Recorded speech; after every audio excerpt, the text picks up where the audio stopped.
What if the very foundation of Europe was built on betrayal, chaos, and an insatiable thirst for blood? In the shifting shadows of the Holy Roman Empire, whispers of treachery swirl like a tempest, each secret more dangerous than the last.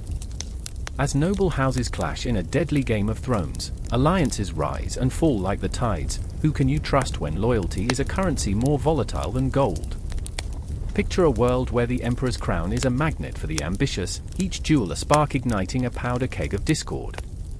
The scent of iron and ambition hangs heavy in the air, every banquet a masquerade, every smile a knife hidden in a silken glove. The stakes? Nothing less than the very future of a continent, teetering on the brink of cataclysm. Step into a labyrinth where the chess pieces are live men, the board soaked in the blood of the fallen. A single misstep sends armies crashing against one another, while cunning diplomats weave a web of intrigue that ensnares the unwitting. What happens when the holy vows of the church become mere bargaining chips in a ruthless game of power? What do you do when God himself seems to have taken a holiday while you're left holding the bloody end of the sword? The swirling mists of the past hide a treasure trove of dark comedy. Imagine a knight clad in rusty armor, desperately trying to impress a lady with tales of valor, only to be upstaged by a jester who's more in touch with reality than any nobleman. Or a bishop caught in a scandal with a barmaid, her laughter ringing out louder than the tolling bells of the cathedral, sacrilege or just a Tuesday in the empire.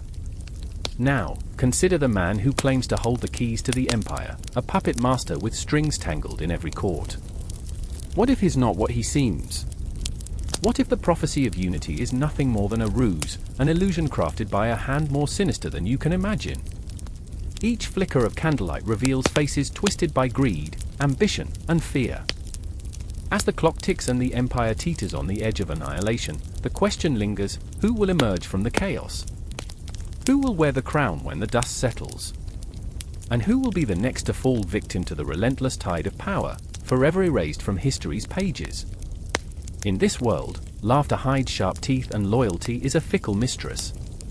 Will you unravel the truth, or will you, too, become a pawn in this deadly game? Every turn of the page reveals another layer of deceit, another pulse in a heart that beats fiercely beneath the facade of civilization. This is no fairy tale, this is the raw, unfiltered reality of the wars of the Holy Roman Empire, a saga drenched in shadow, punctuated by laughter, and ignited by the flames of ambition. Can you handle the heat? Or will you flee into the night, leaving the secrets of the empire to fester in the dark? The answers await, but tread carefully, they bite back. The air hung heavy with the scent of smoke and iron, where the sun dared only to peek through the thick, suffocating clouds of war. I stood at the edge of a blood-stained battlefield, heart pounding like a war drum, as the cries of the wounded reverberated through the chilling silence that followed chaos. A stillness, so profound, it felt as if the ground had swallowed the very essence of life. I could see the shadows of men, once proud, now reduced to mere echoes of their past glories, tripping over the remnants of their own ambition.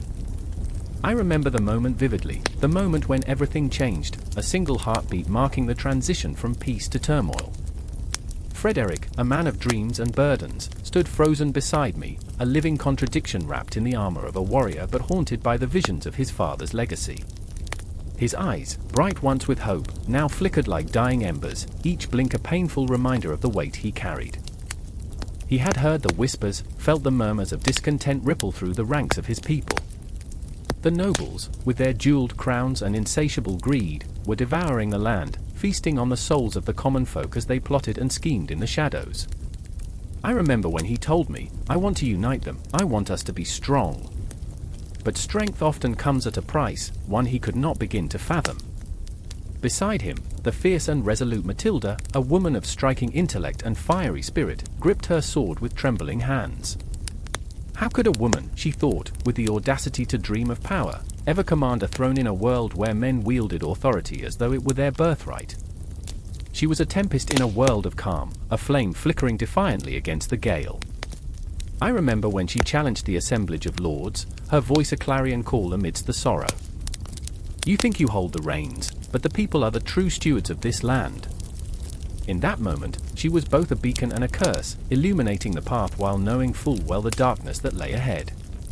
Conflict was not just a backdrop, it was a character in its own right, lurking in the corners, whispering poison into the ears of allies and enemies alike. It presented itself as a lover, seducing hearts with promises of glory, yet leaving behind a trail of despair. Time ticked on like a clock in a haunted mansion, every chime a reminder of impending doom. I felt the weight of history pressing down, the ghosts of fallen kings and betrayed allies swirling around us like a thick fog, obscuring our vision. "It's not just the crowns," Frederick would say, his voice barely a whisper, "it's the souls we carry." He was right. Each man, each woman, was a chapter in a story that stretched far beyond the present, a saga filled with ambition and treachery. And then there was the sound, the unmistakable clang of steel against steel, the cries of men and the thud of bodies meeting earth. It was as if the land itself was weeping, mourning for those lost to pride and ambition. The shadows of betrayal danced in the flickering light of torches held high, illuminating the faces of those who had once sat at the same table, sharing bread and dreams. I remember watching as alliances shattered like glass underfoot, the shattering echo reverberating through the air, a foreshadowing of what was to come. They bathed once a year. So yeah, romance was earthy. I couldn't help but chuckle, even in this grim moment, as thoughts raced through my mind, blending absurdity with sorrow. Frederick and Matilda exchanged glances, a silent recognition of the storm that loomed over them. They felt the shadows closing in, creeping like tendrils of smoke bending toward the light. Each conflict pulled them deeper into a web spun with deceit, helplessly entwined in a fate that neither had chosen. "Stand with me," Frederick implored, desperation etched into the lines of his brow, a mix of resolve and fear.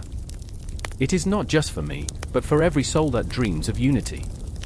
But how could she stand beside him, when the very essence of her being felt like a betrayal against the chains that bound her?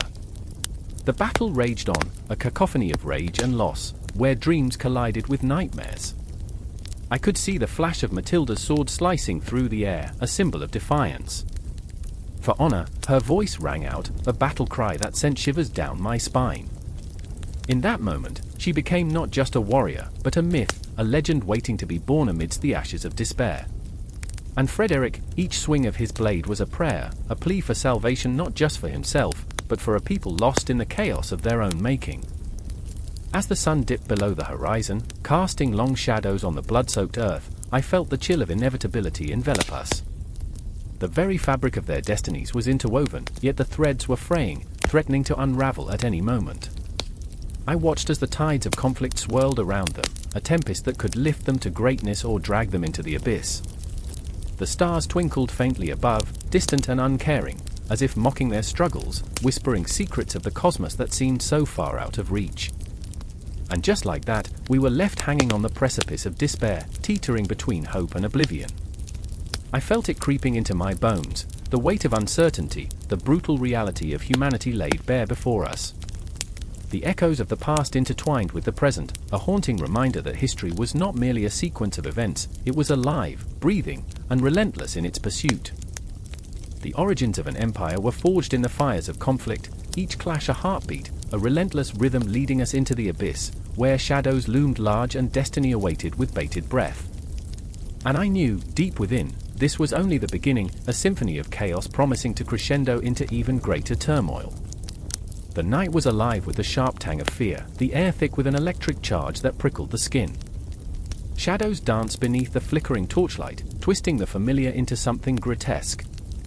Charlemagne stood at the edge of the grand hall, heart racing, throat dry, every muscle taut with anticipation. He could hear the whispers, his father's ghost, specters of ambition and betrayal swirling around him like the stench of damp earth after rain. The faint echo of boots on stone, the clinking of armor, a reminder of how fragile power truly was. "Father," he whispered, the name heavy on his lips, a shackle that bound him to a legacy he both revered and feared. Pepin the Short, the man whose very name was a thunderclap in the annals of history, loomed large in Charlemagne's mind, a spectre of both honor and expectation. The weight of his lineage pressed down, an iron crown that threatened to crush him. Did he have the strength to wield it? Did he even want to? Across the chamber stood his brother, Carloman, a figure of conflicting emotions. Charlemagne's heart twisted with a tangle of love and rivalry. This was not a simple family feud, This was a war of ideals, a clash of destinies that would shape the very fabric of their world. Carloman's gaze flickered between resentment and longing, a mirror reflecting Charlemagne's own doubts. Would they stand united, or would ambition tear them apart like a pair of wolves fighting over a carcass? The door burst open, and in swept the scent of blood and chaos. The messengers of doom had arrived, eyes wide with panic, words tumbling from their lips like stones into an abyss. The Lombards were on the move, invading not just their land but their very souls. Charlemagne's heart pounded like a war drum as he listened, each word igniting a fire within him, driving him toward a precipice. The throne of the Frankish Empire was not a seat of comfort, it was a battlefield, and he was its reluctant soldier. I remember, he said to himself, when it was just dreams of glory, when battles were mere tales told around the hearth. The warmth of those nights felt like a distant echo now, obscured by the cold reality of his life. He'd laughed at the thought of kingship as a boy, yet here he was, standing on the edge of a chasm that threatened to swallow him whole. His thoughts drifted to the cruel irony of it all. He had yearned for power, only to find himself shackled to the very notion that had once thrilled him. Carloman's voice broke through the haze, a low growl of defiance. "We must act now, brother. Together, we can hold them back.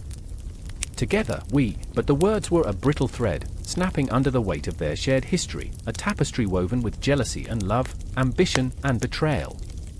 Charlemagne felt a deep chill, the bond that had held them together since childhood now felt like a noose tightening around their throats. Together, he echoed, bitterness igniting his tongue. You think we can stand united while the ghosts of our past haunt us? You want to fight for a throne that divides us?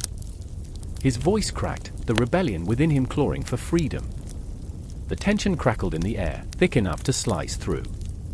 The clock of destiny was ticking, the hands moving inexorably towards a confrontation that neither man could escape. Outside, the wind howled like a banshee, rattling the shutters, a symphony of impending doom.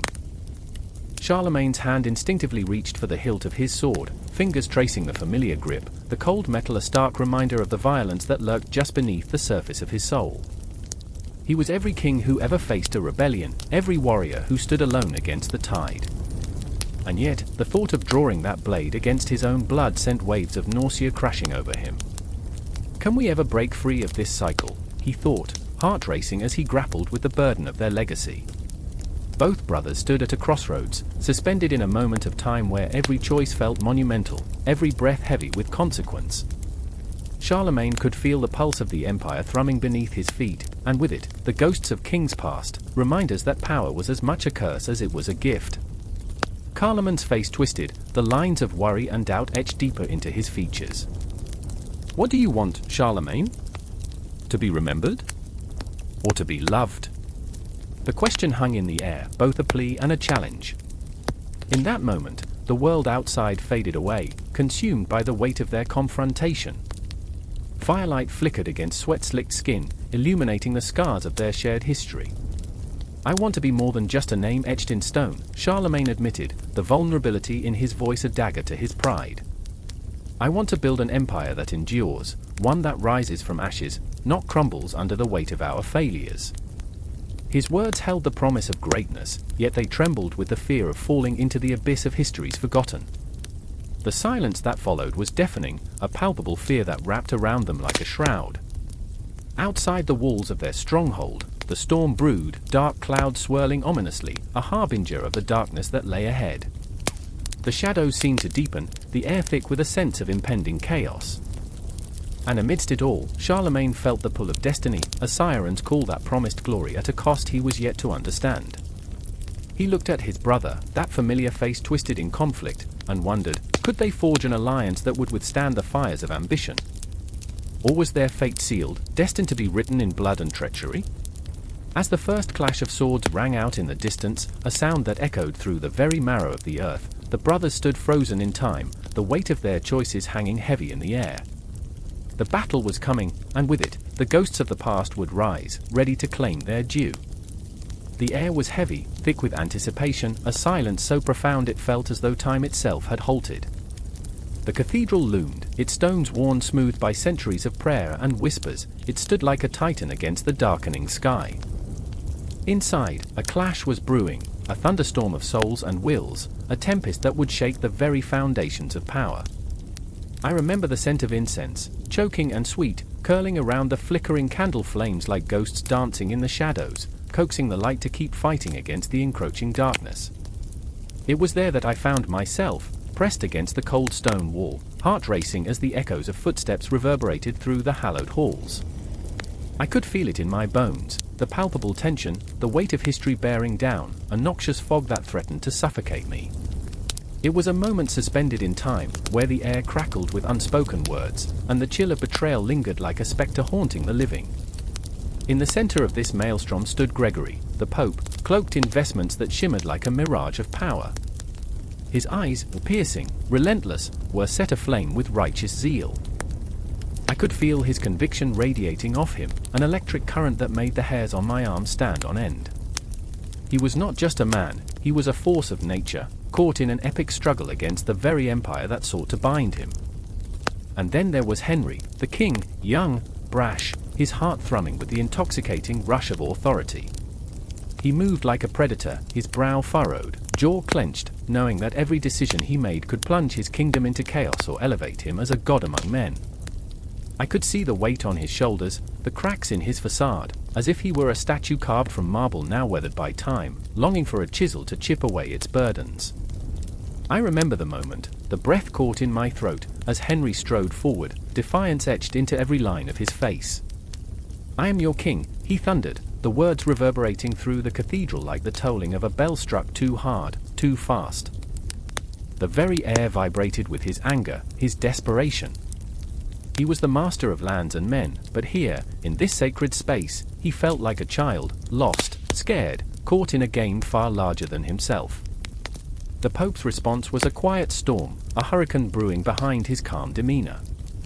"And I am the voice of God," he replied, his tone as sharp as a dagger, slicing through the tension with surgical precision. With each word, he peeled back the layers of kingship, exposing the raw, pulsating truth of authority and its divine right. It was a confrontation not just of men, but of ideologies, God against the throne, faith against power. The room felt smaller, the walls closing in, a pressure that made it hard to breathe. I was swept up in their emotions, feeling the stakes rise, the air thick with the potential for violence. It was no longer just a disagreement, it was a war of hearts and souls. I saw Gregory's unwavering resolve, a flicker of doubt crossing Henry's face. The tension wrapped around us like a serpent, squeezing tighter, and I could almost hear the heartbeat of the universe echoing through the stone, whispering secrets that had been buried for ages. Suddenly, the doors burst open, a gust of wind, a rush of breath, a wild-eyed acolyte stumbling into the fray. "The people are restless," he shouted, voice cracking like a whip. "They demand a champion." It was a spark that ignited the powder keg. I could feel the heat rising, the blood pounding in my ears, the very earth trembling beneath our feet. In that moment, everything hung in the balance. Gregory's expression hardened, and I could see the flicker of fear in Henry's eyes.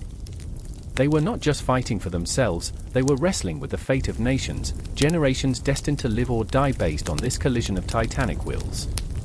The fear was palpable, a living thing that crawled under my skin. I remember the glances exchanged, sharp and loaded, as if they were both casting dice in a game much larger than themselves. Henry's hand twitched near the hilt of his sword, an instinctual gesture that spoke louder than words, a threat, a plea, a desperate grasp for control in a world that felt like it was spiraling out of reach. "Will you wage war against your own blood?" Gregory challenged, his voice a low growl, a warning wrapped in the divine. The words hung there, suspended in the air like a knife poised to fall. The irony twisted in my gut, each man a pawn in a much larger game, yet both convinced they wielded the power of kings. I felt the walls closing in, shadows swirling, a whirlwind of ghosts from the past whispering doubts, fears, and dreams of glory. The past was a haunting melody, and the future a chaotic dance of possibility. I realized then that I was merely a spectator, a witness to this tragic ballet of power, love, and betrayal. And as their heated words clashed, the cathedral itself seemed to shudder, caught between the temporal realm of men and the eternal promise of faith. The echoes of history swirled around us, a cruel reminder that the battles fought in the name of God and King were far from over. The darkness loomed, pregnant with unanswered questions. Who would rise, who would fall, and who would be forgotten in the annals of time?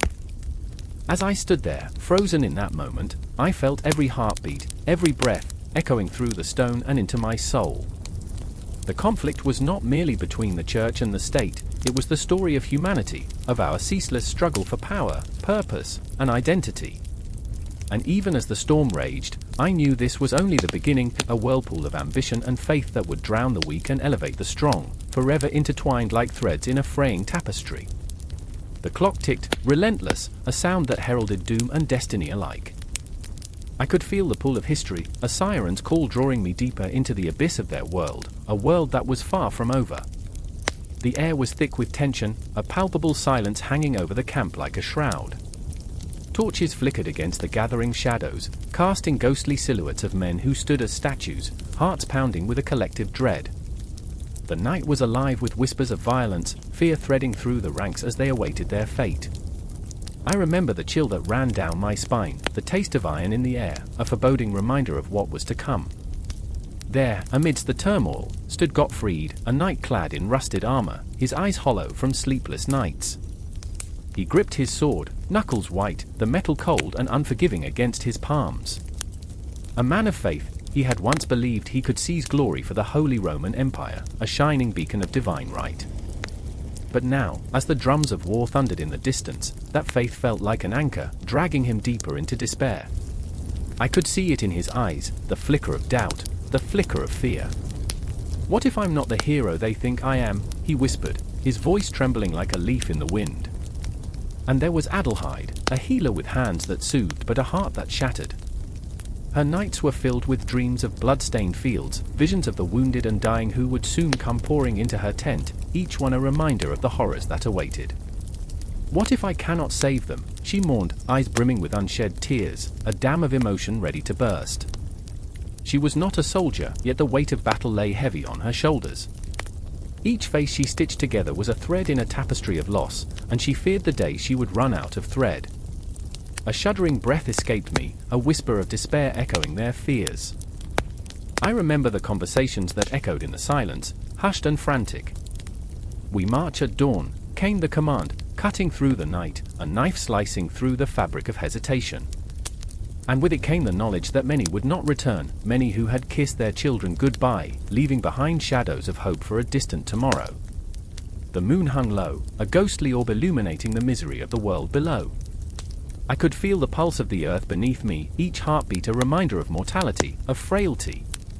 The men and women stood as a collection of broken dreams, warriors prepared to charge into the maw of madness for a cause that felt both righteous and absurd. For Christ, they would shout, but in the back of their minds, doubt whispered, for glory? For power?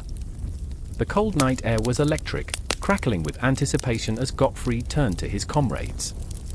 "We will free Jerusalem," he proclaimed, voice steady yet laced with desperation. "We will reclaim what is ours." And in their eyes flickered a wild hope, even as the shadows danced around them, a dark promise of what lay ahead. They were knights and peasants, united by a cause yet torn by their own humanity.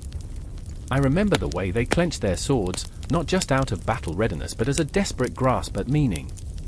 Each clang of metal against metal was an echo of history, a reminder of the great tragedies that had come before. History would not be kind to them. Would the annals remember their courage, or would they be reduced to mere footnotes in the grand tale of conflict? Then there was the flicker of a torch, the crackle of fire lighting up the faces of those who would march to war, illuminating the haunted depths of their souls. Laughter broke the tension, a hollow sound that felt more like madness than joy. "They say the Saracens bathe less than we do," one man joked, a weak attempt to lighten the weight resting on their hearts.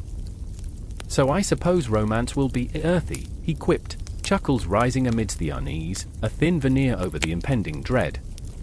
But then, the laughter died. In its place was a heavy silence that settled like an unwelcome guest. The stars above, those distant pinpricks of light, seemed to mock their plight. What is our place in this universe? I found myself pondering, feeling the vastness of time surrounding us, ever-consuming, everlasting. Were they merely pawns in a game played by gods and kings, their lives nothing more than the fleeting shadows cast upon the walls of history? As dawn approached, the camp transformed into a living nightmare. Men sharpened their weapons, and women tended to their loved ones, knowing that every kiss could be the last. Adelheid moved among them, trying to offer comfort, a balm for the invisible wounds that would soon bleed. "I will not let you die alone," she whispered to each soldier, a promise that felt both fragile and profound, each word a fragile thread in the tapestry of hope. And then, the moment arrived, an explosion of sound, the clash of steel against steel, the cries of men caught in a tempest of chaos. Gottfried surged forward, heart racing, the clamor of battle igniting a fire within him. I could see the fear, the rage, and beneath it all, the flicker of something deeper, an understanding of sacrifice. I remember the way the sun pierced the horizon, casting an ethereal glow over the battlefield, illuminating the stark reality of what lay ahead. Shadows danced before him, echoes of the lives lost, dreams shattered. Each step he took was a step towards destiny, a collision with the relentless tide of history. The hearts of the brave thrummed in unison, a symphony of courage and despair weaving through the air. "Remember me," whispered Adelheid, her voice a ghostly echo in the cacophony of war, a haunting reminder of the fragile connections that tether us to one another. "Remember us all." And as the battle raged, the earth swallowed their cries, absorbing their sacrifices one soul at a time, leaving only silence, a silence that would reverberate through the ages. The Holy Roman Empire, a colossus marching across a blood-soaked landscape, was on the cusp of something monumental, something terrifying. The tension electrified the air, charging every heartbeat, every breath with a weight that felt too heavy to bear. And as they plunged into the maelstrom, their fates entwined with the cruel whims of history, the haunting questions lingered: who would emerge victorious? And at what cost? The sun rose higher, washing the battlefield in an unforgiving light, a witness to the chaos of human ambition and the dark depths of the soul. And in that moment, amidst the cries of battle and the weight of dreams unfulfilled, I understood, the Crusades were never just about land or faith, they were about the very essence of humanity, caught in a dance of glory and doom.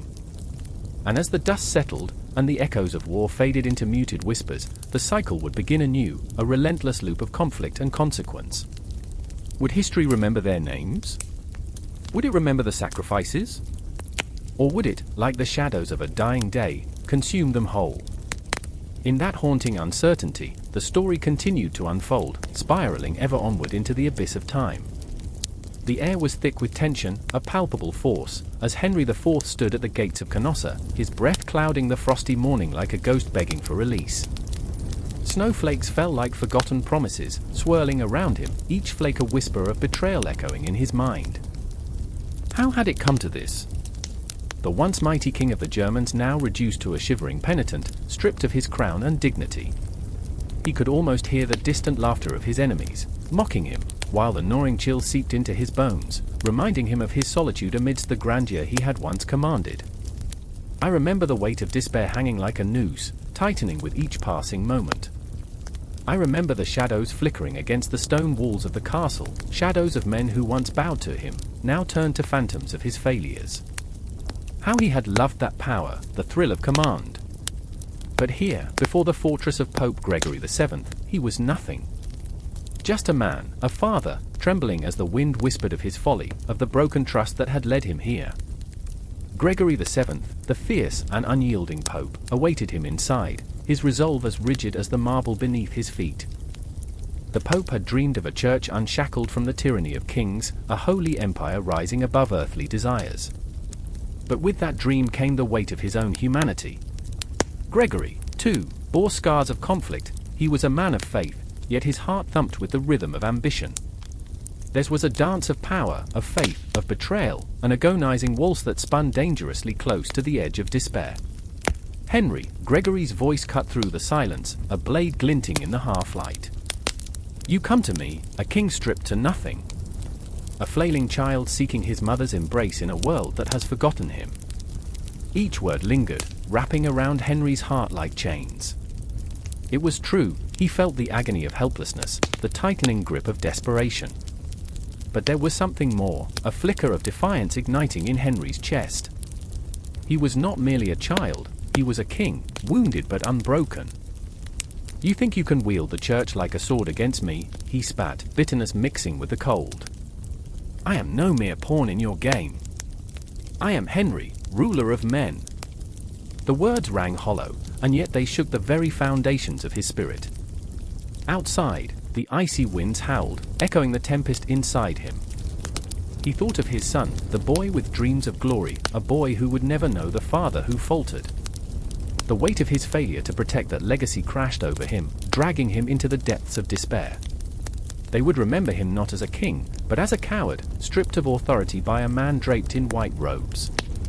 It was a wound that would not heal. Gregory stood firm, unyielding as the mountains that thrust against the sky. "You seek forgiveness, but it comes at a price," he warned, his eyes piercing through the facade of the king. "You must submit, not just in body, but in spirit. To truly be reconciled, you must renounce the sins that brought you to my gates." Each word was a stone flung into the river of Henry's pride, causing ripples of doubt to spread through his heart. "Renounce my authority."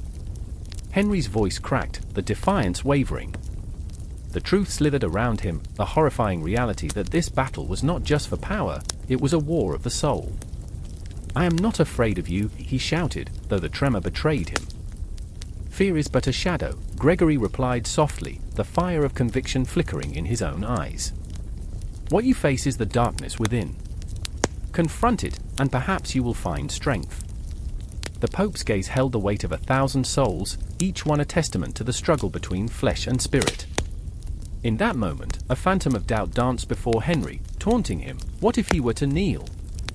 What if he lost everything he had built, everything he had loved? A cold sweat beaded on his brow. What would become of the boy, of the kingdom left in his waking life? But a flicker of understanding washed over him. Could he be both king and servant?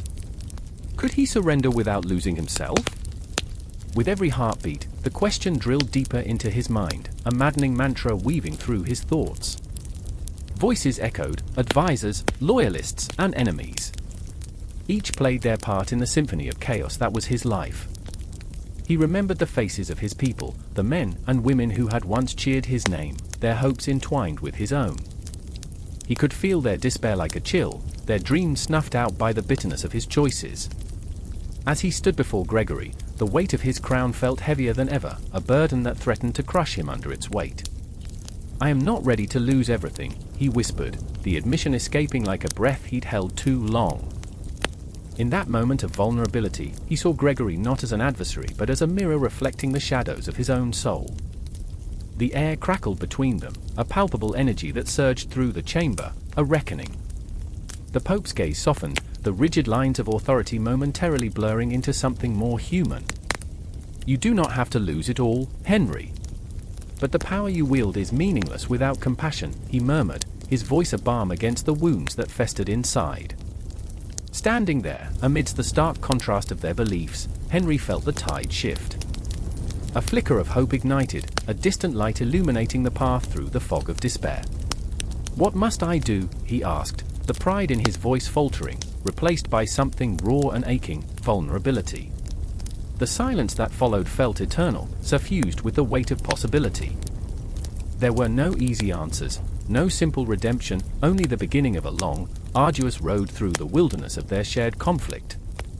As the wind howled outside, the looming shadows of ambition and faith danced menacingly against the walls, a reminder that the battle was far from over. Henry stood at the precipice, teetering between his past and an uncertain future, the echo of his own heartbeat mingling with those of the men who would follow him into the unknown. And in that frozen moment, as the chill of the night deepened, a fragile bond began to form, an understanding fostered in the crucible of conflict, a flicker of hope ignited amidst the shadows. This was far from an ending, it was only the beginning of a fraught journey that would change them both forever, weaving their destinies into the fabric of history. The cosmic clock was ticking, and the shadows of Canossa loomed large, waiting for the next act to unfold.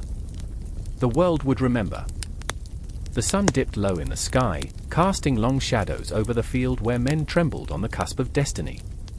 The air crackled with the electric tension of impending chaos, a living pulse beneath the armor and banners. Here, in the heart of Legnano, the very ground seemed to hum with the weight of history.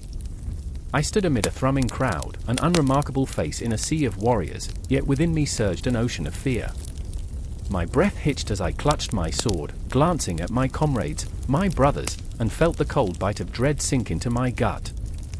I remember the eyes of Alberto, a fierce man with a heart forged of iron yet burdened by the shadows of his past. He stood tall, but I saw the tremor in his hands, a whisper of the fear he dared not voice. "Today," he murmured, his voice barely rising above the echo of clashing steel and cries of the wounded, "we fight for our future." But I sensed the doubt gnawing at him, the way it gnawed at me. What future awaited us if we fell here, today? And then there was Isabella, my sister, her spirit a fierce flame that flickered against the towering wall of despair. She would not stand idly by. No, not her. At dawn, she had donned a man's armor, her hair hidden beneath a battered helm, her heart drumming with a resolve that compelled her to fight alongside us. "I will not let them take my home," she had said, her eyes ablaze with a defiance that pierced the veil of fear. But I could see the ghosts lurking just behind that fire, the shadows of those lost in battles past, those who never returned. Would she be swallowed by the night as they had been? We stood on the brink of an abyss, the enemy looming like a storm on the horizon. The Guelphs and Ghibellines, our former friends turned foes, gathered like vultures, hungry for the spoils of our despair. I felt the weight of history bearing down on us, an ancient curse that whispered through the trees, echoing the clashes of swords from generations long gone. The stakes were monstrous, not just the battle, but the very soul of our burgeoning city-states hung in the balance. I remember the sound of the horn, a booming call that shattered the silence, ripping through the air like thunder. It was a signal, a clarion call that resonated with a primal fear, compelling us to surge forward. My heart hammered against my ribs, a wild beast desperate for freedom, as we charged into the fray. The ground trembled beneath our feet, the clash of metal harmonizing with the cries of men, a grotesque symphony of war. Alberto was beside me, his face a mask of fury and desperation. He swung his sword with reckless abandon, a whirlwind of steel, but every swing was laced with the shadows of his past. I could see it in his eyes, the ghosts of comrades lost, the haunting memories of battles fought and won, and the crushing weight of responsibility that threatened to break him. For our homes, he bellowed, yet I feared he fought more for redemption than for glory. Then there was Isabella, a fierce guardian angel cloaked in iron, slicing through foes with an elegance that belied the brutality around us. She was a tempest, a force of nature, yet I could see the flickers of vulnerability in her relentless advance. Each swing of her sword seemed to echo a silent prayer, a plea for survival, for our family, for the dreams we once shared under the moonlit sky. "This is for Father," she whispered, and I knew she fought not just for freedom but for the memory of a love lost, a past that felt increasingly fragile with every clash of steel. The battle raged on, a dance of chaos and fury. I felt the heat of blood, the tang of sweat mingling with the earthy scent of churned soil. Time lost meaning, seconds stretched into eternity, and minutes collapsed into mere heartbeats. The faces around me morphed into masks of rage and fear, each man wrestling with his own demons. I saw brothers fighting brothers, friends turning to foes, and the very fabric of our society unraveling amid the carnage. We were not just warriors, we were echoes of a fragile dream. I remember the moment the tide shifted, an unholy roar erupting from the heart of the enemy. Heavy cavalry crashed against our lines, a wall of panic washing over us. My heart seized with terror as I watched Alberto, his face twisted in a snarl, charge into the chaos, a lone wolf against a relentless storm. "Stay close," he shouted, but I was rooted in place, my limbs heavy with fear. It was then that I saw Isabella, her helm askew, her wild eyes locked onto a figure, a knight, a Ghibelline, charging towards her with the fury of a collapsing world. Time slowed as I screamed her name, a desperate cry swallowed by the noise of battle. The world blurred, every heartbeat echoing like a death knell. I could see the glint of his sword as it descended, the motion fluid and inescapable. In that dreadful moment, I felt the weight of hopelessness, a crushing despair that threatened to swallow me whole. How could we fight against this tide of darkness? I watched as she fell, and the world around me shattered. The cries of the wounded morphed into a cacophony of anguish, a haunting harmony that resonated with my very soul. But in death, she became a symbol, an unyielding spirit amidst the chaos. Her sacrifice ignited something within me, something fierce and wild. I ran, fueled by a rage that surged through my veins like fire, an unstoppable force propelling me forward. The battlefield transformed, blurred into a haze of blood and sweat, but every strike I made was a tribute to her spirit, every shout a prayer for her memory. The battle continued, a relentless tide of violence, but beneath the chaos, something shifted. We fought not just for our lives but for the essence of our cities, the dreams that flickered like candles in the dark. As we clashed against the enemy, I felt the pulse of something greater, a collective heartbeat that echoed through the lines, igniting a fire in the hearts of men. In that moment, amidst the swirling shadows of despair and hope, I realized that we were more than just warriors, we were architects of a future. And as the clash of steel rang out, the ghosts of the past faded, replaced by the dawning promise of the city-states rising from the ashes. Yet, even as victory loomed on the horizon, I felt a chill grip my heart, a reminder that the battle was only a prelude to a greater conflict, one that would echo through the ages. The shadows flickered, and the sun dipped lower, whispering secrets of a world forever altered, a future teetering on the edge of both hope and despair. And so, as I stood in the aftermath, the world around me a haunting tapestry of loss and triumph, I could only wonder what lay ahead, what battles awaited us in the shadows of the city-states rising to reclaim their souls. The war had only just begun. The clock tower struck midnight. Each toll echoed through the cobblestone streets of an unsettled city, reverberating like a heartbeat in the chest of a sleeping giant. Shadows danced in the flickering light of torches, skimming against buildings that stood as sentinels to a world spiraling into chaos. The air was thick, pregnant with fear and uncertainty, a palpable tension that gripped the heart like a vice. I remember the night of the conclave, an assembly of desperate men, each one a king without a crown, a ruler without a realm. The air crackled with whispers, the kind that make your skin prickle, the kind that could ignite rioting in the streets. They bickered and schemed, their voices rising and falling like the tide, but one voice cut through the cacophony, a low growl that sent chills down my spine. It belonged to Heinrich, a count with the eyes of a hawk and a heart as cold as steel. He had lost everything, his lands, his family, but he had not lost his ambition. I could see it in the way he clenched his fists, the way his jaw tightened like a drawn bow. Then there was Alizia, a messenger with secrets wrapped tightly in her cloak, her hair shadowing her face like a dark cloud. She had witnessed horrors, seen innocents dragged to the gallows, and lived through the plague that had swept across the land, leaving behind a trail of ghosts. Her heart was scarred, but in her eyes burned a fire, a flicker of hope battling against despair. She had come to deliver news, but her own words felt like the weight of the world, a burden too heavy for her slender shoulders. I remember the moment our gazes caught, a silent understanding passing between us, a shared recognition of the darkness that loomed over the city like a storm. As the great interregnum stretched on, time felt like a cruel joke. Days bled into nights, and nights into days, an endless cycle of chaos. The streets became a tapestry woven with desperation. I can still hear the cries of the hungry, the wails of children who had forgotten what it meant to laugh. They say absence makes the heart grow fonder, but all I felt was the aching void of lost power and lost purpose. The city was a ghost town in the making, and we were the phantoms wandering through it, haunting our own memories of better days. Remember the banquets? I would whisper to Alizia, trying to bring light to our dreary existence. Roasted meats, sweet wines, and laughter filling the halls. But even as I said it, a bittersweet smile would form on her lips, one that felt more like a dagger than a memory, a reminder of what we had lost. I remember her laughter, a beautiful melody that got drowned out by the clamor of despair. Heinrich grew bolder, his ambitions turning to threats like a snake shedding its skin. I watched as he rallied others to his cause, planting seeds of discord that took root in frightened hearts. "We cannot wait any longer," he hissed, casting dark glances at those who hesitated. "The throne is a prize for those willing to take it." I remember the way he relished in the power he wielded, wielding it like a master of puppets, pulling strings that forced men into his service against their will. My heart ached for their plight, for the echoes of their regrets that filled the air. Alizia knew what was coming. She felt it in her bones like an animal sensing the storm. "They won't stop until blood runs in the streets," she said one night, her voice barely above a whisper, yet it felt as if she had struck a gong. "But we can't let them take everything from us."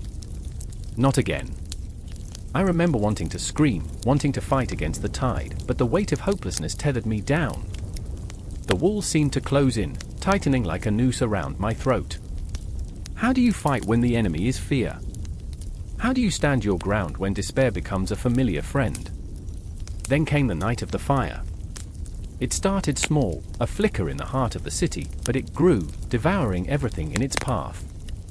Flames licked at the sky, casting an eerie glow that painted the night with hues of orange and red. I stood at the edge of the chaos, paralyzed. I remember the screams of the people, the crackle of burning timber, the smell of smoke mingling with the sense of sweat and fear. It felt surreal, like living within a nightmare where the edges blurred, and reality twisted into something grotesque. Alizia darted into the fray, chasing after those trapped, while I hung back, rooted in place by my own fears. I wanted to move, to help, to save, yet I felt as if my feet were encased in stone. "Come on," she shouted, her voice cutting through the panic. I remember how it pulled at my heart, how it ignited a flicker of courage within me. I couldn't let her face the flames alone. The tide of fear pushed me forward, and I followed her into the inferno, where shadows danced with the flames. Heinrich watched from the sidelines, a serpent coiled and ready to strike, his eyes gleaming with a predatory hunger. "Let them burn," he roared, and his laughter rang out, an unholy sound that echoed through the chaos. In that moment, the reality of our situation crystallized painfully. The city was no longer just a place, it was a battleground, a symbol of a deeper war raging within us all. I remember the heat, the way it enveloped us like a lover turned malignant. And amidst the chaos and the fear, I caught a glimpse of Alizia's determination. She was relentless, a flame against the darkness. It ignited something within me, a realization that perhaps we could fight back, that perhaps in this whirlwind of despair there was still a spark of hope left. As the flames threatened to consume everything, I felt the pulse of history pressing against me. I could almost hear the whispers of those who had walked this path before. The consequences of this interregnum were not just political, they sank their roots into the very souls of the people. We were at a precipice, teetering on the edge of oblivion. And then, just as the inferno reached its peak, a realization crashed over me like a wave. This was not just a fight for power, it was a fight for connection, for humanity in a world that had forgotten what it meant to be alive. In that moment, I knew the battle had just begun. The clock continued to tick, and I could feel the weight of time bearing down on us, as history stretched out before us like a vast, dark ocean. And the ripples of our choices would echo through the ages, leaving shadows that could not be erased. I remember the way the dawn broke through the chaos, a sliver of light piercing the darkness. But with that light came a new understanding. This was just the beginning, a prelude to something far greater. A storm was brewing, and we were caught in its eye, ready to face whatever came next. And as I turned to Alizia, our paths intertwined in that moment, I knew we could not turn back. There was no choice but to march forward into the unknown, into the heart of the unraveling. The air was thick with desperation, a suffocating shroud that wrapped itself around Rudolf as he stood upon the crumbling stones of his fortress. Outside, the wind howled like a banshee, echoing the turmoil brewing within his heart. Shadows danced menacingly under the flickering torchlight, whispering secrets he dared not face. His grip tightened around the hilt of his sword, the cold metal a bitter reminder of his family's history, a lineage steeped in ambition, betrayal, and blood. I remember the moment vividly, the clash of swords, the cries of men, the scent of iron mingling with the damp earth. I remember the fear, the relentless gnawing in the pit of my stomach, how it twisted and coiled tighter with every passing second. You couldn't look away, the chaos sucked you in like a black hole, swallowing reason whole. In that frenzied cacophony, Rudolf felt the weight of 1,000 eyes, the hopes and dreams of a nation hanging by the thinnest of threads. Across the courtyard, a figure emerged, his brother, Albert, eyes wild, haunted by a darkness that threatened to consume them both. "Rudolf," he shouted, his voice cracking like dry wood, each syllable a plea for sanity in a world gone mad. There was urgency in Albert's tone, a raw edge that spoke of too many sleepless nights and the heavy burden of expectation. They were brothers, bound by blood yet torn apart by ambition. Rudolf, the reluctant ruler, caught in the crossfire of fate, while Albert thrived in the shadows, a cunning architect of their father's legacy. What do we do now? Rudolf's voice trembled, a fragile thread of uncertainty cutting through the chaos. He wanted to trust Albert, wanted to believe that together they could forge a path through the carnage, yet the flicker of doubt grew, an insidious spark in a heart already battered by loss. Albert stepped closer, urgency etched into his every feature. We fight. We must seize what is ours. The throne is within our grasp, brother. The fire in his eyes was intoxicating, a cocktail of ambition mixed with desperation, and it made Rudolf's skin crawl. Did Albert even see the ghost that loomed behind him, their father's legacy, and all the sins that came with it? The wind howled again, a banshee's wail, as if the very world mourned for the decisions that lay ahead. No, Albert, Rudolf whispered, not at the cost of our souls. But the words felt empty, swallowed by the storm.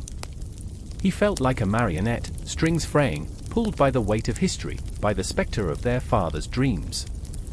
The tension escalated, rivulets of fear and anger intertwining like soldiers on the battlefield.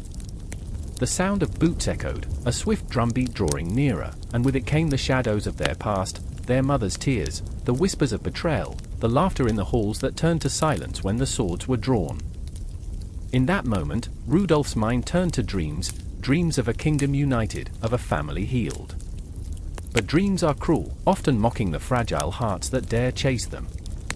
He remembered how Albert had once spoken of power like it was a lover, seductive and ruthless, and how his own heart had recoiled at the thought. Power can't bring her back, he murmured, our mother, but Albert's gaze hardened, the fire igniting something dangerous within him. She is gone, Rudolf. The past has no hold over us. We must make our mark, or we will be mere whispers in the wind. With a sudden, violent pulse, the gate swung open. Figures emerged, dark silhouettes against the flickering flames, enemies, allies, ghosts, a kaleidoscope of ambitions clashing in the night. The confrontation was unavoidable, a storm brewing, and Rudolf could feel the storm's breath on his neck, cold and unrelenting. As swords clashed and men shouted, fear morphed into something else, a primal instinct that surged through his veins. In that moment, he was a lion, fierce and unyielding, and yet, what lay beneath that ferocity? Was it a hunger for power or a desperate need for love? With every strike, he battled against himself, a tempest of conflicting desires. And then, in a heartbeat, everything changed. He locked eyes with Albert, the distance between them charged with an electric tension. An unspoken question hung heavy in the air: would they stand united, brothers against the world, or would ambition tear them apart? I remember the silence that followed, a breath held, a heartbeat suspended in time. The world around them blurred into insignificance as they stood on the precipice of fate, poised to leap into the abyss or fly to greatness. Everything was at stake, their hearts laid bare, raw, and quaking. Rudolf took a step forward, determination coursing through him like fire. We do this together, brother. We forge a path, not just for power but for the legacy that matters. As the words tumbled from his lips, he felt the tremors of history echoing behind him, urging him to embrace the unthinkable. But as the first sword swung and blood splattered across the cobblestones, he realized there was no turning back. The world would remember this night, not just the clash of metal and flesh but the birth of a power that could either unite or divide. And with each swing, each cry, he felt the weight of a legacy pressing down on him. The ghosts of the past lingered, shadows whispering, urging him forward into the fray. In that chaos, he understood the haunting truth: this was not merely about power, it was about the choices that could save or damn them all. As darkness swallowed the light, the storm raged on outside, and all that remained was the echo of their heartbeats, frantic and turbulent, entangled in a narrative that was only just beginning. The night was thick with tension, the air crackling like the snap of a whip, as if the world itself held its breath. The distant sound of clashing steel rang through the valley, a jarring symphony that sent shivers rippling down my spine. I remember standing there, on the precipice of a crumbling cliff, the moon a cold orb above me, illuminating the faces of men who had become shadows, ghosts of ambition and fear. There, in that heart-stopping moment, I was surrounded by the echoes of their desires, their regrets, and their blood-soaked hopes. I was not a soldier, I wasn't even supposed to be here. I was a mere historian, a collector of facts and tales, but history has a way of seeping into the marrow of your bones, wrapping itself around your heart. And so I found myself watching the Habsburgs, those royal puppeteers who danced with destiny, their every move a gamble that could crush or exalt entire nations. Their ambitions carved out territories like sculptors chipping away at marble, while the villagers, the peasants, the common folk, people like you and me, were left to mop up the blood on the floor. I remember the first time I laid eyes on Maximilian, the Archduke, standing tall and proud, his eyes alight with a manic brilliance.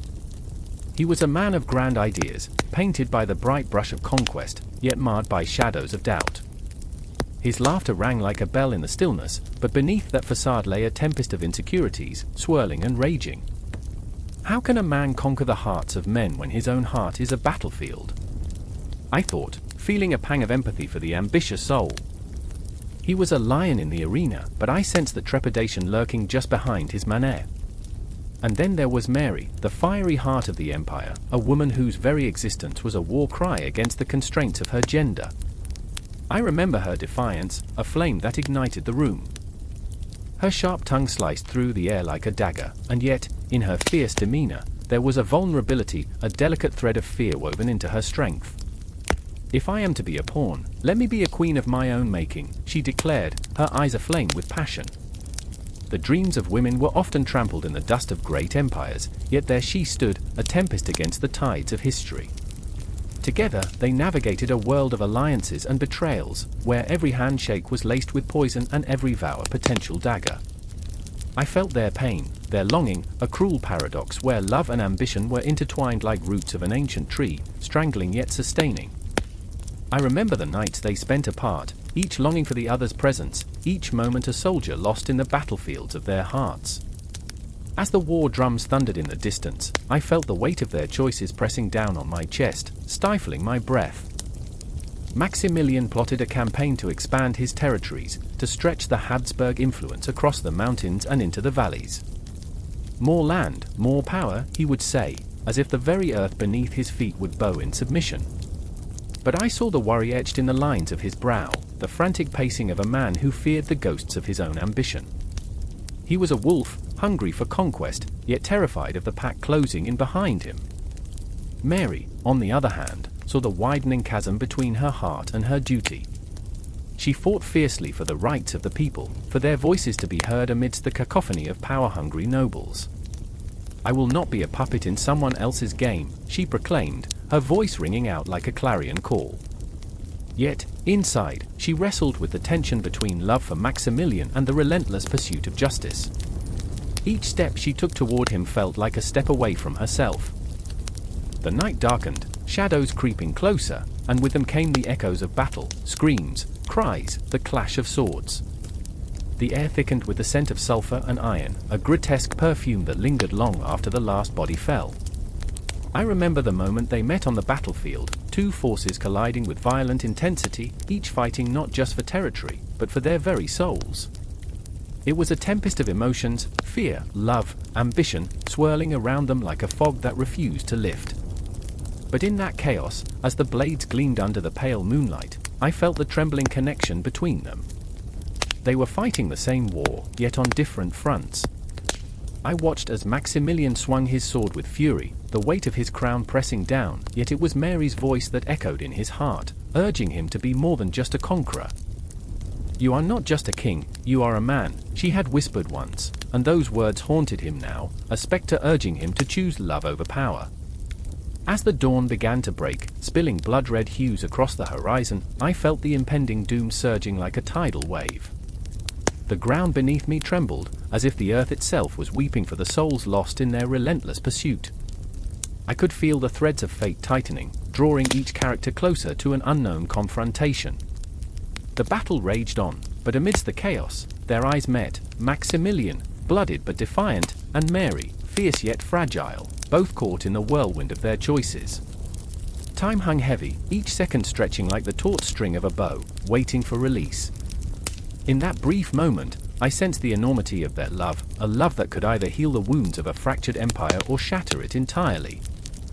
This was not just a war of land and titles, it was a conflict of the heart, a struggle for identity amidst the chaos, a clash of dreams against the relentless tide of duty. I was merely a spectator in this grand theater of ambition and betrayal, yet I felt the weight of their decisions, the gravity of their emotions pressing against my chest, a dizzying spiral of agony and hope. And as the first rays of sun pierced the darkness, illuminating the battlefield in a haunting glow, I knew that the confrontation was inevitable. The next clash of swords would echo not just through the valleys, but through time itself, a defining moment that would ripple through the annals of history. I stood among the ghosts, the uncounted souls who had come before, feeling their heartbeat entwined with mine, a reminder that the real war was never just fought on the battlefield, but within the hearts of those who dared to dream. The clang of metal sliced through the icy air like a knife through flesh. I can hear it still, the desperate cries of men, the whoosh of arrows loosed from trembling hands, the thunder of hooves pounding against mud-soaked earth. It was the winter of 1231, and the air hung thick with tension, a palpable fear that clung to the skin like the bitter cold. The battle was not merely a clash of swords, it was a nightmare, a reckoning of the soul. And here I stood, trembling in the shadows, the flicker of torches illuminating the chaos around me. There was Magnus, a knight, a soldier, and a man caught in a tempest of loyalty and dread. His heart raced, not just from the fight, but from the weight of his choices. He was no stranger to bloodshed, he had tasted it, savored it, but tonight, under the watchful eyes of the moon, every drop felt like betrayal. He could hear the hushed whispers of the fallen, their ghosts dancing around him, taunting him, pushing him toward the madness that awaited. They were human too, he thought as he faced the enemy, a battalion of pagans whose names he barely knew but whose faces would haunt him forever. Then there was Greta, a healer, a woman armed with nothing but the fragile hope that she could mend what war tore apart. She knelt in the mud, her hands stained with blood, cradling the head of a dying boy. "Stay with me, please," she whispered, her voice breaking, laced with desperate urgency. The boy's eyes, wide and glassy, reflected a universe of pain. She had always dreamed of saving lives, yet here she was, caught in the crossfire of fate and fury, unable to save even one. Each pulse of his fading heartbeat echoed in her ears, a reminder of her own powerlessness. And then there was Valtin, a defector, standing on the cusp of a decision that could change everything. The Teutonic Knights had promised salvation, a new world bathed in faith, yet all he witnessed was carnage. "What have I done?" he thought as he watched the very men he once called brothers engage in a brutal dance of death. Shadows of doubt clung to him, wrapping around him like the fog that swallowed the landscape. He could betray his comrades, but could he betray his own soul? Night fell like a curtain, and the clash of steel became a symphony of despair. The air was thick with the stench of sweat and fear, mingled with the rancid odor of death. I could taste it on my tongue, a metallic tang that sent shivers down my spine. I remember the moment vividly. Shadows danced along the walls of the forest, whispering secrets, beckoning with promises of power and glory, yet I felt only terror. Every heartbeat in my chest echoed the chaos around me, a relentless reminder of the choices we make, the paths we tread. Magnus, in the thick of the fray, felt a chill creep up his spine. He swung his sword, cleaving through flesh as if it were mere parchment. "For God," he shouted, but even he could sense the hollow ring in his voice. Each kill was a reminder of the man he was losing, the knight he was born to be, and the monster he was becoming. "What if I am the shadow?" he thought, staring into the eyes of a boy he had just slain. The boy's gaze held innocence and confusion. "What if it's not glory I seek, but a desperate need to silence my own doubts?" Greta's heart sank as she watched Magnus fight. "He doesn't see," she thought, her hands trembling as she bandaged the wounds of the living while the dead were left to rot. "He doesn't see that the glory he seeks is but a ghost, a fleeting dream." The world blurred around her, the cries of the wounded morphing into a haunting lullaby. "Am I the fool for believing in salvation?" she whispered, tears streaming down her cheeks. She had once believed that the world was a place of light. Each life she saved had been a candle in the dark. But that night, the dark felt insurmountable. Valtin stood at the edge of the battlefield, torn between a world of valor and one of madness. "I was promised power," he thought bitterly, his hands twitching as he grasped the hilt of his sword. "But at what cost?" The moon cast an otherworldly glow over him, illuminating the choice that lay before him. Loyalty to a brotherhood painted in blood, or loyalty to himself, an agonizing decision that ignited a storm within. The whispers grew louder, taunting him with visions of glory and despair. Am I a traitor or a savior? He pondered, eyes scanning the chaos, desperate for clarity. The battle raged on, a swirling vortex of chaos and confusion. Bodies fell like leaves in autumn, each one a story cut short, a heartbeat silenced. I could almost hear the clock ticking, counting down to an unknown fate.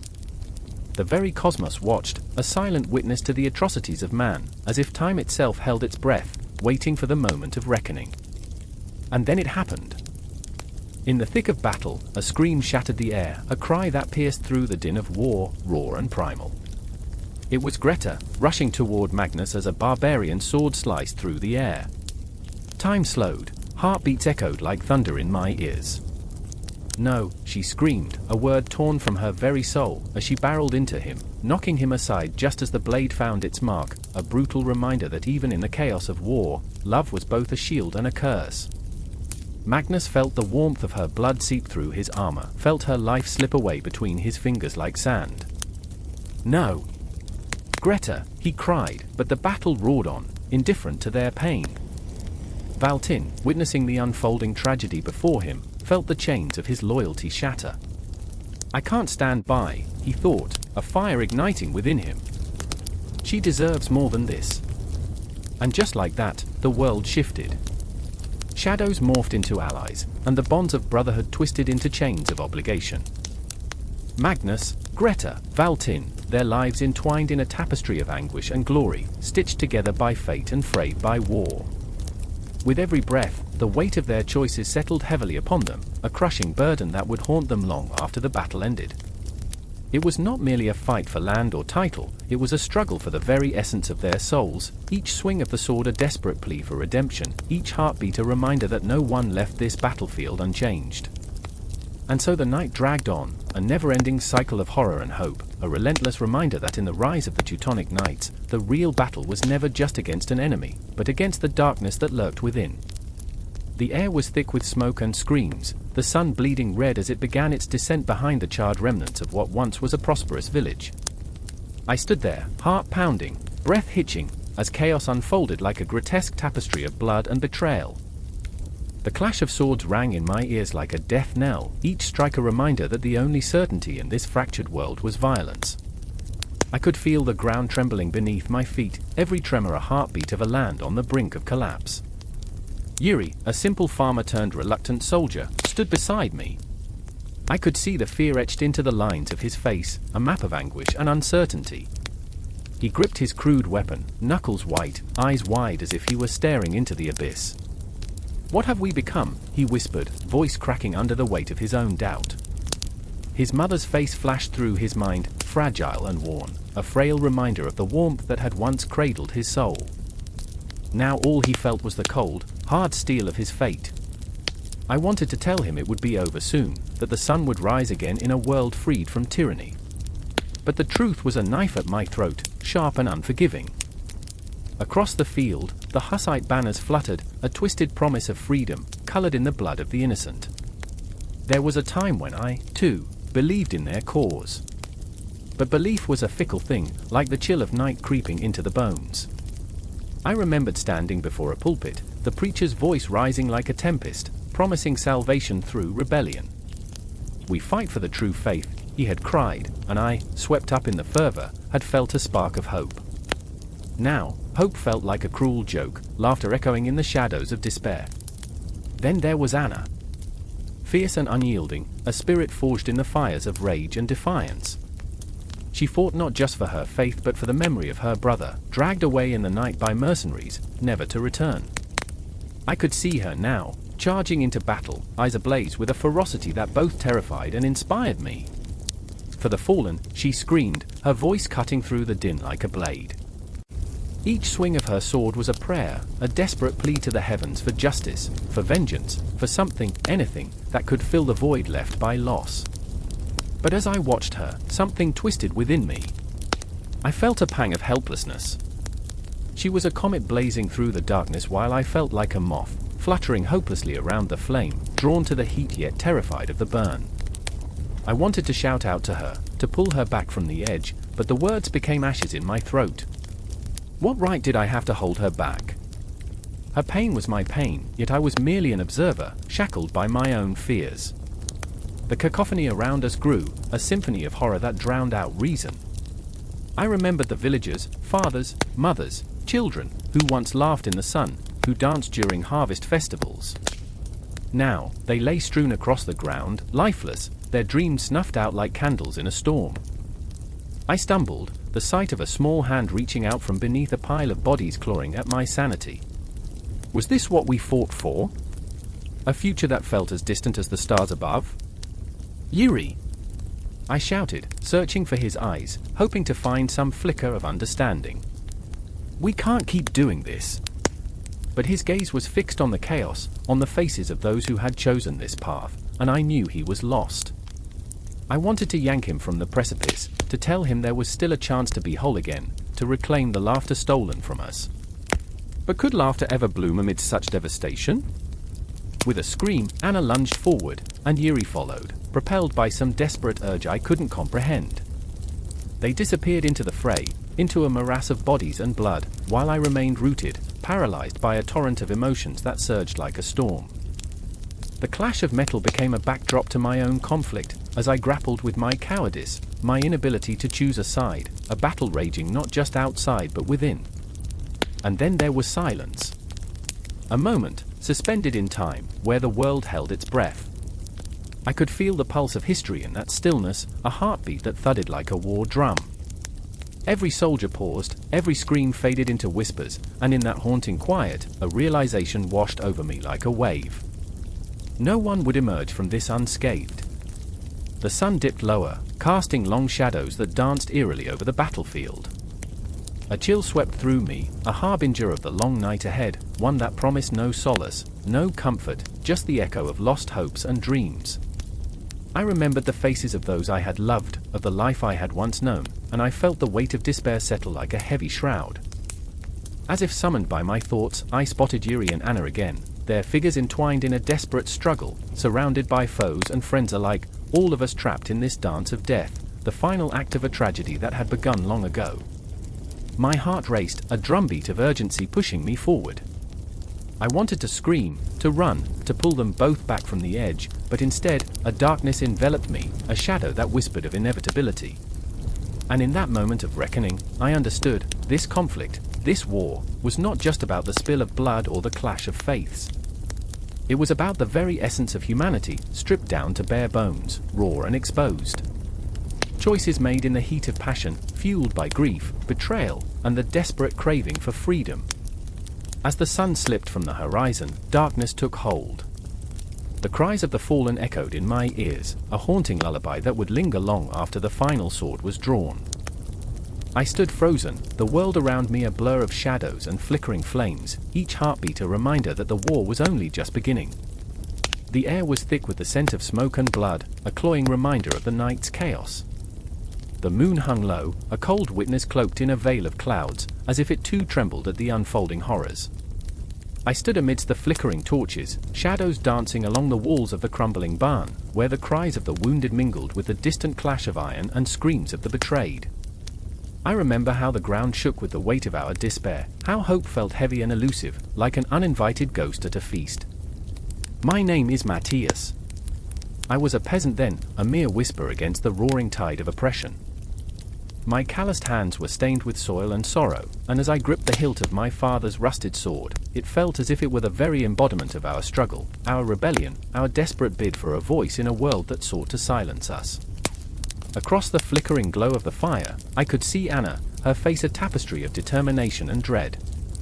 Her hair, wild and unkempt, framed eyes that burned with a fierce light. She was not merely a woman standing against the tide, she was a tempest, a storm forged in the kill of years spent in servitude.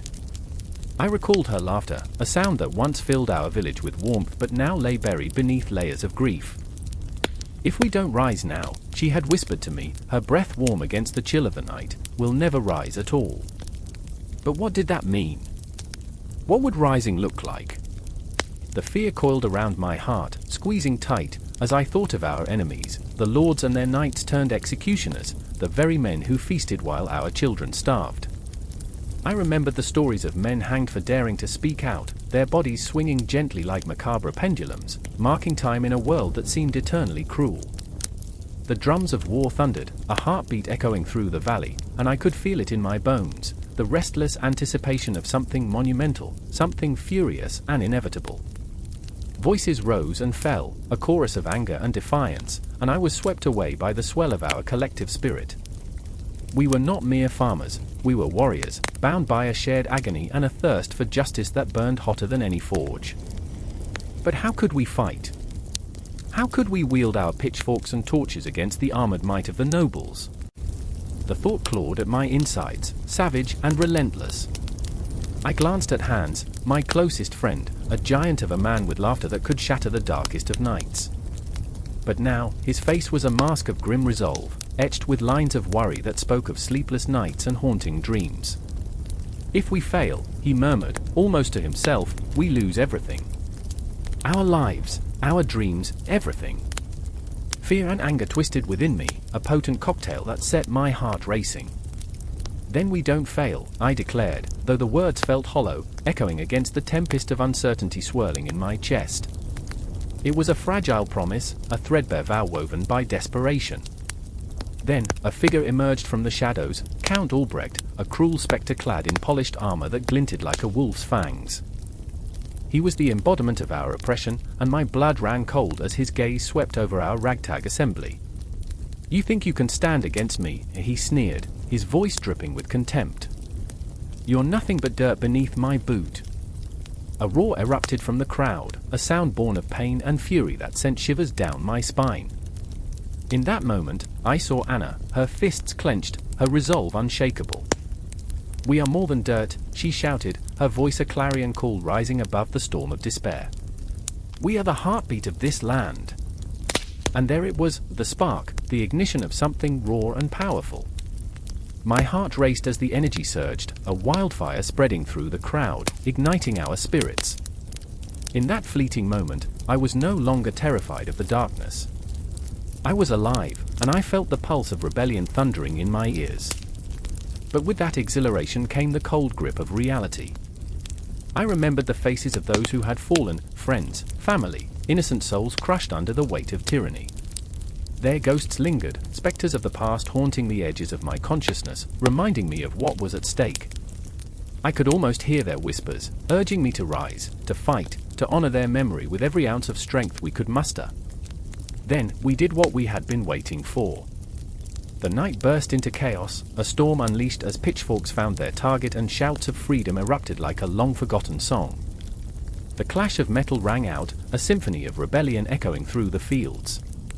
I fought, my heart pounding as I swung my sword, feeling the weight of history in my hands, the weight of every peasant's cry, every mother's tears. Amidst the frenzy, I caught a glimpse of Anna, her form illuminated by the flickering light, moving with a grace that belied the chaos. She was a warrior, a spirit unbroken, and as we fought side by side, I felt an unshakable bond forming, a connection forged in the fires of rebellion. But there was fear too, the shadow of loss looming behind every blow, every step into the fray. What would we become if we won, and what would we lose if we failed? The night unfolded around us, a tapestry woven from the threads of fear, hope, and blood. I could feel the pulse of the battle, the rise and fall of our collective breath, a heartbeat shared among the living and the lost. Shadows raced across the moonlit ground as I fought for freedom, for Anna, for every nameless soul who had ever dared to dream. In that chaotic storm, I understood that the lines between life and death blurred, and the whispers of history called out to us. We were the echoes of our ancestors, standing defiant against the tides of oppression. The battle raged on, our hearts pounding like war drums, each moment a fierce reminder that we were alive, fighting fiercely for our very existence. And just as the horizon began to blush with the promise of dawn, the weight of uncertainty lingered, whispering in the corners of our minds. What awaited us beyond this night? Would we be reborn or simply forgotten in the annals of history? The question hung heavy, a ghost that would not let go. But the truth was larger than any fear we faced. We would fight, We had to fight. Because in the heart of every peasant, there was a fire that could not be extinguished, a fire that lit up even the darkest corners, beckoning us to rise, to claim our destiny, to carve our names into the fabric of time. And as the sun began to rise, the world transformed, and the battle was just beginning. The sun hung low, casting an angry red glow over the blood-stained cobblestones of Milan. The air was thick with smoke, a suffocating curtain that wrapped itself around the city like a shroud. A distant scream pierced the silence, and I remember the way it tangled in my chest, knotting my heart with the sharpness of impending doom. I was there, crouched behind the shattered remnants of a once grand cathedral, my hands trembling as I clutched a dagger too small for the turmoil of the moment. "Albrecht!" A voice, desperate and cracked, reached through the haze. It was Hans, my brother in arms, his face smeared with soot and fear. He emerged from the shadows, eyes wide, reflecting the chaos around us. "They're coming. Coming." The word echoed in my mind, heavier than the weight of my sword. Coming for us, for our families, our very way of life. It was the Holy Roman Empire, a behemoth of ambition and arrogance, sweeping across the Italian lands like a storm, leaving nothing but desolation in its wake. The empire, which should have been a sanctuary, felt like a prison built on the bones of our ancestors. I remember when we were just boys, dreaming of glory, I whispered to Hans, my voice barely rising above the crackle of flames. Now we're just pawns. His eyes softened momentarily, shadows deepening the lines on his face. Pawns can still strike. But the truth loomed larger than his courage. Pawns were expendable, and we were nothing but numbers in this brutal game. The Empire cared not for the lives it crushed, only for the power it seized. I felt the bitterness rise like bile in my throat. I had once believed in the grandeur of our cause, in the weight of our banners. Now, those banners felt like chains, dragging us into the abyss. The ground trembled as horses thundered past, riders clad in the colors of the Empire. Their laughter, cruel and mocking, ricocheted through the alleys. I could taste the metallic tang of their triumph in the air.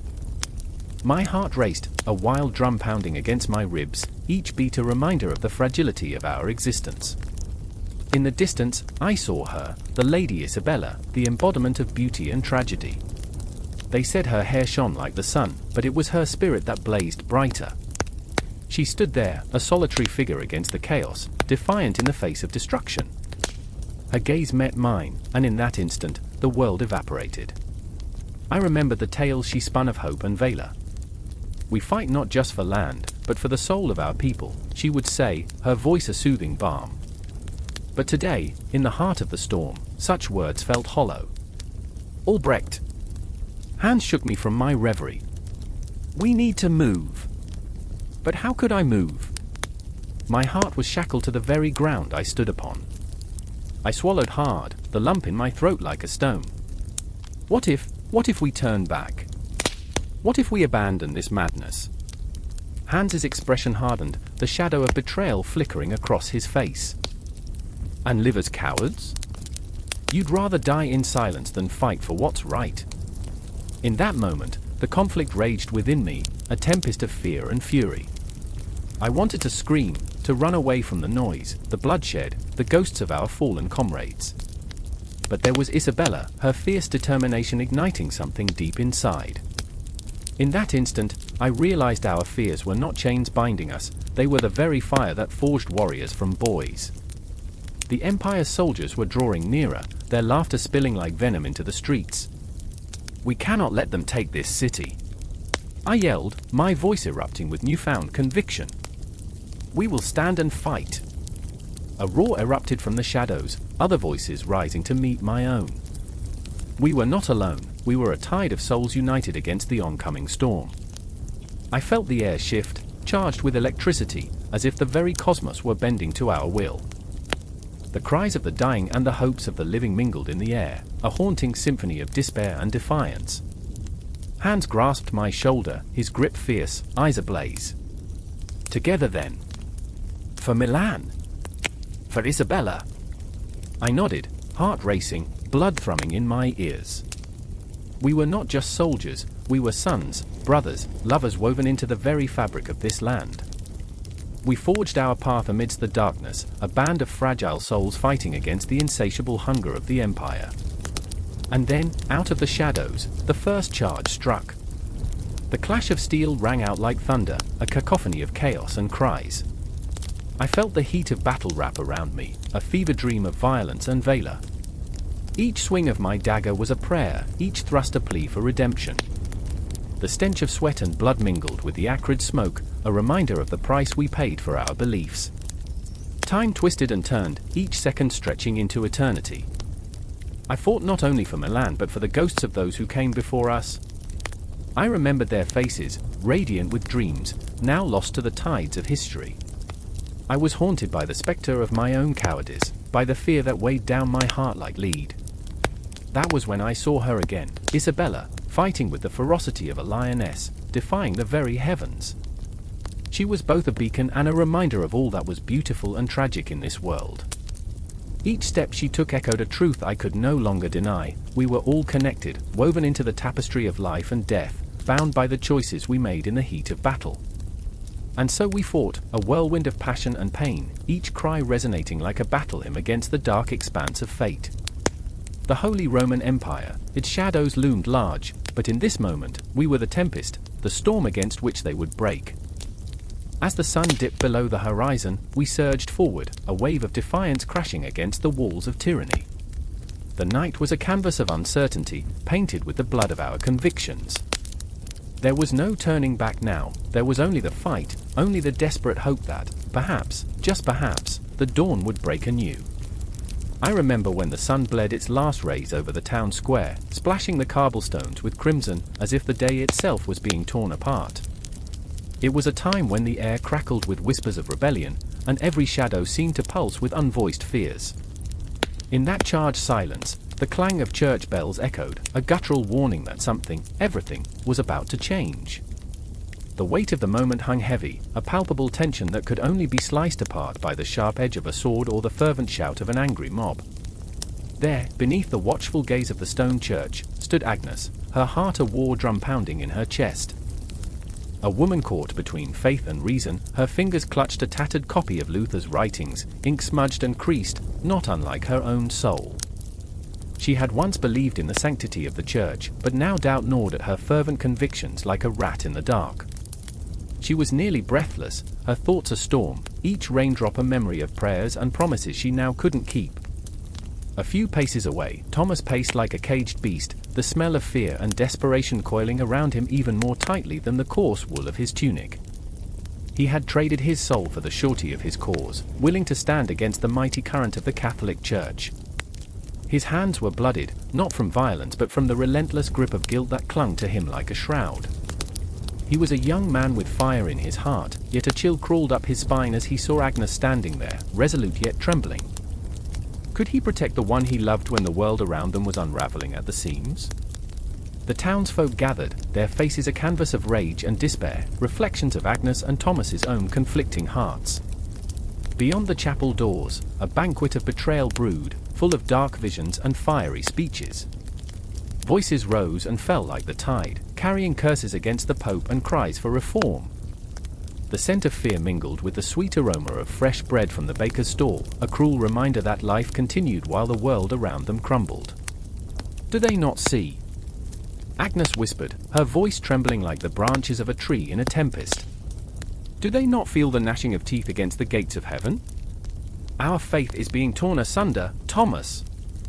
We cannot stand idle, he thundered, his youthful fervor igniting the air around them like a spark in dry brush. These men in their gilded robes have turned the sacred into the profane. They profit from our pain. We must fight, Agnes. We must make a stand. But how could she fight when every step towards the gallows felt like a step away from grace? She wanted to scream, to tear the heavens open and demand an answer. Why had faith transformed into a weapon? Why had love morphed into an impossible choice? The clock tower chimed, the mournful sound resonating through the streets like the tolling of a death knell.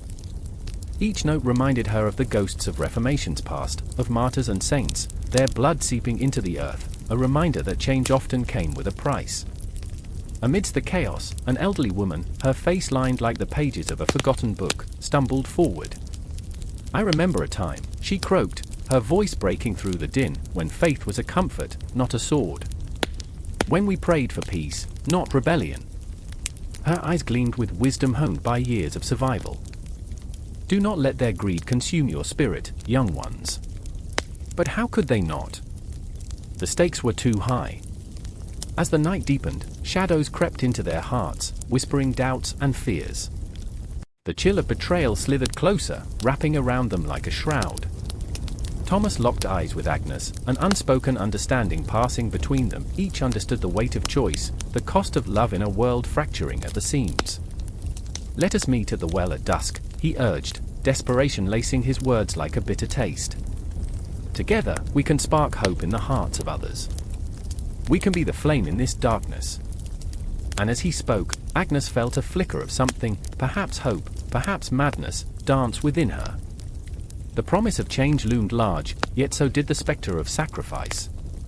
She nodded, her heart racing like the wings of a caged dove, and in that moment, they were bound by the fragility of their dreams and the weight of their fears. The night fell, a velvety curtain swathing the town in darkness. As Agnes walked through the cobblestone streets, shadows haunted her every step. She could hear the murmurs of the restless, the echo of desires unfulfilled, and the soft cries of those who had lost their way. She thought of the church, once a sanctuary, now a battleground where faith and power collided. And then she heard it, the distant sound of drums, the heartbeat of a rebellion rising from the ashes. The hairs on her neck stood on end, a shiver of anticipation mingling with dread. Time itself felt unmoored, as if the past and future collided in the present like waves crashing against the shore. The weight of history pressed down upon her, reminding her that the echoes of the past were not easily silenced. I remember, she whispered into the night, a mantra against the chaos. I remember when faith brought warmth, when love was not a crime. But the words hung in the air, heavy with the realization that those days were lost, perhaps irrevocably so. As dawn began to creep over the horizon, painting the world in hues of gold and crimson, the stage was set. War loomed like a spectre on the horizon, and every heart beat with the rhythm of impending turmoil. The clash of swords and the cries of the innocent, the crackling wood of burning stakes, it all waited just beyond the dawn, ready to swallow them whole. Agnes and Thomas stood on the precipice of change, their hearts twisted in a knot of fear and yearning. What would they choose? Would love triumph over the darkest depths of despair, or would the haunting shadows of a brutal past consume them? The world held its breath, teetering at the brink of chaos, and as the sun rose, casting long shadows on the cobbled streets, the answer remained tantalizingly out of reach. Yet, in that ever-thickening fog of uncertainty, one defiant thought echoed through their minds: change was coming, and with it, a reckoning. The air hung thick with the acrid scent of smoke, the kind that gnaws at your throat, and yet every breath feels like an act of defiance. The clang of steel rang sharply against the cries of the wounded, a symphony of chaos that reverberated through the narrow streets of Magdeburg. I stood at the edge of this inferno, heart racing, as the walls of the city trembled under the weight of cannon fire. The sun, a blood-red orb, hung low in the sky, casting long shadows that seemed to reach for the dying. I remember the look on Anton's face, a mixture of determination and dread, as he gripped his sword so tightly his knuckles turned white. "If we fall today," he shouted above the din, "let it be with honor." But what does honor mean when your city is drowning in flames, when hope flickers like a dying candle? I remember the day it all began, whispers echoing through taverns, each murmur igniting the flames of rebellion. Men and women, once simple farmers and merchants, filled with a seething rage against the tyranny of the Catholic Habsburgs, their hearts pounding in unison like a war drum. The tension was palpable, the air crackling with the electricity of an impending storm. The prayers of the Protestant faithful mixed with the curses of the oppressed, swirling like a tempest ready to strike. I could feel the ground beneath me tremble with the weight of expectations and fears, and as I watched Anton preparing for battle, I couldn't help but question everything: our faith, our purpose, our humanity. And then, there was Ingrid, her spirit fierce yet fragile, a candle fighting against the wind. She stood in the shadow of her father's farm, eyes ablaze, fists clenched as she too was drawn into the tide. Do you not see, she pleaded with Anton, desperation lacing her words. This is not just a fight for land or power, it is a fight for our souls. But how could she convince him? The very earth seemed to tremble beneath the inevitability of conflict, as if it, too, held its breath, waiting for release. Anton's heart was ensnared in a web of ideals, his desire for freedom clashed with his love for her, and the shattering of both felt imminent.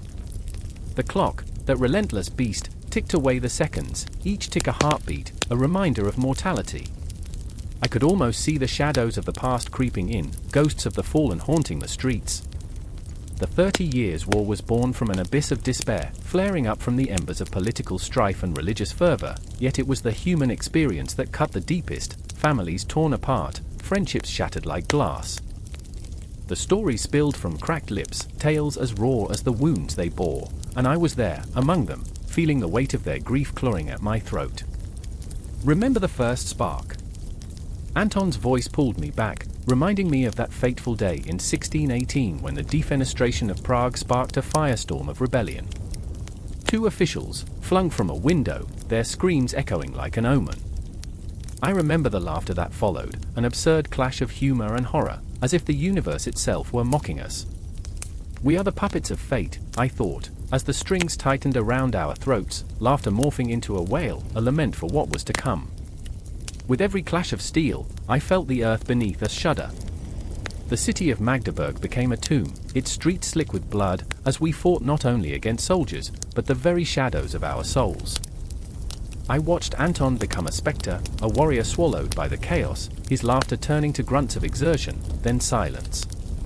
The weight of loss pressed down upon me like a stone, each heartbeat punctuated by the cries of the dying.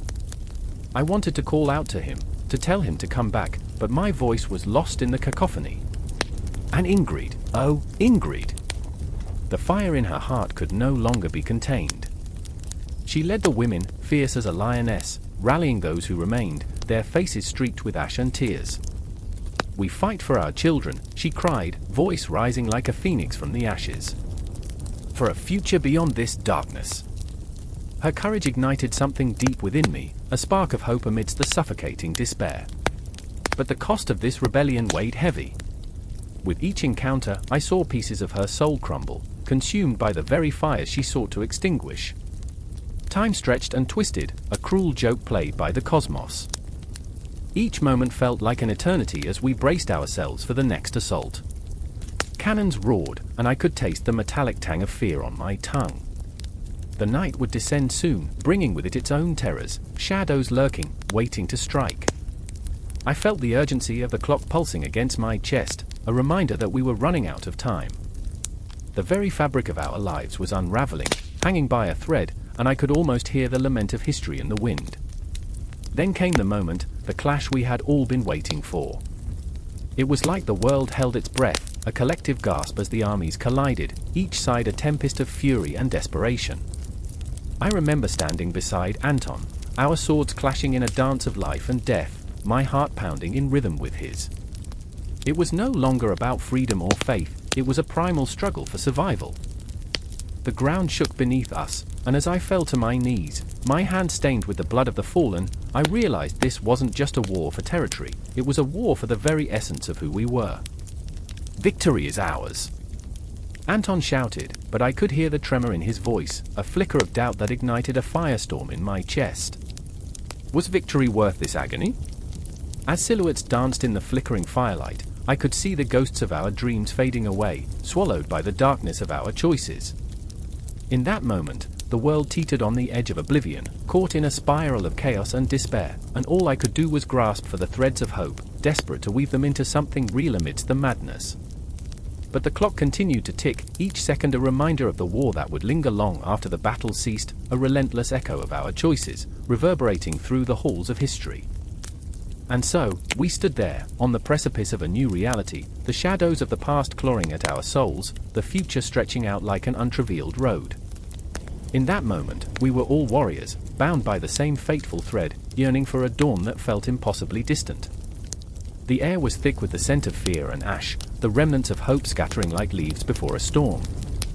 I remember standing in the shadow of Prague Castle, the sun blood-red against the horizon, as if the heavens themselves were warning us of the turbulence ahead.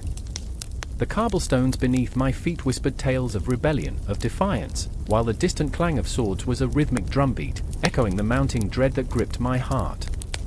I was surrounded by men, brotherhood forged in the fires of desperation. My gaze fell on Jan, whose eyes were alight with fervor, yet glimmering with uncertainty, a storm brewing beneath the surface. He had always been the dreamer, the one who saw the world not as it was but as it could be. "This is it," he whispered, hope and fear intertwined. "This is our moment." I wanted to tell him that dreams often crumble like dust underfoot, but the words caught in my throat. Reality was a cruel mistress, it was too late for caution. Beside him, Anna stood, a fierce light igniting her features, but her hands trembled as they gripped a hastily forged sword.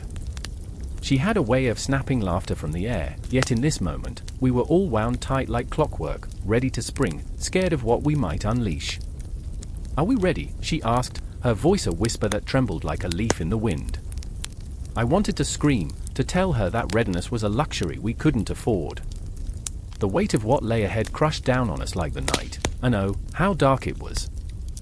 I remember the day we threw those regents out of the window, what a spectacle! That moment of defiance, of reckless abandon, was alive in my mind, vivid as the blood that would soon stain our hands. The defenestration of Prague was a flicker of light in an encroaching darkness, a spark igniting a war that would stretch across Europe, consuming everything in its path. Jan had laughed then, his laughter echoing in my heart, a sound now laced with the cold grip of impending doom. "Do you think they'll come for us?" he asked, glancing back toward the castle walls as if expecting a legion of ghosts to rise from the stones.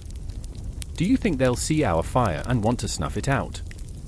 I watched him, the boy with dreams too big for this world, and I felt an aching sorrow grip me. He wore his heart like a banner, but the war did not spare the fragile. The world outside was a cacophony of chaos. I could hear shouts, the clash of metal, the cries of the wounded. The people of Prague were rising, but were they rising for freedom or into the maw of destruction? The streets ran red with the stories of the fallen, but in that moment, all I could see was Jan, his close-cropped hair tousled by the wind, looking every inch the hero he wanted to be. I wanted to save him, to shield him from the horror we were about to unleash, a fool's errand at best. "Stay close," I said, the words tumbling from my lips, a fragile promise against the storm. Anna's fierce determination crackled like static, energizing the air between us. She was a warrior, yet there was a shadow in her gaze, a moment of doubt that made my heart falter. I wanted to tell her that her strength gave me courage, but silence enveloped us like a shroud. As we stepped into the heart of the fray, the screams became a symphony of despair. I could feel the pulse of the city, a living, breathing entity, resonating with anguish and defiance. I remember clutching my sword, the hilt warm against my palm, as if it were alive, urging me to strike. But my heart was heavy with the weight of what lay ahead, a battlefield littered with dreams turned to dust. Jan charged forward, his voice ringing out like a clarion call, a beacon for the others, a call to arms that echoed in my heart. "For freedom," he shouted, a battle cry mingled with hope and determination, and I followed, the distance between us dwindling, yet the fear of losing him clawed at my soul. Amidst the chaos, Anna fought with a ferocity that rattled my bones. She was wild and beautiful, a tempest in human form, and I could almost hear the echoes of her laughter reverberating through the carnage, a haunting reminder of joy amidst despair. I wanted to call out to her, to share the weight of our fears, but the din swallowed my voice, leaving me gasping in its wake. Yet, in the midst of this hellish ballet, I spotted a figure looming at the edge of the battlefield, a spectre, cloaked in shadows, watching us. My breath caught in my throat as a chill ran through me, a bone-deep premonition that whispered of disaster. Time slowed, stretching into eternity, and I felt the weight of the cosmos bearing down on us, as if the very stars were holding their breath, waiting for our next move. "Jan! Anna!" I shrieked, but the words were lost, dissipating into the chaos like smoke. I could see them fighting, battling against the tide of despair, but the shadows were creeping closer. I felt a sense of dread coil around my heart, tightening its grip. Would we become mere ghosts in the stories of the future? The thought clawed at my throat. Through the frenzy, I remembered a dream of a bright, sunlit field, laughter ringing like chimes in the air. I wanted to grasp that vision, to hold it tight against the darkness encroaching on our souls. But the battlefield was a cruel reminder of reality, where laughter twisted into cries of anguish, and dreams were trampled underfoot. Jan fell, a glimmer of hope extinguished, and I felt the world shatter around me. I screamed his name, the sound rising above the chaos, a desperate plea that echoed in the void. Anna turned, her face a mask of horror, and the shadows drew closer, whispering secrets born of despair. I remember the weight of the moment, the heartbeat of the universe thundering in my ears, the world blurring around me as the line between hope and despair wavered like a candle in the wind. I wanted to run, to flee, but the ghosts of our choices bound me to the ground, roots thrust deep into the earth, anchoring me to this moment of unimaginable dread.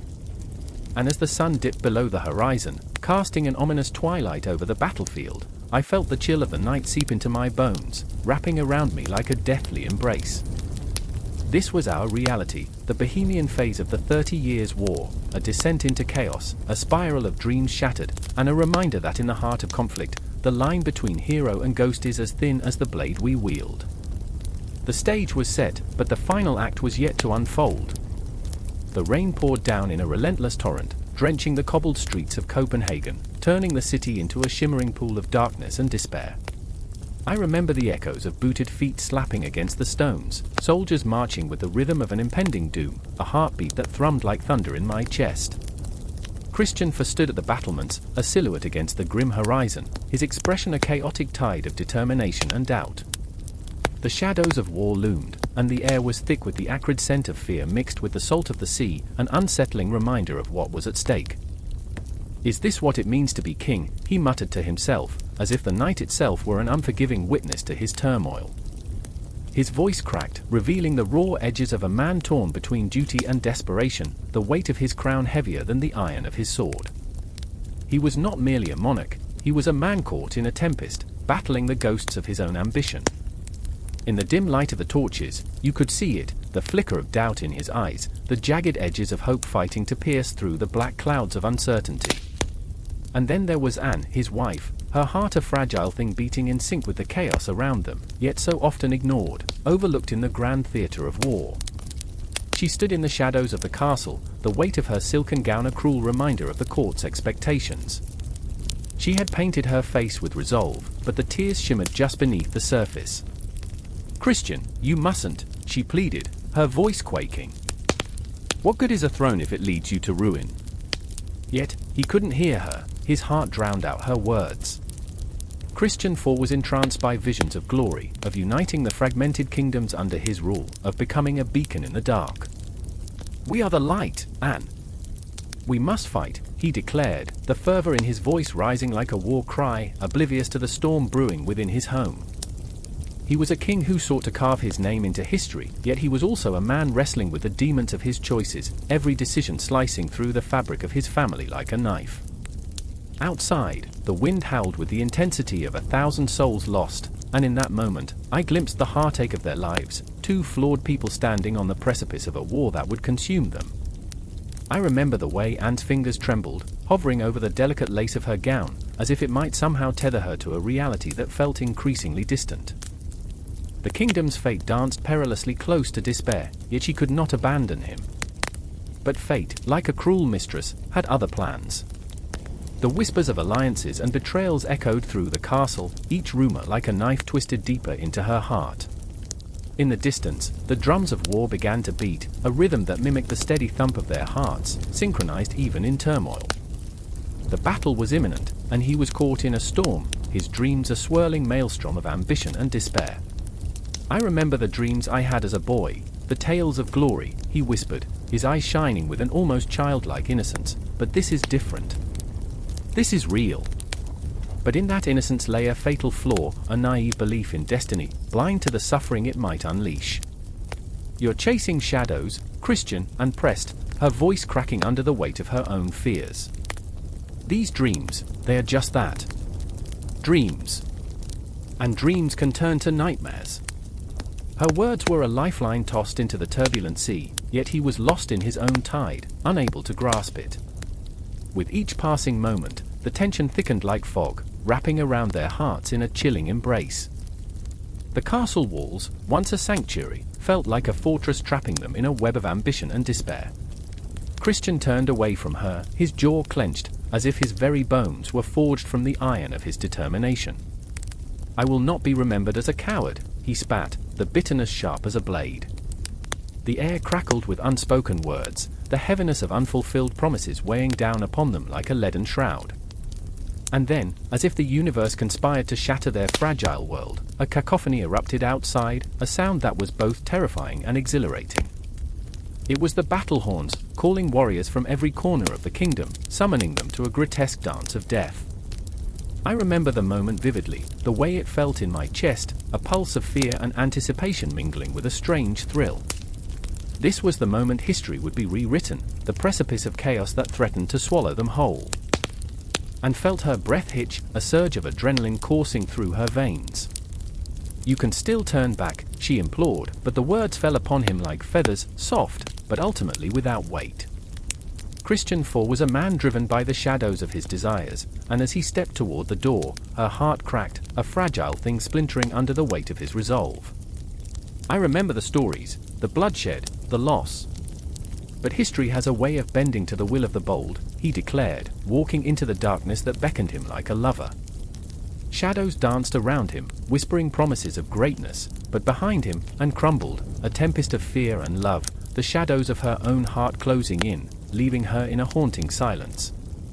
With every step he took into the night, the world around them shifted, swirling into a storm, a tempest of dreams and nightmares. The echoes of war surged forward like a tide, but there was no turning back for either of them. And as the first clash of steel rang out across the battleground, I felt the very essence of their souls intertwining with the chaos, forever caught in a cycle of hope and despair, ambition and heartbreak, a story with no clear end. Time held its breath, suspended in that moment, and their fates hung in the balance, swirling into the abyss. I remember the way the rain fell harder, the night darker, and the hearts of a king and queen echoing in the silence. The icy wind howled around the crumbling stone walls of Magdeburg, a once proud city now a shell of its former glory. Smoke billowed like ghosts lifting from the charred remains of homes, and the air was thick with the acrid scent of blood and despair. I remember standing there, heart racing, pulse pounding as the cries of the wounded echoed through the streets. Each scream was a knife, twisting deeper into the marrow of my bones, a reminder of the chaos unleashed by the 30 Years' War. I remember. A figure emerged from the shadows, a man cloaked in nobility yet marked by the battle's brutality. Gustavus Adolphus, the Lion of the North, his eyes lit with the fire of ambition and a heavy burden of responsibility. I could see it in the way he clenched his jaw, the way his fingers trembled slightly on the hilt of his sword.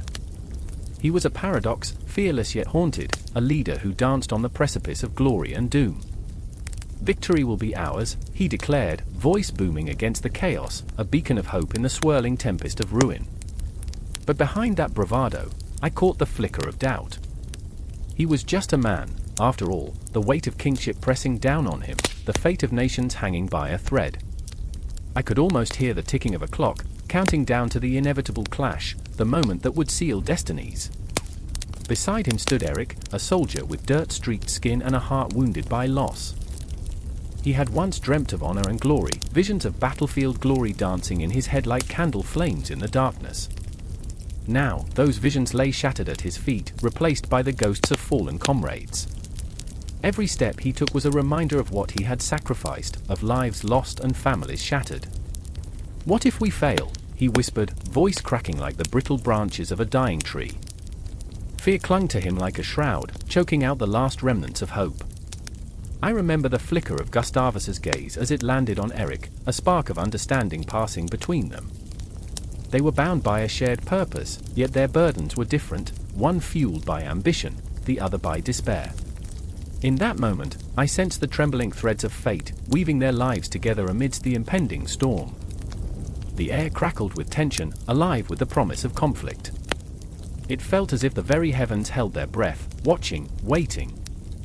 Suddenly, the distant rumble of drums echoed through the streets, a thunderous herald of the approaching enemy. My heart skipped, terror clawing at my throat. The Swedes were not just fighting for land, they were fighting for souls, for honor, for the very essence of existence in a world decaying under the weight of war. The sound grew louder, a relentless tide of sound rushing toward us, drowning out the whispers of doubt and dread. "Remember why we fight," Gustavus shouted, rallying his troops, his voice a talisman against the encroaching shadow. "We fight for freedom. For our homes. For the future." Those words wrapped around us, fierce and intoxicating, igniting a spark in the hearts of the weary soldiers. I could see it, the moment when despair transformed into determination, when fear morphed into ferocity. But what future awaited them? Would the echoes of their bravery resonate in history, or would they be swallowed whole by the abyss of oblivion? I could feel the weight of that uncertainty pressing down, heavy like the clouds above, pregnant with the storm of conflict, the promise of bloodshed lurking behind every breath. As the enemy appeared over the horizon, a dark tide of armor and malice, the ground trembled beneath our feet. The air thickened with the metallic taste of blood, the smell of sweat and fear. I stood there, rooted to the spot, as if the earth itself held me captive, unwilling to let me witness the onslaught that was to come. Gustavus raised his sword high, a glimmer of light defying the gathering darkness. "For Sweden," he cried, and the battle roared to life, a cacophony of clashing steel and anguished cries. I remember every sound, every heartbeat, every life snuffed out beneath the weight of ambition and the cruel hand of fate. Eric surged forward, propelled by a cocktail of rage and grief, a warrior reborn in the furnace of battle. He fought like a man possessed, each swing of his sword fueled by the memories of fallen friends, their faces flickering like candle flames in his mind. And yet, amidst the chaos, I saw the flicker of doubt return to his eyes. What if he failed them? What if his hands could not grasp victory, could not rewrite the pages of history written in blood? The world narrowed to a brutal focus as the clash of swords rang out, mingling with the cries of the dying and the battle cries of the living. I was drawn into the fray, an invisible observer caught in the cyclone of emotion, fear, and despair. The weight of those moments hung like a dark cloud, a reminder that every victory came at a price in blood, in tears, in the extinguished light of lives lived. I remember the clash, the chaos, the primal howl of war. Time became a cruel trickster, an elusive phantom slipping through fingers like sand. Each moment bled into the next, the ground soaked in crimson, the air thick with anguish. Gustavus fought with a fierce light in his eyes, a man grappling with the ghosts of his ambitions, the weight of his crown pressing down, turning his brow slick with sweat and fear. He was a warrior, yes, but more than that, a man. A man haunted by the specter of what could be and what could never be. And standing beside him was Eric, a soldier who had lost so much yet fought for a glimmer of hope, a flicker of light in a world that had spiraled into darkness. In that moment, in that cacophony of war, the stage was set for the heart-wrenching climax of dreams and despair. The city of Magdeburg echoed with the cries of its past, the whispering shadows of forgotten lives blending into the fray. This was not just a battle, it was a testament to the lives intertwined, the dreams shattered, the hope flickering like a dying flame against the cold winds of fate. And as the sun dipped below the horizon, casting the world in hues of blood and shadow, I felt the weight of it all, a heavy hand gripping my heart. Time stood still, and every heartbeat resonated, each breath a reminder of the fragility of existence. The battle raged on, a fierce symphony of life and death, a testament to the indomitable spirit of humanity, caught in the web of its own making. In that moment, amidst the chaos, the desperation, the echoes of forgotten dreams, I found myself ensnared by the intensity of it all, the raw, unyielding reality of life and death. I remember. The chamber was silent. A stillness that clung to the air like a heavy shroud, muffling whispers of treachery that echoed through the stone corridors of the Palais Royal. I stood on the precipice of despair, heart pounding like a drumbeat of war, my breath hitching in my throat. I remember the flickering candlelight as it danced across Cardinal Richelieu's face, drawing out the shadows beneath his eyes, shadows that told tales of sacrifice and ambition, desperate and intoxicating. "Power is a game of shadows, my boy," he had said, voice low and raspy, sharper than the blade he had once wielded. "You must learn to wield it like a dagger hidden beneath a silk sleeve." In that moment, I felt the weight of history pressing against my chest, a suffocating weight that threatened to crush all hope. His gaze was piercing, yet a glimmer of something warm flickered behind those shrewd eyes, a hunger for loyalty, perhaps, or a desperate need for companionship among the ghosts of betrayal. I was not yet a man but a mere pawn on his vast chessboard, and the stakes were rising. France was on the brink, and the spectre of civil war loomed like a dark cloud, heavy with the promise of chaos. I could feel the tension, vibrating in the very stones of the palace, as if the walls themselves were poised for the impending storm. The scent of dread curled around me, mingling with the sweet aroma of damp parchment, where plans and plots tangled like lovers before a midnight rendezvous. And then there was Eloise. The noble woman who kissed the air with rebellion, her fiery spirit clashing against the cold steel of Richelieu's ambitions. I remember her laughter, reckless and free, echoing through the halls like a haunting melody, a stark contrast to the grim reality that enveloped us. She was a tempest in a silk dress, her longing for a France unshackled from tyranny sparking flames in my heart. Every stolen glance, every brush of our hand sent shockwaves through my being, igniting desires I couldn't comprehend. She embodied both fury and grace, an enchanting paradox that left me reeling.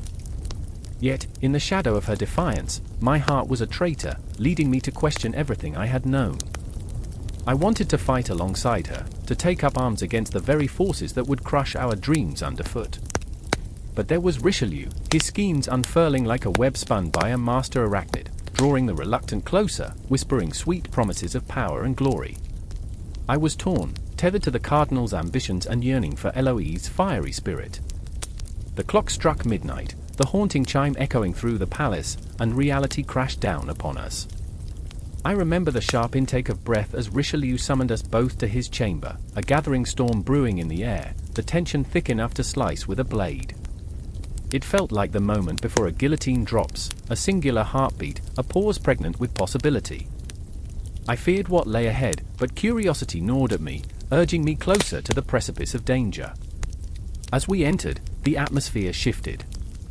The walls seemed to lean in, eager for the secrets that would spill forth. Richelieu, framed by flickering candlelight, appeared both monstrous and divine, a demon and a savior all at once. His voice dripped with charisma, a seductive spell woven with every word, calling us to witness his grand design. "We stand at the edge of a precipice, my young friends," he intoned, the shadows enveloping him like a cloak of darkness. "The Huguenots stir like restless ghosts, and we must strike before they rise against us." Eloise's eyes blazed with defiance, the fire within her refusing to be extinguished. "You would sacrifice the very soul of France for your ambition, Cardinal," she challenged, each word a dagger aimed at his heart, yet I sensed her fear wafting like smoke, delicate and perilous. My heart raced, caught in a tempest of emotion, torn between loyalty and love, between light and shadow. "Sacrifice?" Richelieu laughed, a sound that echoed throughout the chamber, chilling and manic. "What is the life of one for the many? We must be willing to bend the world to our will. History favors the bold." As he spoke, I could see the mask slipping, the man behind the ambition exposed, haunted by his own ghosts. He was a titan who had clawed to the top, leaving only ruin in his wake, and yet, in the flicker of his eyes, I glimpsed the deep loneliness of a man consumed by his own machinations. I felt the tremors of loyalty ripple through me, a choice forming like a storm cloud overhead, blackening the skies of my soul. Would I stand with Eloise, a dreamer seeking justice, or would I align myself with the Cardinal, a man who grasped for power but promised to protect my future? The weight of this choice pressed down upon me, heavier than the iron chains of oppression that bound our people. Outside, the city breathed, unaware of the turmoil swirling within the Palais Royal. The scent of rain lingered in the air, promising change. But change came with a price. I looked at Eloise, her spirit blazing like a beacon in the night, and I wondered, could I be the man she believed I could be? Could I rise against the tide of darkness that threatened to engulf us all? The darkness closed in, whispers of betrayal creeping like vines through the cracks of my resolve. The clock on the wall ticked, each second a haunting reminder of the choices laid before us. Richelieu's plans unfurled, cloaked in ambition and veiled threats, and I felt the walls of my own heart constricting, a tightening grip that left me gasping for breath. And just as I felt I might break, a single thought pierced through the chaos: every tyrant falls eventually.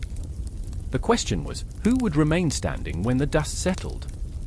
Would it be Richelieu, a man driven by fear and power? Or would it be Eloise, a fierce flame of hope in an unforgiving world? Then, as if orchestrated by fate, the door creaked open, and the dark night spilled into the chamber, shadows merging with uncertainty. In that moment, everything shifted. The world outside was alive, yearning for change, and I knew that whatever came next would shatter the chains binding us all, setting forth a new dawn or sealing our fates forever. In that looming darkness, I made my choice. The storm was coming, and I would either be swept away or rise with the fury of 1,000 suns.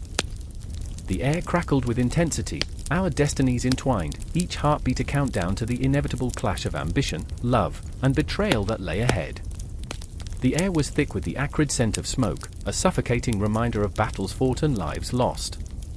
Shadows danced along the crumbling walls of Munster as the sun dipped low, casting a blood-red hue over the remnants of a city that had cradled both glory and despair. I remember feeling the tremors in the ground beneath me, echoes of cannon fire still reverberating in my bones, shaking the very essence of what it meant to belong. It was a world on the brink, teetering between annihilation and the fragile tendrils of peace. And in that chaos, I saw her, Clara, tall and defiant, with eyes that burned like embers against the smoldering horizon. She was the daughter of a general, a warrior in her own right, clad in a simple dress that spoke of nobility and rebellion all at once. I remember how her fists clenched, how the very air around her seemed to tremble with the weight of her unresolved past. Every heartbeat of hers was a countdown, a clock ticking toward an inevitable confrontation, like a wolf poised on the edge of a cliff, ready to leap into the unknown. "Why do you fight?" I dared to ask, my voice barely a whisper above the distant wail of mourning. "What do you hope to gain?" "Hope," she spat back, fierce and raw. "Hope is the only thing that keeps us alive." I could see the ghosts of her fallen brothers behind her eyes, each one a silent scream, each one a promise broken. The war had devoured them, leaving her with a hunger for revenge that twisted in her chest like a dagger.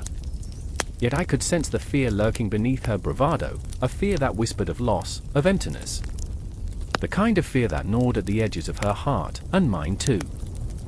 Then there was Friedrich, a diplomat caught in the web of his own ambitions, a man whose tongue was sharp as any sword, but whose heart was a labyrinth of contradictions.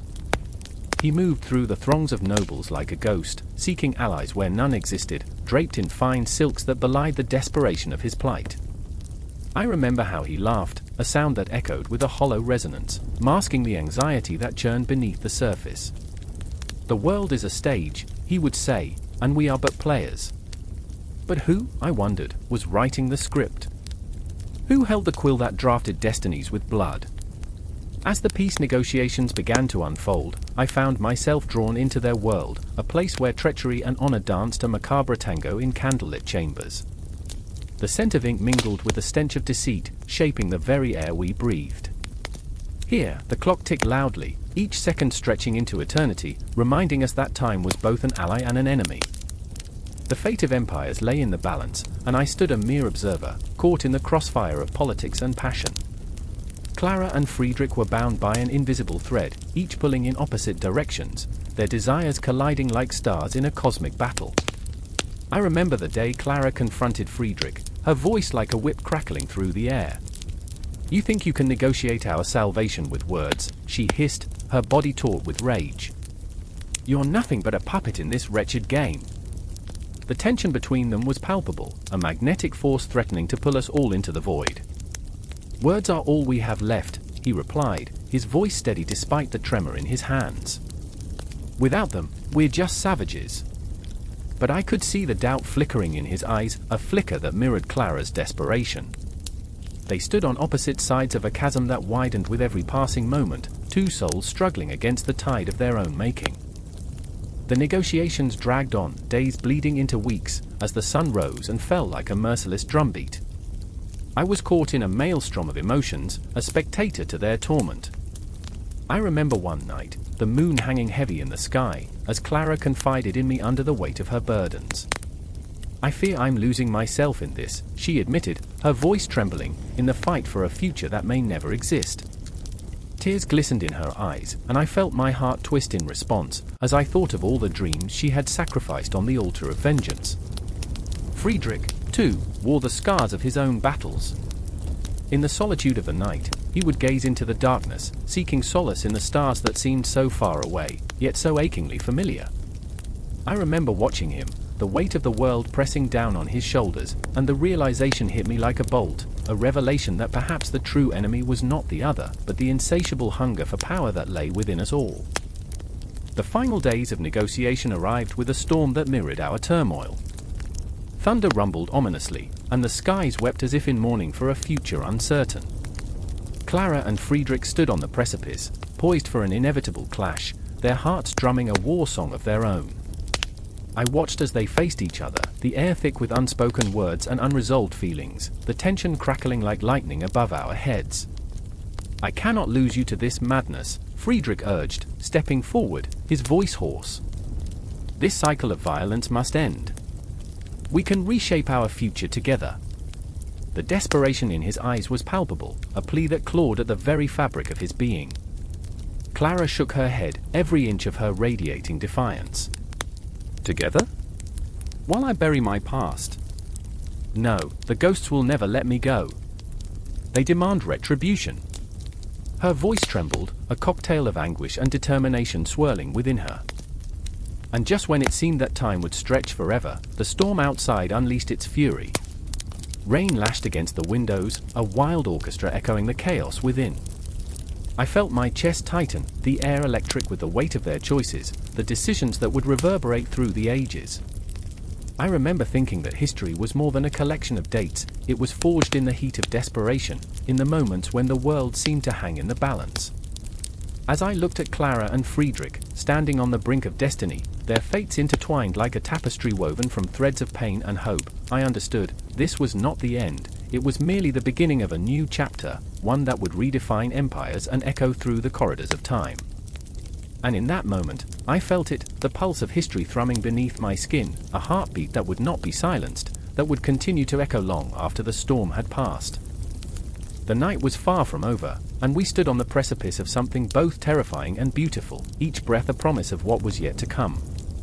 The cannon roared, a sound like the growl of some monstrous beast unleashed from its slumber, echoing across the fields that had been painted crimson by the setting sun. I stood there, heart pounding like a war drum, the earth beneath my feet trembling. It was all chaos, the air thick with gunpowder and the acrid scent of fear. I remember the screams, the sharp cries of men as they fell, their lives extinguished in an instant, like flickering candles snuffed out by an unforgiving wind.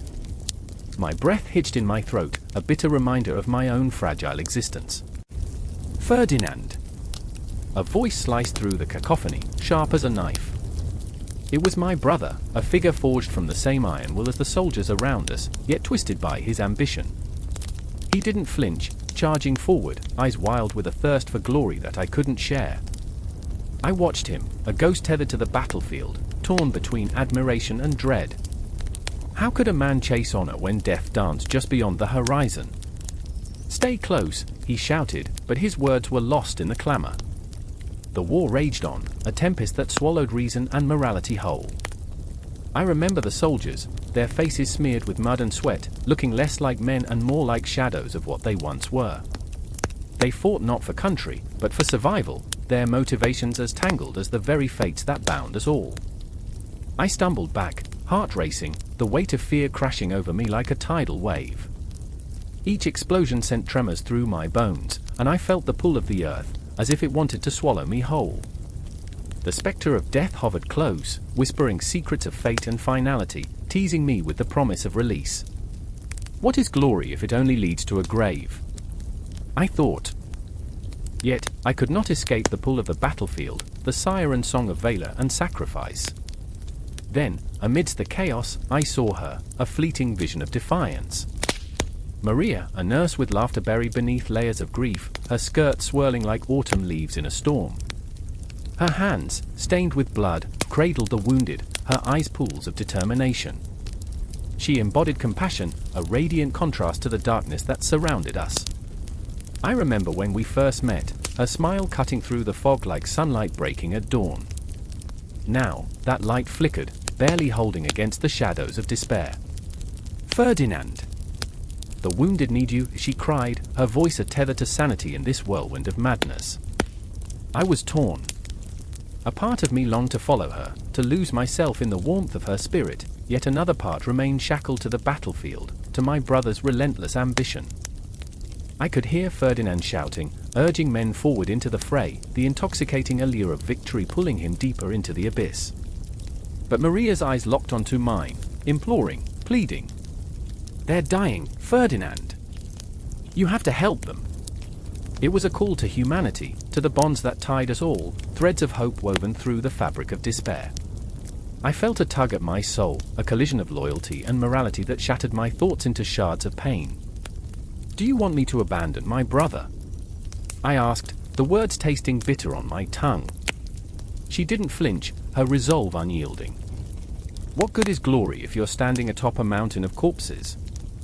Her voice was a whisper, yet it cut through the noise, a chilling reminder that every soldier was a life, a story, a beating heart. In that moment of clarity, the world around me blurred. I turned away from the battlefield, the chaos echoing behind me like the distant cries of fallen warriors. I ran towards her, towards the wounded, the dying. As I knelt beside a soldier, I could feel the warmth of life slipping away, the pulse of humanity fading into the ether. Stay with me, I urged, but my words felt hollow in the face of impending darkness. Gunshots rang out, a staccato rhythm of death that punctuated the air, and I flinched, each crack a reminder that time was slipping away. I glanced back, searching for Ferdinand, his figure a silhouette against the inferno. The lines of loyalty were drawn thick, and I was caught in the middle, torn between familial duty and the desperate need to save a life. I could feel my heart splintering, each beat echoing with anguish. Then came the moment, the one that stretched like a taut string, ready to snap. I saw Ferdinand charge forward, a wild-eyed gladiator eager for battle, but in the midst of his fury, I saw him falter.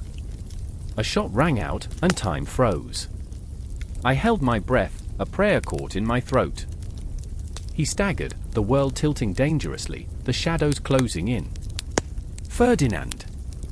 I screamed, the name reverberating through the chaos, a desperate plea that shattered the cacophony around us. His expression twisted in pain, and in that heartbeat, the battlefield ceased to exist. The clamor faded, replaced by a deafening silence, an eerie lull that felt like the calm before a storm. I remember the shadows creeping closer, the tendrils of fate reaching out, pulling at my soul. I couldn't move. Fear locked me in place, a prisoner in a war of my own making.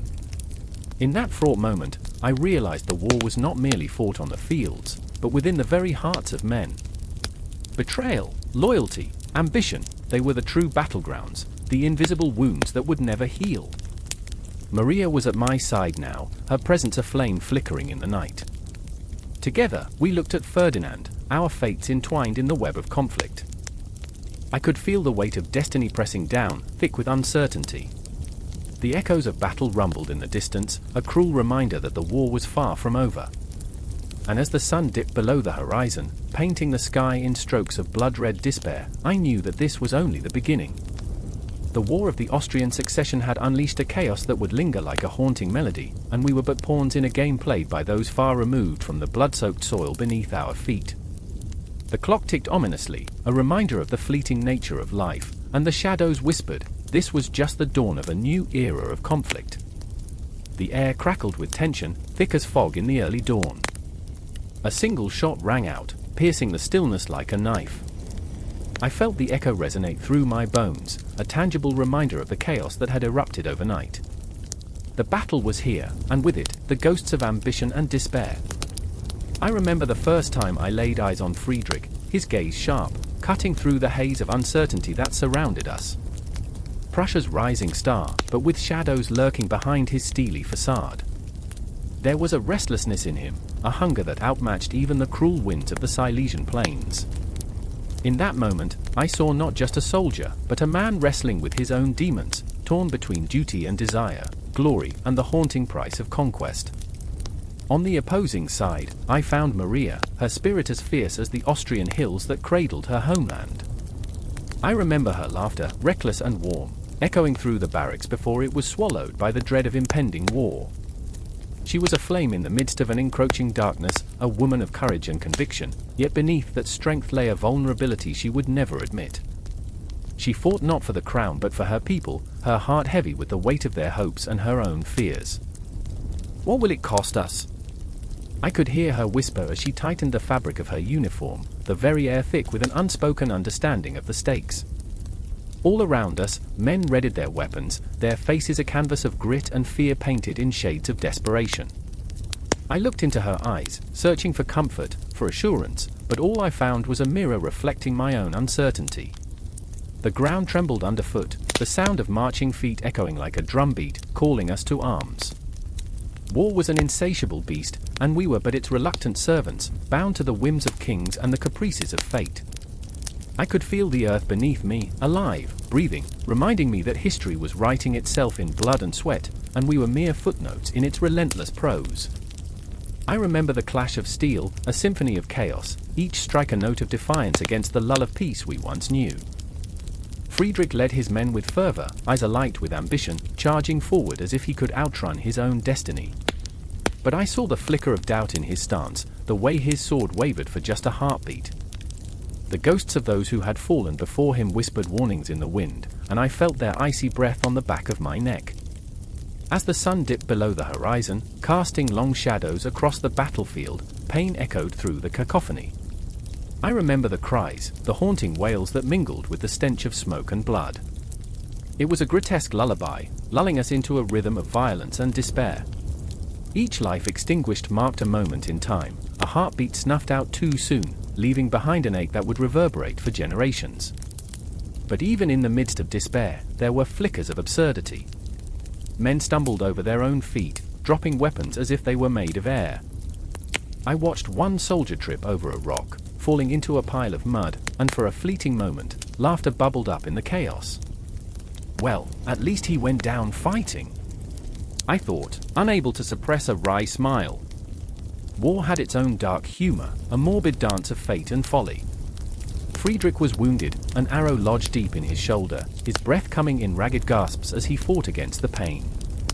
"You must go on," he urged his men, a command torn from his very soul, though he could barely stand. I saw the weight of his ambition pressing down like a leaden cloak. What glory lay in victory if it cost him everything? In those haunted moments, I understood the true toll of ambition, an endless cycle of loss, where the victor was often the most hollow of them all. And there was Maria, charging forward, a whirlwind of fury and purpose. I watched her face as she weaved through the chaos, her spirit undeterred by the shadows of death swirling around her. For Austria, she cried, rallying her comrades, her voice cutting through the despair like a beacon of hope. But even as she fought valiantly, I could see the flicker of fear behind her eyes, the fear of losing everything she held dear, of being consumed by the flames of war that raged unchecked. In that moment, everything felt like a dream, a grotesque ballet played out beneath a starless sky. Time twisted and stretched like a taut string, each second a lifetime. I remember feeling weightless, as if I were hovering above the battlefield, the cries of men and the clash of swords swirling beneath me, an orchestra of suffering and valor. And then it happened, a deafening silence fell, a moment suspended in time, as if the very universe paused to witness the horror. Friedrich and Maria met in the chaos, their eyes locking, filled with a mixture of recognition and despair. Two souls destined to clash, yet somehow intertwined by fate.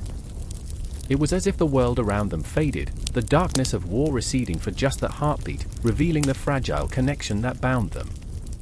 Why must we fight? Friedrich's voice trembled, raw and vulnerable against the backdrop of destruction. Maria's breath caught, her heart torn between loyalty to her nation and the undeniable bond they shared. The tension crackled like lightning in the storm-laden sky, and I felt the weight of their unspoken words hanging in the air, a testament to the cost of ambition, love, and longing. But before they could grasp the enormity of that moment, the battle surged forward again, relentless as the tide, sweeping them back into the fray. I watched as they were pulled apart, the threads of fate fraying with each clash of swords and the relentless roar of war echoing around us. The Silesian Wars had become not just a conflict of armies, but a crucible of the human spirit, a test of resilience and surrender. As the moon rose high, Casting its ghostly light over the devastation, I realized that in the heart of chaos, we were all fighting our own battles. And so, the war raged on, each heartbeat a testament to the struggle for power, identity, and love amidst the ruins of history. The ghosts of the fallen lingered, their whispers woven into the very fabric of the night, a haunting reminder that in the end, we are all but shadows chasing the light, forever haunted by the choices we make and the dreams we dare to hold on to. The cannon roared in the distance, a monstrous roar that shattered the stillness, reverberating through the hearts of men like a death knell. Smoke billowed, thick and choking, curling around the ruins of a village that once thrived, now just a graveyard of hopes. I remember that moment, fear creeping up my spine, a whispering dread that settled in the pit of my stomach. The air was heavy with the scent of gunpowder and despair, every breath a reminder of the fragility of life teetering on the edge of annihilation. Thomas stood, chest heaving, eyes darting. He gripped his musket, knuckles white, a soldier molded by duty but shattered by doubt. "What have we become?" he whispered, and I felt the weight of his words cling to the dark sky, a haunting echo that dared the world to answer. For him, war was no longer a noble cause, but a gruesome game played by the rich and powerful, while the dirt beneath his boots drank the blood of the innocent. Each day brought new horrors, each new dawn was stained with the ghosts of comrades lost to the relentless tide of conflict. He was a man caught between loyalty and the unshakable truth that perhaps kings never truly cared for the lives they sacrificed. Then there was Elise, her spirit fierce like a wildfire, burning with a desire for justice that refused to be snuffed out. I remember her laughter, a sound so vibrant it could drown out the cannon fire, yet now it felt like a distant memory. She had taken up arms, torn between the love for her homeland and the heartache of watching it crumble. "If I do not fight, who will protect our children?" she had said, her voice a clarion call that rallied those weary souls still clinging to hope. In her mind, the line between heroism and madness blurred, a tightrope walk over an abyss filled with despair. But every victory came with a price, every triumph tasted bitter when faced with the faces of the fallen. As we navigated the charred remains of what had once been a thriving village, shadows danced around us, secrets whispered in the rustling leaves, and I felt an oppressive weight, as if the earth itself mourned. There, amidst the ruins, we were not simply fighting for territory, but for the very soul of our existence. The empires stretched far beyond the horizon, their ambitions entwined in a deadly game of chess, and we were pawns, small, fragile lives caught in a struggle far too grand for our understanding. I remember the silent moments, the haunting stillness that hung between the explosions, where time seemed to pause, stretching into infinity. I thought of my father, who had fought in wars before me, his tales of glory now twisted into nightmares. The clock ticked ominously, each second dragging like the weight of the world on our shoulders. Was he proud of me? Or did he watch from the shadows, disillusioned by the reality of war? The smell of blood lingered in the air, mingling with memories of laughter and warmth, a stark reminder that the past was but a fragile illusion. We huddled in the remains of a hollowed-out barn, the roof sagging like a weary soldier.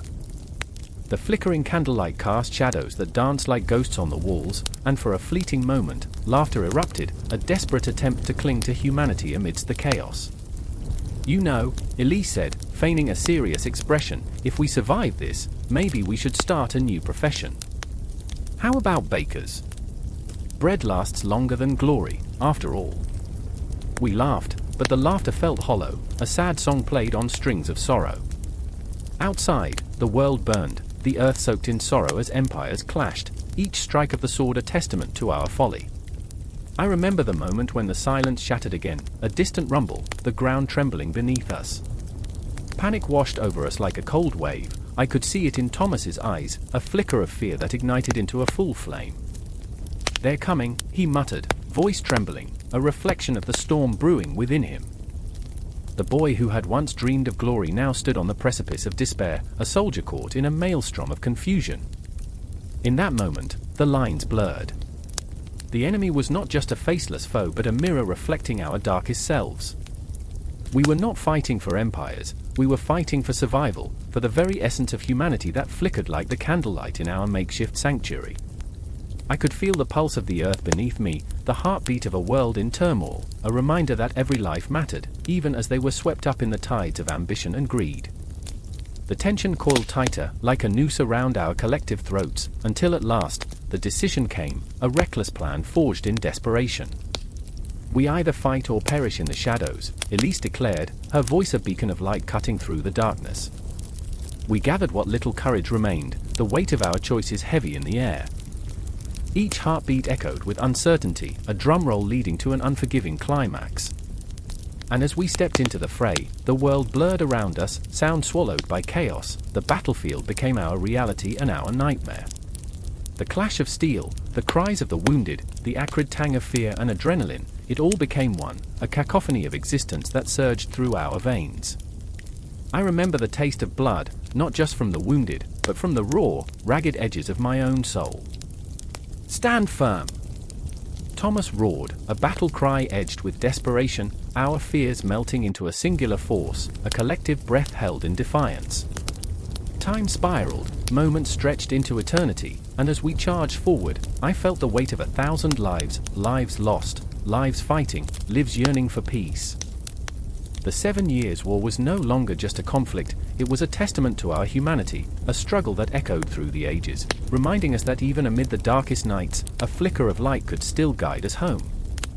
And in that maelstrom of chaos, I remembered what it meant to be alive, to feel every pulse of my heart as if it were a battle cry itself. The empires may rise and fall, but here, in this moment, we fought not just for survival, but for the very essence of what it meant to be human, a tapestry woven through pain, hope, and the unyielding spirit of resilience. The earth beneath us trembled, and as we charged into the fray, I knew that we were bound to this moment, forever entwined in the echoes of war. The cannon fired, a roar like the wrath of gods, and in that instant, the world splintered into chaos. Smoke wrapped around the air, thick and cloying, as though the very essence of life was being snuffed out. I could see Edward, his face twisted in a grimace of terror and fury, charging forward, sword raised, drenched in the crimson of a fresh wound. Time slowed, the screams of men mingled with the cries of dying horses, a haunting symphony of despair that clawed at the edges of my sanity. "Stay close!" I shouted, but the words came out as whispers, lost amidst the din. I felt the pulse of fear surge through my veins. Every heartbeat screamed survival, but the battlefield was a hungry maw, devouring hope, swallowing dreams. I remember the moment I saw him fall, the ground swallowing Edward whole, an abyss of mud and blood, as if the earth itself had chosen its side. He was my brother. Behind me, Clara fought back tears, her hands trembling as she clutched a makeshift banner, the emblem of an empire on the brink of collapse. Her fierce determination was a fragile flame flickering against the shadows of despair. "We can't let them take our home!" She screamed, her voice slicing through the chaos, yet I could hear the cracks forming in her resolve. I remember the way her eyes glistened, not with valor, but with the sheer weight of loss, as if she were carrying the souls of the fallen on her narrow shoulders. The battle raged on, a grotesque dance of death played out under a sky stained with ash. I had read about the Napoleonic Wars in dusty tomes, stories of glory and valor, but no one prepared me for this hell where men became ghosts before their time. The empire, once a proud titan, now stood teetering on the brink, its people battered and bruised, their spirits crushed like the bones beneath our feet. "Do you remember the tavern by the river?" I asked Clara amidst the chaos. The one with the crooked sign and the smell of ale.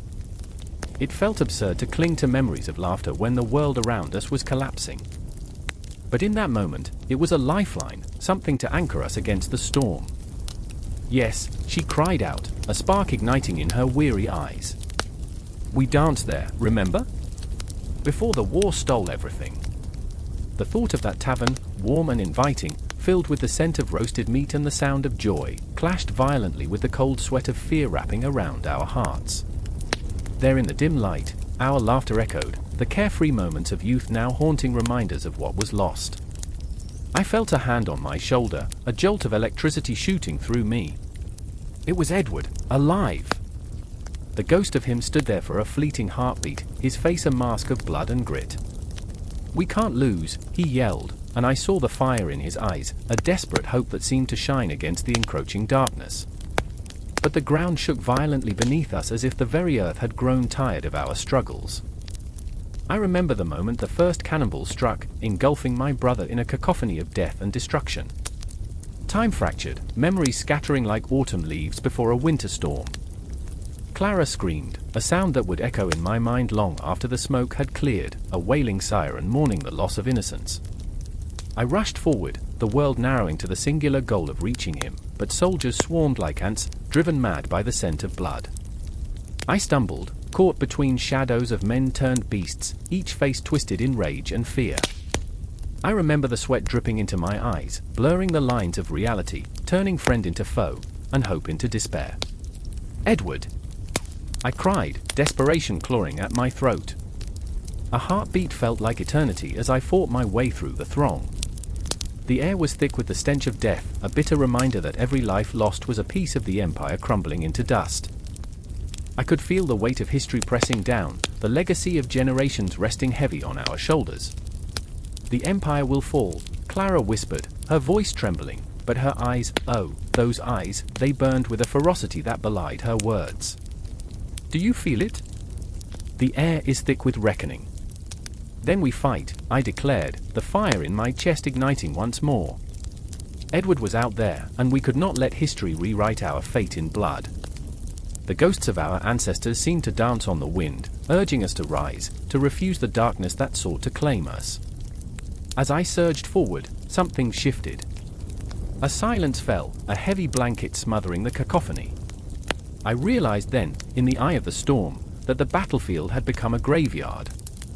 Shadows stretched long and ominous, feasting on our doubt and despair. I saw them, the shattered faces of my comrades, mere echoes of what they had once been, and within that haunting realization, I found clarity. We were not just fighting for land or glory, we were fighting for the very heart of an empire that had forsaken us, that had turned its back on the promise of a brighter tomorrow.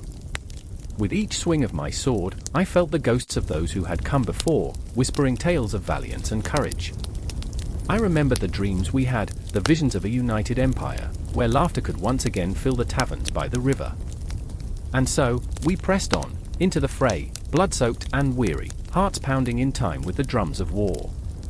The spectre of defeat loomed ever closer, but we found strength in each other, an unbreakable bond forged in the fires of despair. In that moment, I understood, the empire may crumble, but as long as we stood together, our story would never end. The ghosts of the past, the weight of our history, it would all be woven into the fabric of our fight. We would not fade into obscurity, we would burn bright, a beacon of defiance against the dark tide of fate, forever echoing in the halls of time. And as the sun dipped below the horizon, casting the battlefield in shades of orange and crimson, I felt the weight of every heartbeat, each one a promise that we would rise again. Even in the depths of despair, hope flickered like a candle in the dark. And I knew, somehow, that this was just the beginning. The air hung thick, a tremor in the silence that was anything but peaceful. A distant cannon's roar shattered the stillness, sending vibrations through cobblestone streets, rattling the bones of the city, and echoing the heartbeat of a fractured empire. Darkness clung to the corners of the alleyways, where shadows danced in a macabre waltz, whispering secrets only the night could hear. In that moment, I found myself breathless, caught in the eye of a storm I couldn't name. I remember the faces, their desperation painted in starker shades than the night sky. There was Friedrich, his hands trembling, not from fear but from a resolve that seemed to cut deeper than the cold steel of his sword. He stood at the edge of the crowd, the weight of loyalty and betrayal woven into the fabric of his being. His brow, furrowed with the burdens of a soldier who had fought too many battles, reflected a hopelessness that gnawed at my own heart. I could see it in his eyes, the yearning for a time when allegiance meant something, when men could take pride in the banners they carried. Then there was Clara, her voice like the last breath of autumn, crisp yet fading. She stood beside Friedrich, a force of nature wrapped in the fragility of her womanhood. Her anger surged like a river, fierce and unyielding, but it was the sorrow beneath her fury that captivated me. She had lost too many to the war, to the relentless march of power that crushed the lives of the innocent. I could feel her pain radiating through the air, a palpable entity that clung to my skin and wrapped around my heart. "We fought for nothing," she screamed, a wild spark igniting in her eyes. "Nothing but a promise as hollow as the Emperor's crown." A chill washed over me, and I could almost taste the bitterness of her words. they hung in the air, heavy with the weight of despair. I remember the flickering torchlight revealing the faces of those who stood with them, faces etched with uncertainty, faces that craved freedom more than life itself. That night, as the Confederation of the Rhine teetered on the brink of dissolution, I stood entranced, caught in a web of emotions that felt as vast as the cosmos, and just as ungraspable. Friedrich's voice cut through the darkness. "We must act." He lunged forward, a warrior ready to reclaim his honor, and yet I saw the flicker of doubt in his eyes. It was a ghost, an echo of the past, of battles lost and victories won at a price far too steep. I could sense the tremor in his chest, a war raging inside that was far worse than the one outside. "If we don't stand now, we'll be nothing but whispers in the wind," he declared, his voice steady despite the storm brewing in his soul. It was a call to arms, but even as he spoke, I felt the shadows clinging closer, the very essence of despair wrapping around us like a tightening noose. Clara stepped closer, her hand brushing against Friedrich's arm, a gesture both tender and fierce. "But at what cost?" she challenged, her voice rising, desperation clawing at her throat. "We've lost everything already. What more can they take?" I felt the weight of her question hang in the air, a heavy stone sinking into the depths of our collective fear. She was not just a woman, she was a symbol of the shattered dreams of the people, dreams that had been frivolously cast aside by the hands of those who wielded power like a dagger. The night deepened, and with it came the promise of chaos. I watched as men and women around us made their choice. Some rallied behind Friedrich, their spirits ignited, a flicker of hope in a sea of despair. Others turned away, their faces pale, as if the very idea of rebellion had carved lines into their souls, lines that told stories of loss, of heartbreak, of too many buried dreams. I felt a knot tighten in my stomach. The weight of history pressed down upon us, each moment heavy with the echoes of the past, the reign of emperors, the clashing of swords, the laughter of those who once danced in the light of a prosperous empire. Now, we stood on the precipice, and I could feel the ground shifting beneath our feet, the architecture of power crumbling like ancient ruins. The Confederation was collapsing, the Imperial power dissolving into the ether, and we were left to grapple with the chaos it would unleash. "Friedrich!" Clara shouted, her voice cutting through the murmur of the gathering crowd. "If we rise, we must rise together. We cannot afford to lose any more." Her resolve radiated like a beacon, and I felt myself drawn to her, to the fire that flickered in her heart. I remembered the story she told of a world where love and loyalty triumphed over tyranny. I longed to believe in her vision, to fight beside them, even as dread clawed at my insides.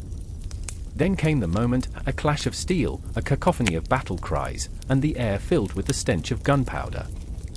I tasted fear on my tongue, a bitter reminder of all that was at stake. The soldiers of the Empire marched forward like a tide, relentless and cold, each step a crushing blow against the dreams of a broken people. I saw Friedrich charge into the fray, wielding his sword like a beacon, brave, yet vulnerable, a man wrestling with the ghosts of his own decisions. And there was Clara, unyielding, leading the charge, her voice a rallying cry that rang through the night. "For the fallen! For our future," she screamed, and her words lit a fire in the hearts of the weary. I couldn't help but feel the surge of hope amidst the chaos, a visceral connection that made the air electric, each heartbeat syncing with the rhythm of rebellion. As I stood on the fringes, the clash of metal and cries of valor enveloping us, I was acutely aware that we were but fragments in the grand tapestry of history, caught in a moment where everything hung in the balance. And in that kaleidoscope of emotion, fear, anger, hope, I understood that we were bound not just by the weight of our past, but by the promise of a future that, even now, shimmered just beyond the horizon. My heart raced, my breath came in ragged gasps, and I felt time stretch, warp, twist into something unrecognizable. The universe spun on its axis, the stars pulsing in the vastness above, and I knew, deep down, that this was only the beginning. The dissolution of the Imperial power was not an end, but a catalyst, a spark that would set the world ablaze, one heart at a time. The air crackles with the tension of unshed tears and unspoken fears, draped thick over the battlefield like a suffocating fog.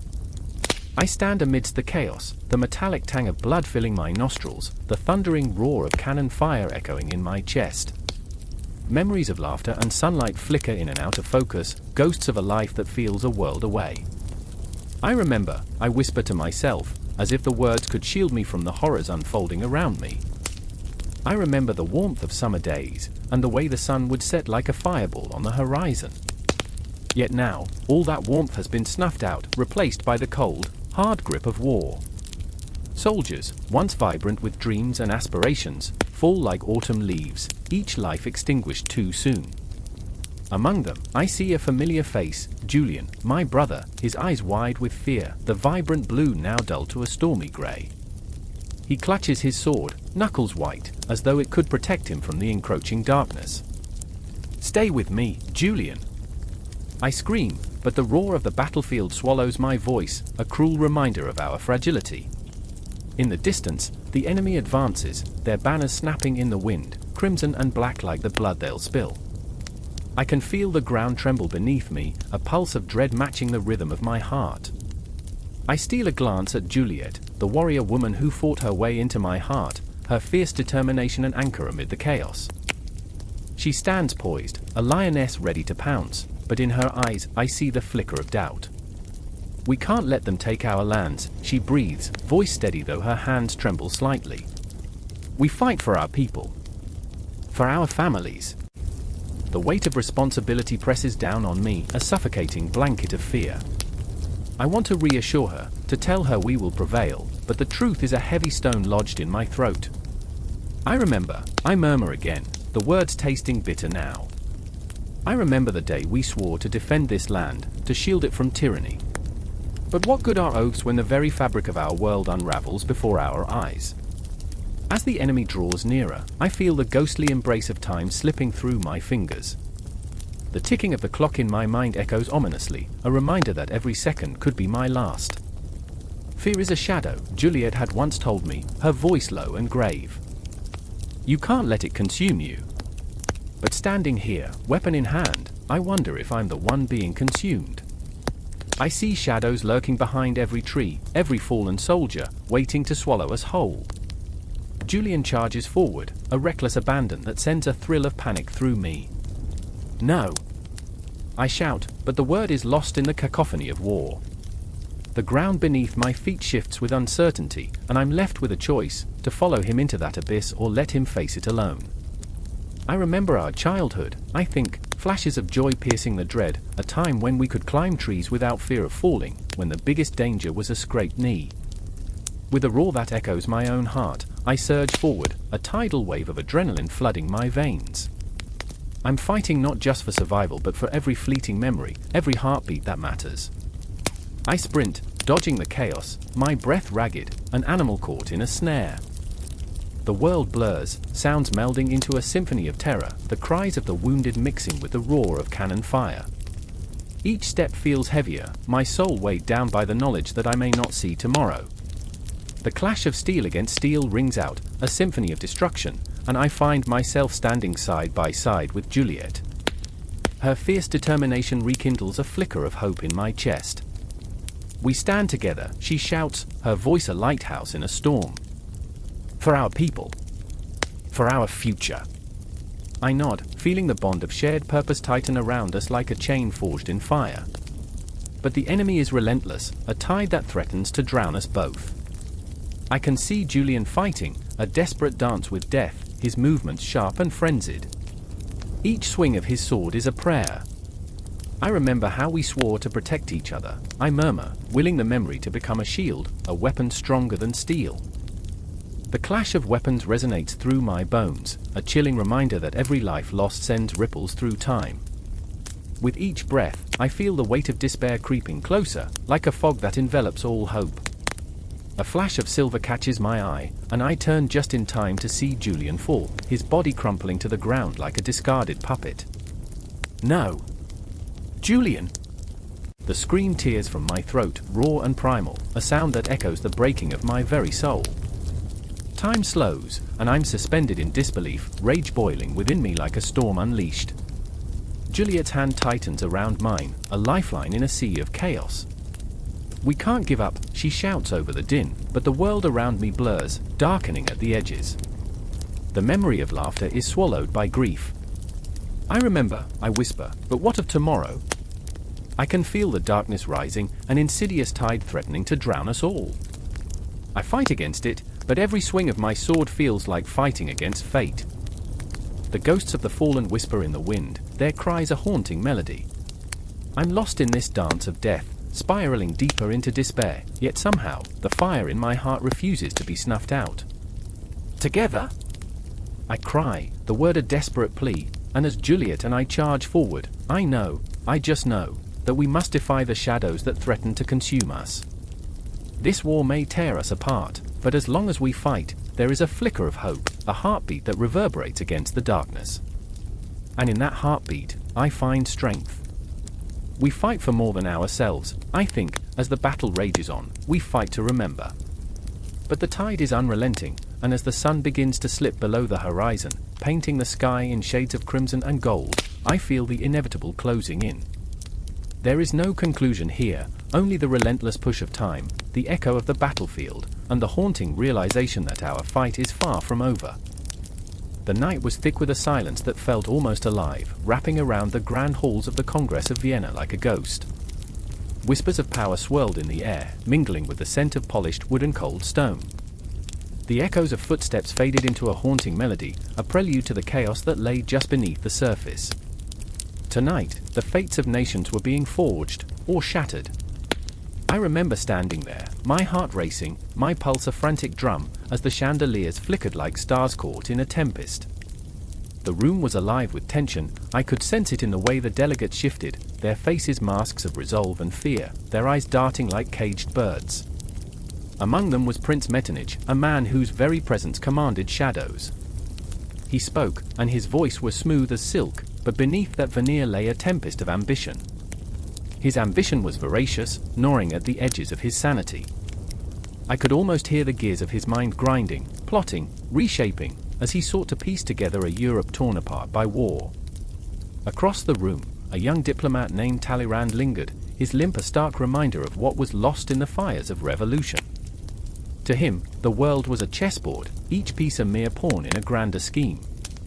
His clever smile betrayed nothing, yet it felt like walking a tightrope over a yawning abyss, the stakes so high that one misstep could lead to catastrophe.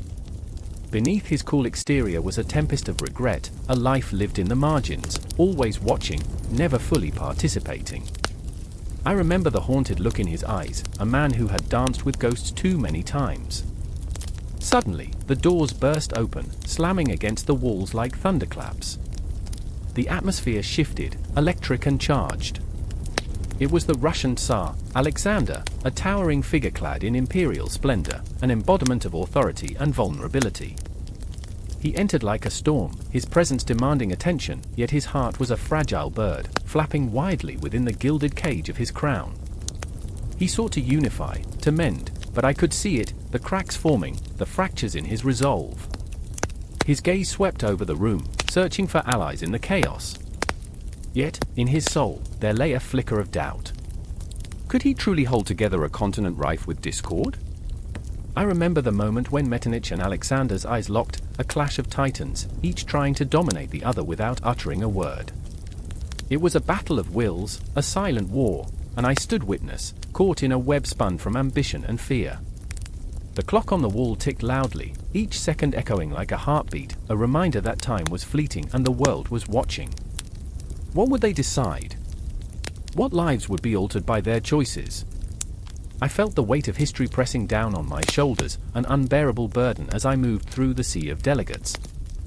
Conversations flared around me like fireworks, each word a potential spark igniting a new conflict. The air was thick with ambition, and yet, amidst the machinations and plots, I could sense the quiet despair of those who had lost everything to this very strife. There was a woman in the corner, her eyes downcast, a widow of a soldier fallen in the Napoleonic Wars. She clutched a tattered letter, the ink faded, a ghostly reminder of love lost in the tides of history. I could see the fire smoldering behind her tears, a fierce desire for justice that could not be quenched. She was the forgotten voice, the one left behind in the grand narrative spun by men in suits. Suddenly, the conversation shifted to territorial gains, borders redrawn like a child's reckless doodles on a map. I felt the heat rising as Metternich proposed a division of lands, the spark igniting a firestorm. Talleyrand chimed in, his words honeyed yet sharp, slicing through the air, aimed at the heart of every nation represented. The stakes rose higher, alliances formed and fractured with every syllable spoken.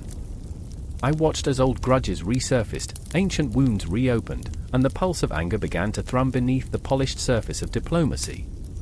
The night wore on, and the clock's hand seemed to mock our desperation. Delegates argued passionately, voices rising, hands gesturing wildly, as if the very act of speaking would summon the spirits of their ancestors to judge their decisions. I remember feeling the urgency, the weight of history pressing down on each decision made in that room. The air crackled with unresolved tension, a storm threatening to erupt at any moment.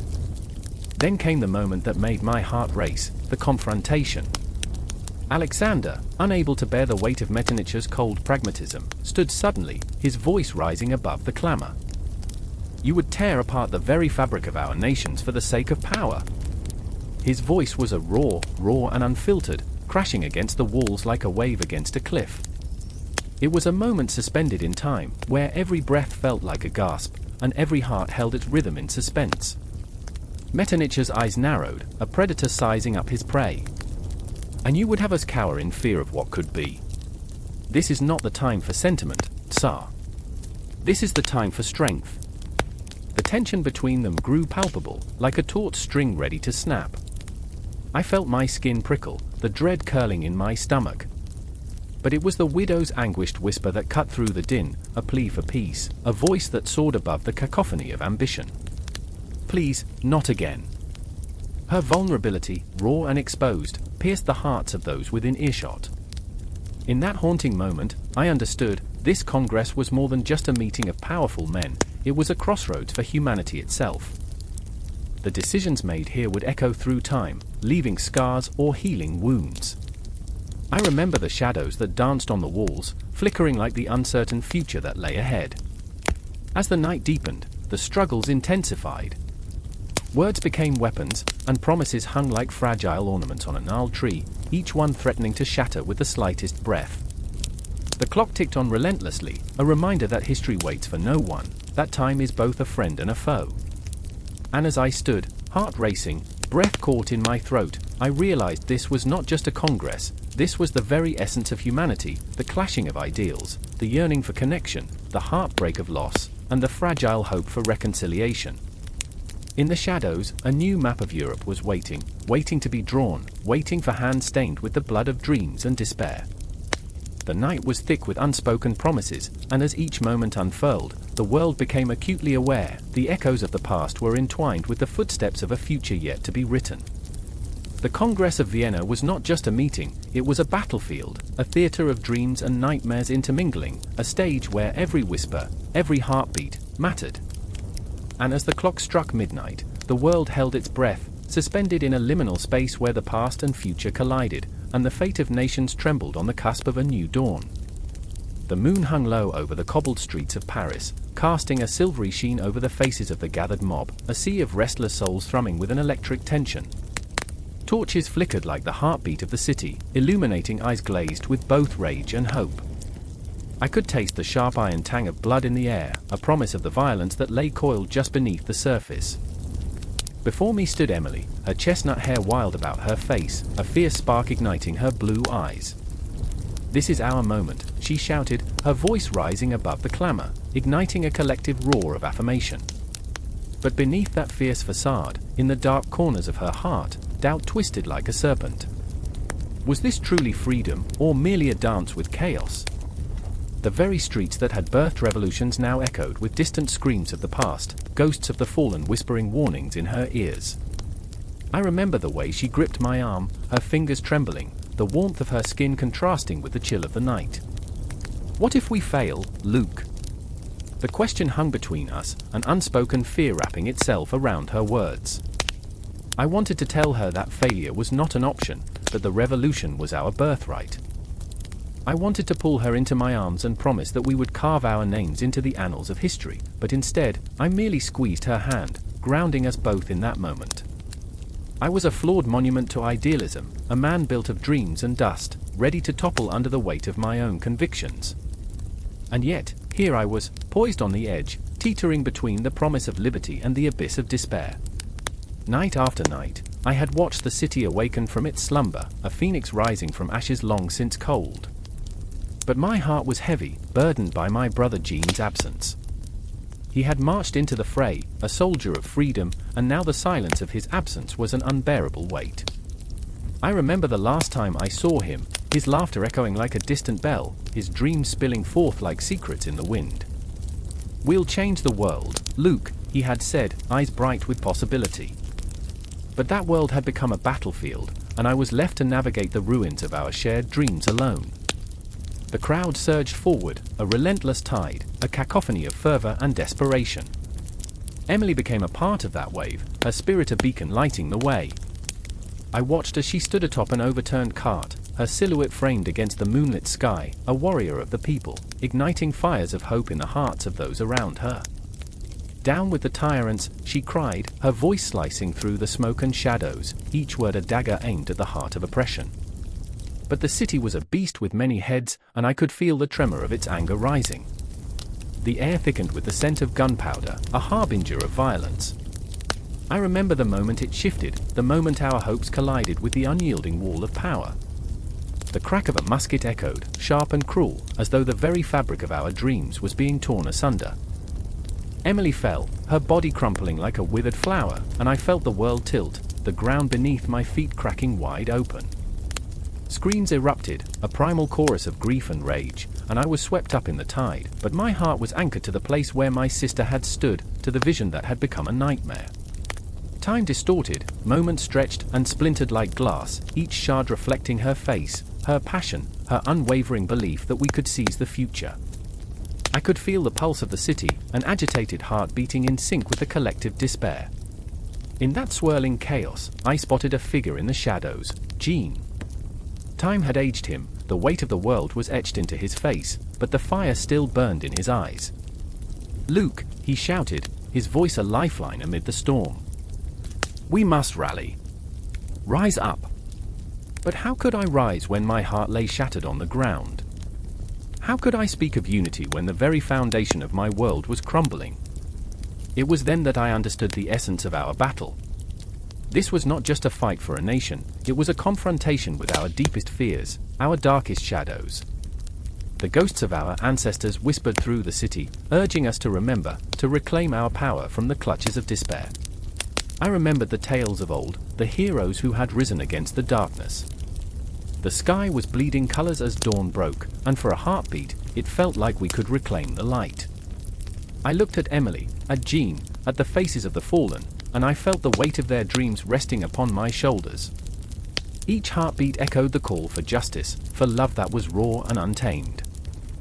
But the city was restless, a caged beast, and I knew that we were no longer just fighting for a cause, we were engaging in a desperate dance with fate, one that would either liberate us or bind us further in chains. The streets would remember our cries, our passions, our desperate hopes. I remember the moment I stepped forward, fueled by a surge of defiance. For Emily. For Jean. For all of us. I cried, heart racing, blood roaring in my ears. The crowd surged, a wave of bodies, voices intertwining in a symphony of chaos. And so, the revolution took shape, not as a single moment, but as an endless struggle, a chaotic dance upon the precipice of despair, forever echoing through the ages. In the city of Paris, time folded in upon itself, and the fight for freedom became entwined with the very essence of our beings. The ghosts of our pasts intertwined with the hopes of our future, and the revolution thrummed like a heartbeat, alive and pulsing, as we hurtled forward into the unknown, a relentless tide of nationalism and the relentless spirit of an empire yearning to breathe. The cannon roared, its thunderous growl slicing through the humid stillness of the summer air. Smoke billowed like a ghost from the barrel, curling towards the heavens, each tendril a whisper of death that hung heavy over the battlefield. I stood there, heart pounding, throat dry, feeling the raw pulse of the world around me. It was chaos, a cacophony of clashing metal, anguished cries, and the sharp, acrid scent of gunpowder invading every breath. The clash of empires was not distant, it was a visceral reality, a soul-wrenching fight for superiority, a dance of fate that would leave scars carved deep into the heart of Germany. In the chaos, I saw Friedrich, a towering figure whose silhouette was framed by the flickering flames of a nearby fire, his face wrought with determination and fear. A soldier of the Prussian army, he clenched his rifle tight as if it were a lifeline. But I knew better, it was also a weight, a burden that threatened to crush him under its relentless pressure. His eyes, dark pools of resolve, told a story of conflict, a battle not just against the Austrians, but against the encroaching shadows of doubt gnawing at his soul. I remember the way he once laughed, a deep, booming sound that filled the air with warmth, but now that laughter felt like a distant memory, an echo drowned in the storm of war. And then there was Clara. Sweet Clara, with eyes like summer skies now darkened by the storm clouds of conflict. She was far from the battlefield, yet her heart was there, tethered to Friedrich as if by an invisible thread, taut and trembling. I could feel her fear from a distance, a palpable energy that coursed through the air. She had entrusted her heart to a man who dove into the maw of war. Each letter she penned, filled with fragile hope and desperate longing, was a lifeline for Friedrich. I remember, she would write, "The way you used to hold my hand," as if it were the only thing that mattered. But those words felt like paper boats set adrift in a sea of uncertainty, destined to sink beneath the weight of reality. The battlefield was not just a literal ground of blood and mud, it was a metaphor, a crucible forging a new identity for a fractured nation.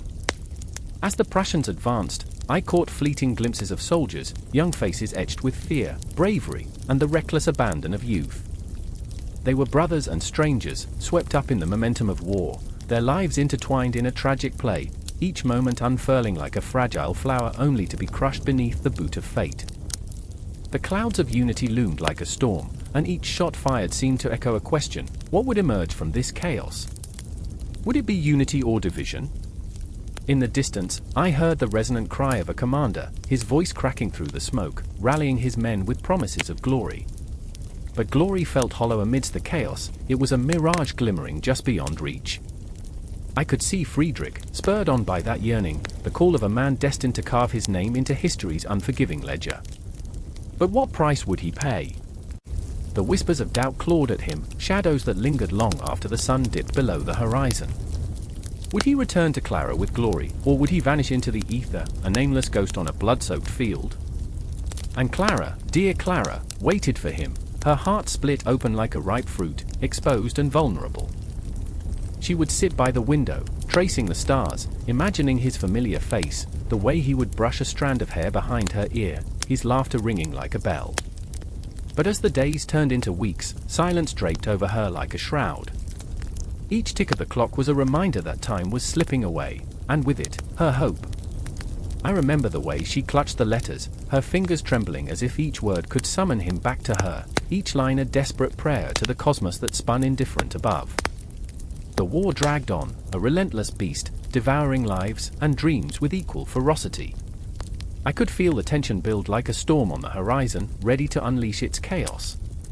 Friedrich, standing amidst the din of violence, his heart torn between duty and love, felt the weight of history pressing down upon him. He could almost hear Clara's voice in his mind, soft but insistent, pulling him back from the edge of despair. "Remember me," it seemed to whisper, echoing against the backdrop of cannon fire. "Remember what we dreamed." And then, it happened, a flash of blinding light, a deafening roar, and the world shifted on its axis. The battle surged like an angry tide, and in that moment, everything stood still. Friedrich's world exploded around him, the ground trembling as men fell, and he charged forward, propelled by the ghost of Clara's love.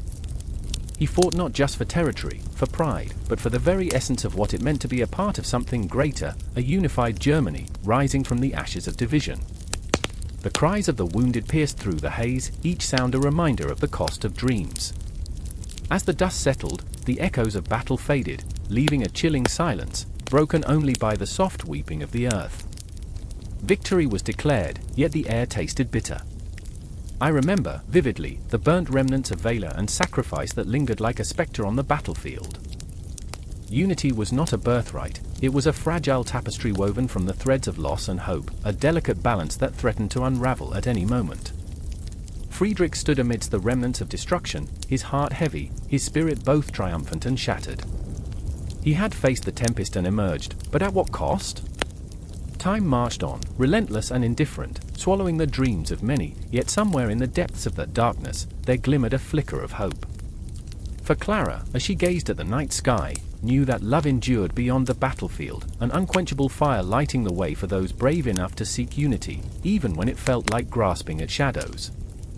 And in that silent moment, as the war's echoes faded into the distance, I felt the weight of their journey, their love, their struggles, their dreams intertwined with the fate of a nation. The impact of the Austro-Prussian War was not merely a chapter in a history book, it was a haunting melody that would play on, resonating through the corridors of time, whispering the promise of unity against the backdrop of endless conflict. The story would continue, a relentless tide carrying with it the hopes, fears, and dreams of a nation forever in the making.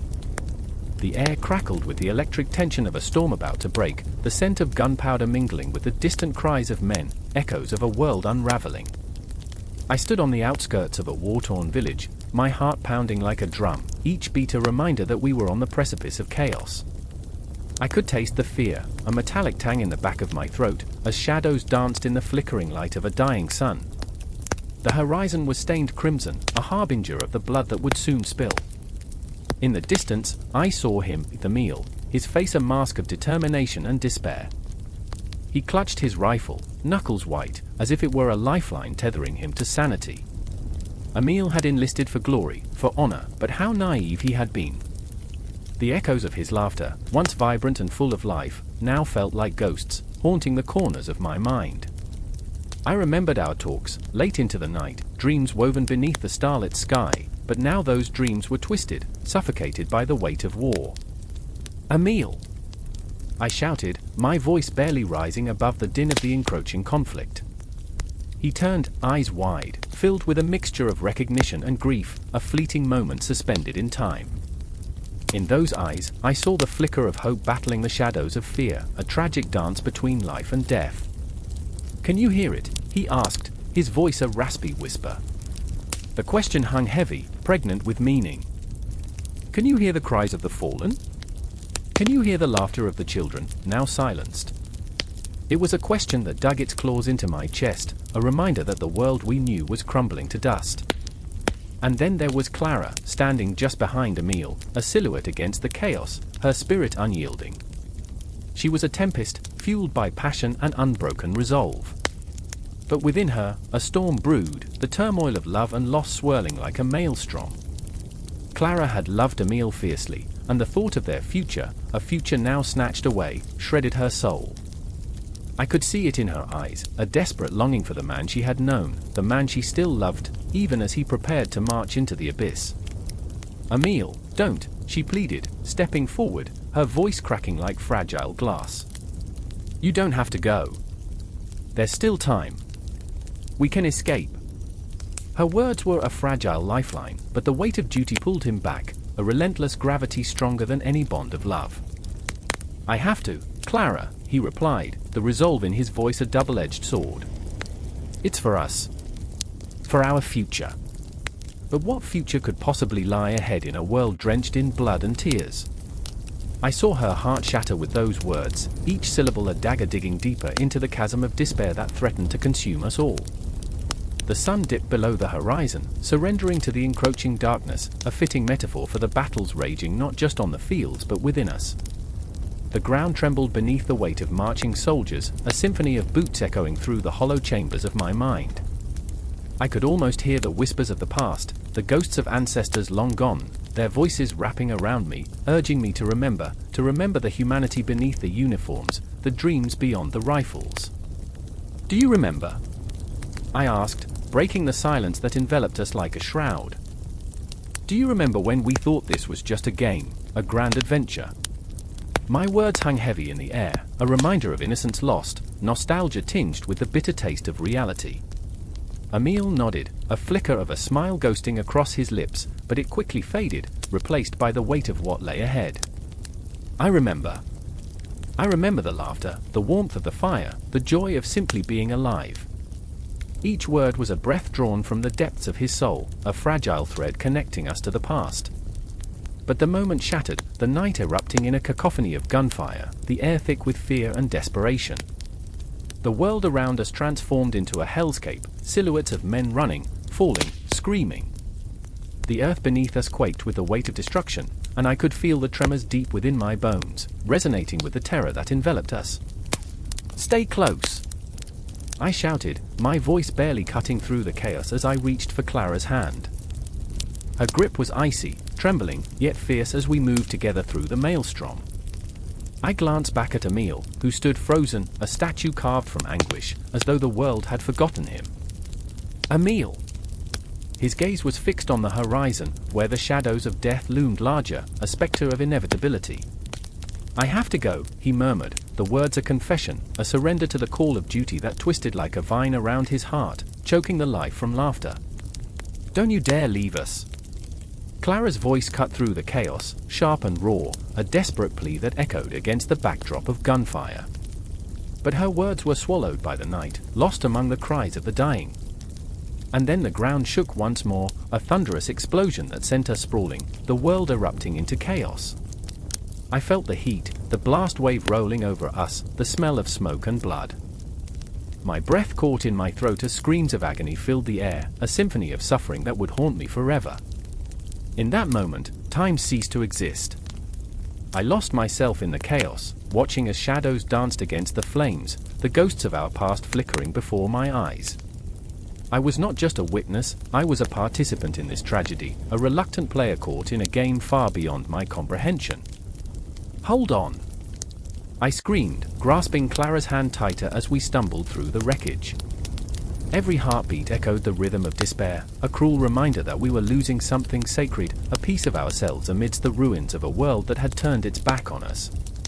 And then I understood, in that fleeting moment, the truth of our existence, love and loss, hope and despair, entwined in a cosmic dance that transcended the battlefield.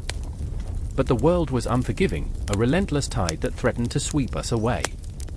"Emil!" I cried again, the name a desperate prayer. But all that remained was the haunting silence, an oppressive weight that suffocated the air, a reminder that the war was not just fought on the fields, but within the hearts of those who dared to dream. The finality of the moment hung heavy, a dark cloud looming overhead as we pressed on, the shadows closing in around us. Time itself warped, each second stretching into eternity as we ran toward a fate unknown, the echoes of our past trailing behind like the specters of dreams lost to the night. And in that darkness, I realized, there would be no escape. Only the war, only the ghosts, and the relentless march of time that would carry us forward into the abyss, forever changed. The clock struck midnight, the sound echoing through the cobblestone streets of Prussia, a relentless reminder of the hour when dreams die, and nightmares take shape. I stood there, heart pounding, feeling the weight of history pressing down on my shoulders. The air was thick with the scent of rain-soaked earth and impending conflict, an electric tension crackling like a storm about to break. Shadows danced along the walls of the old castle, whispers of ambition and dread intertwining, each one more chilling than the last. I remember August von Mackensen, standing rigid, eyes ablaze with a wild fervor, the very embodiment of a storm ready to unleash its fury. He was a soldier, a man fueled by the thirst for glory, heart torn between the love of country and the brutal realities of war. His uniform, crisp and militaristic, felt like a shroud, wrapping around him as tightly as the expectations of a nation that demanded greatness.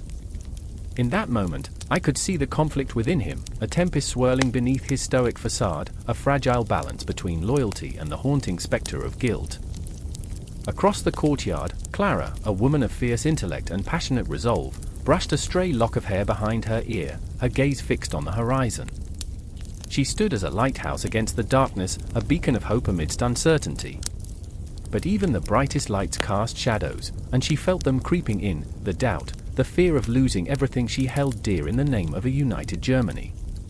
Her heart whispered of dreams, dreams of a nation reborn, yet her soul screamed against the cost that might come with it. She had witnessed too much, felt the weight of too many lives lost, and now stood at the precipice, teetering between despair and determination. I remember the night air trembled with the weight of unspoken words. It was palpable, the tension rising like smoke from a dying fire, curling and twisting into the void, leaving nothing but the acrid taste of fear on our tongues. The soldiers, restless and eager, eyes burning with fervor, paced like caged beasts. Each footfall echoed, a heartbeat of a nation on the brink.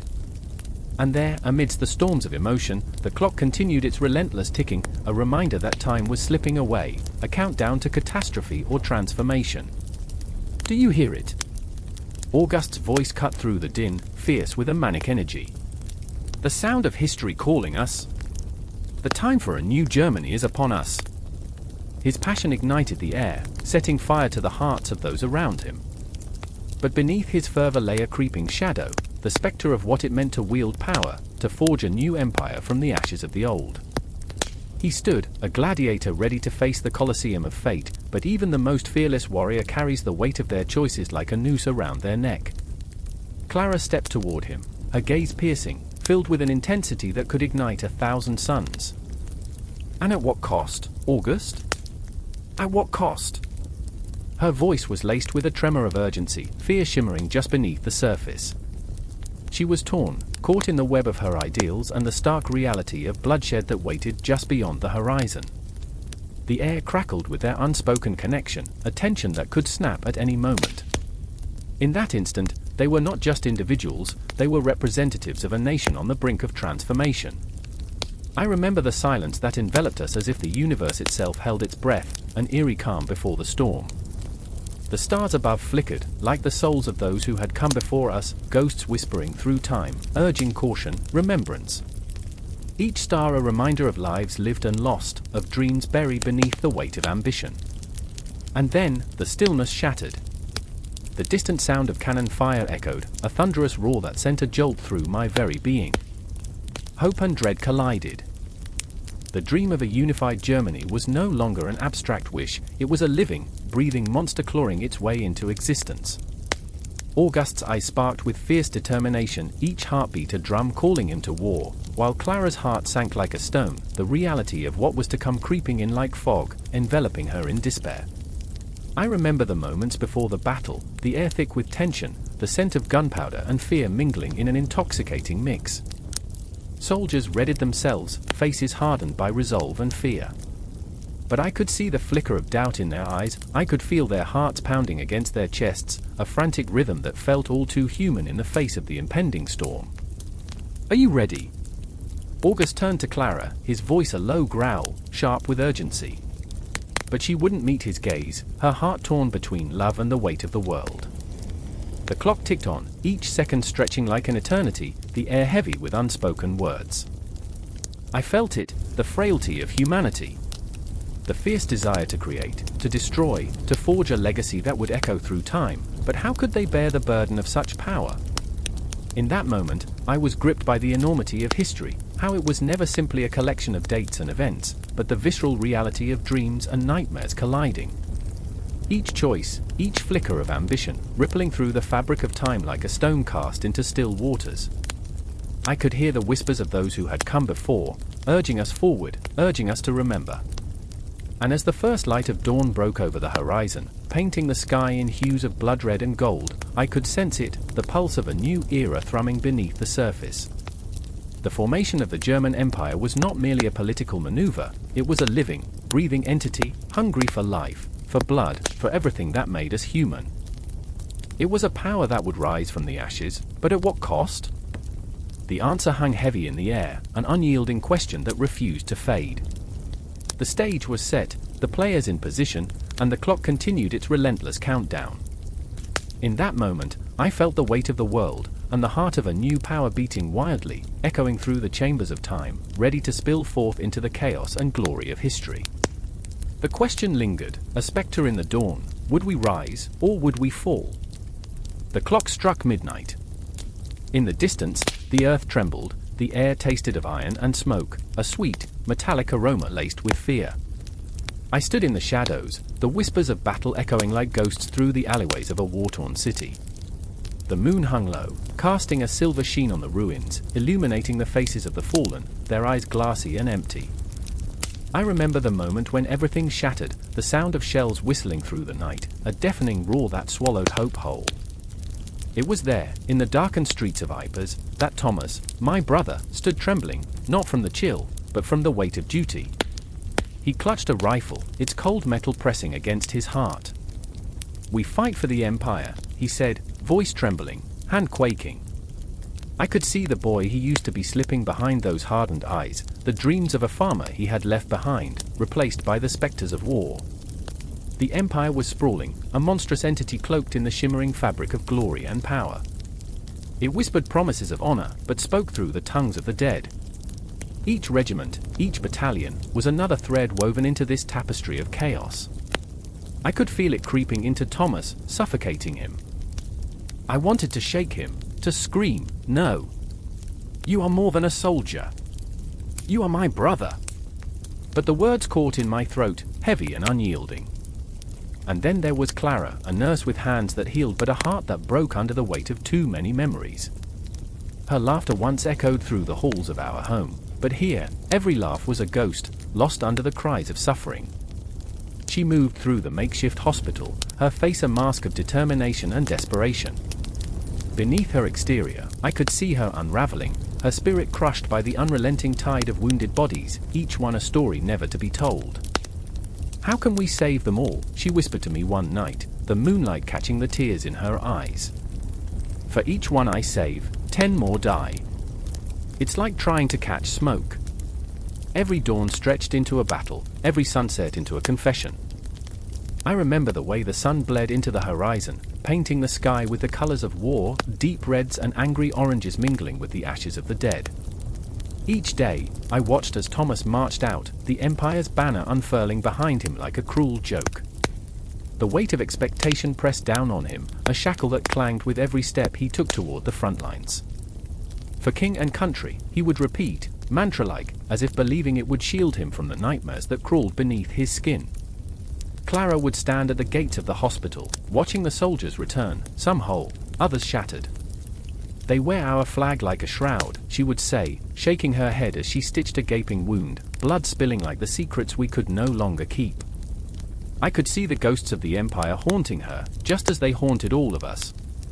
The Empire promised safety but demanded sacrifice, a toll paid in flesh and bone. But there was a fire in Thomas's eyes, a flicker of rebellion against the tyranny of fate. "I must fight, for those who can't," he declared one night, his voice raw, filled with a righteous fury that terrified me. I wanted to tell him that the Empire was a lie, that glory would not shield him from bullets. But the truth slithered away, leaving only the heaviness of the moment, two brothers caught in the web of history, bound by blood and torn by war. As the nights grew longer and the battles more brutal, I found myself standing at the crossroads of despair and hope. The skies wept for us, releasing torrents of rain that mixed with the mud beneath our feet. The world felt like a painting gone awry, chaos spilling out from the edges. I would sit in the darkness, listening to the echoes of gunfire, counting the heartbeats that felt like an eternity, praying that night would not claim another piece of my heart. Then came the day when I was summoned to the hospital, Clara's frantic gaze cutting through the haze of uncertainty. The air was electric, charged with fear. "It's Thomas," she said, breathless, her hands shaking as if they carried the weight of the world. My heart raced, each beat a hammer against my ribcage, a frantic rhythm of dread. I stumbled through the chaos, the cries of the wounded melding into a symphony of anguish as I searched for my brother. And then I found him, sprawled on a makeshift bed, blood seeping through the bandages wrapped around his chest, a haunting reminder of the Empire's toll. His eyes fluttered open, and for a moment, I thought I could see the boy again, the farmer, the dreamer. "I fought for them," he rasped, his voice a fragile whisper. "But the Empire, it eats its own." The words hung heavy between us, a truth too bitter to swallow. Clara stood beside me, tears streaming down her dirt-streaked face, hands trembling over her heart as if trying to hold it together. The Empire promised us everything, yet here we were, stripped bare. In that moment, the battlefield became a mirror. I could see the reflections of every soldier, every nurse, every mother and child caught in the grip of an Imperial nightmare. The world was a tapestry woven with blood, and we were the threads unraveling, fraying at the edges. I wanted to scream, to shake the very foundations of this empire that demanded our souls. With every breath, I could feel the shadows closing in, the weight of history pressing down on us. The clock struck again, the night deepening, and the whispers of ghosts surrounded us. Every heartbeat echoed the truth we could no longer ignore. The Empire was not a savior, It was a spectre, haunting us all, and in its name, we were lost. I looked at Thomas, at Clara, and I knew none of us were free. We were bound, entangled in the web of war, and the only way out was through the dark abyss of our own making. And as the night deepened, I found myself gripped by a single thought: the battle was just beginning, and the real fight lay within. The Empire had staked its claim, but we were more than its pawns. We were each other's only salvation, and we would face the coming storm together. The night was suffocating, a blanket of darkness so thick it felt like it might swallow the world whole. Somewhere in the distance, the sound of crumbling stone echoed through the air like the last gasp of a dying creature. I stood there, heart pounding, pulse hammering against my ribs, as if trying to escape the reality that surrounded me. Shadows danced in the flickering torchlight, and cold, hollow eyes stared back at me from the chaos, familiar faces twisted in agony and despair, their cries piercing through the silence like shards of glass. I remember the day it all changed. The day we lost everything. Soldiers, my brothers in arms, fell beside me, their bodies now mere reminders of a forgotten glory. I could still hear their last whispers, felt their warmth fade as I lay among them, choking on soot and terror. I remember Elias, his laugh rolling like thunder on clear days, now silenced forever. "You're a coward, Jonah," he used to tease, clapping a heavy hand on my shoulder, "but I'd follow you into hell if you asked." I hadn't asked, and yet here I was, standing in the heart of hell itself, watching our empire collapse in a cacophony of fire and smoke. They had come for us under the cloak of night, shadows, and specters sent to punish us for our arrogance. The enemy was relentless, a force fueled by rage and vengeance. They tore through our defenses like a tempest, leaving nothing but ruin and whispers of what once was. I could see the devastation reflected in the eyes of my fellow soldiers, in the way they gripped their swords, knuckles white, breaths shallow. Hope was a distant memory, slipping through our fingers like sand. I remember Althea, her fierce spirit flickering like a candle in the wind. She fought beside me, her face a mask of determination, but I could see the cracks forming beneath her bravado. We were cornered, surrounded by the ghosts of our own failures. "We can't let them take this from us, Jonah," she screamed over the din, her voice breaking. "This is our home." But home was a fragile concept now, a mere illusion painted in the colors of our desperation.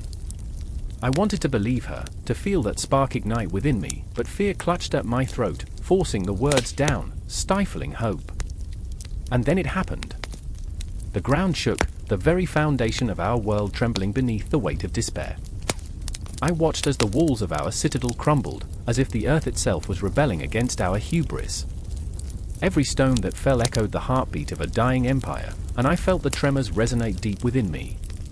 We were losing everything we had fought for, everything we had held dear.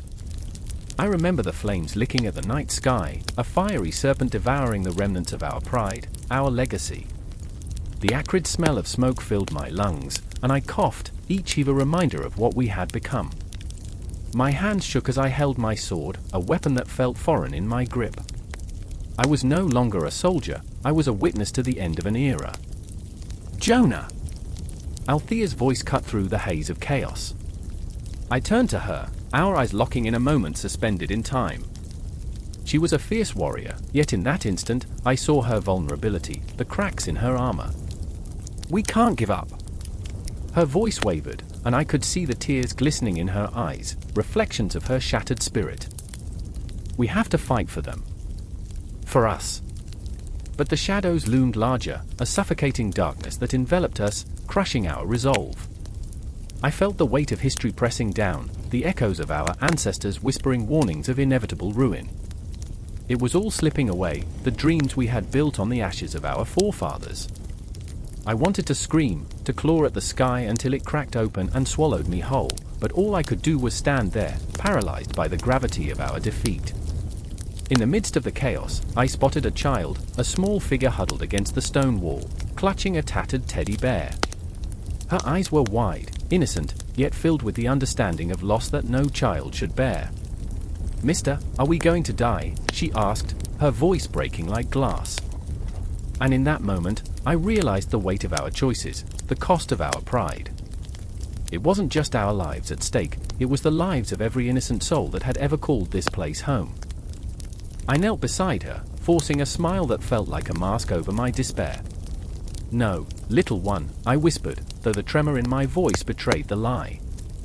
"We're going to fight." But even as I spoke, I could see the truth etching itself into the fabric of reality. The city, once vibrant and alive, was now a graveyard of dreams, a testament to the hubris of men. I glanced back at Althea, her silhouette framed against the hellish glow, and I felt the weight of our shared history, the laughter, the struggles, the bonds that had formed in the fires of battle.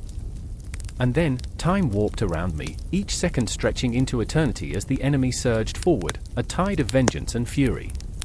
I could hear the clash of steel reverberate through the air, feel the ground tremble beneath the weight of our despair. In that moment, I knew we were more than just soldiers, we were the last flicker of a flame fighting against the darkness. As the shadows closed in, I took a deep breath, drawing strength from every heartbeat and every whispered memory.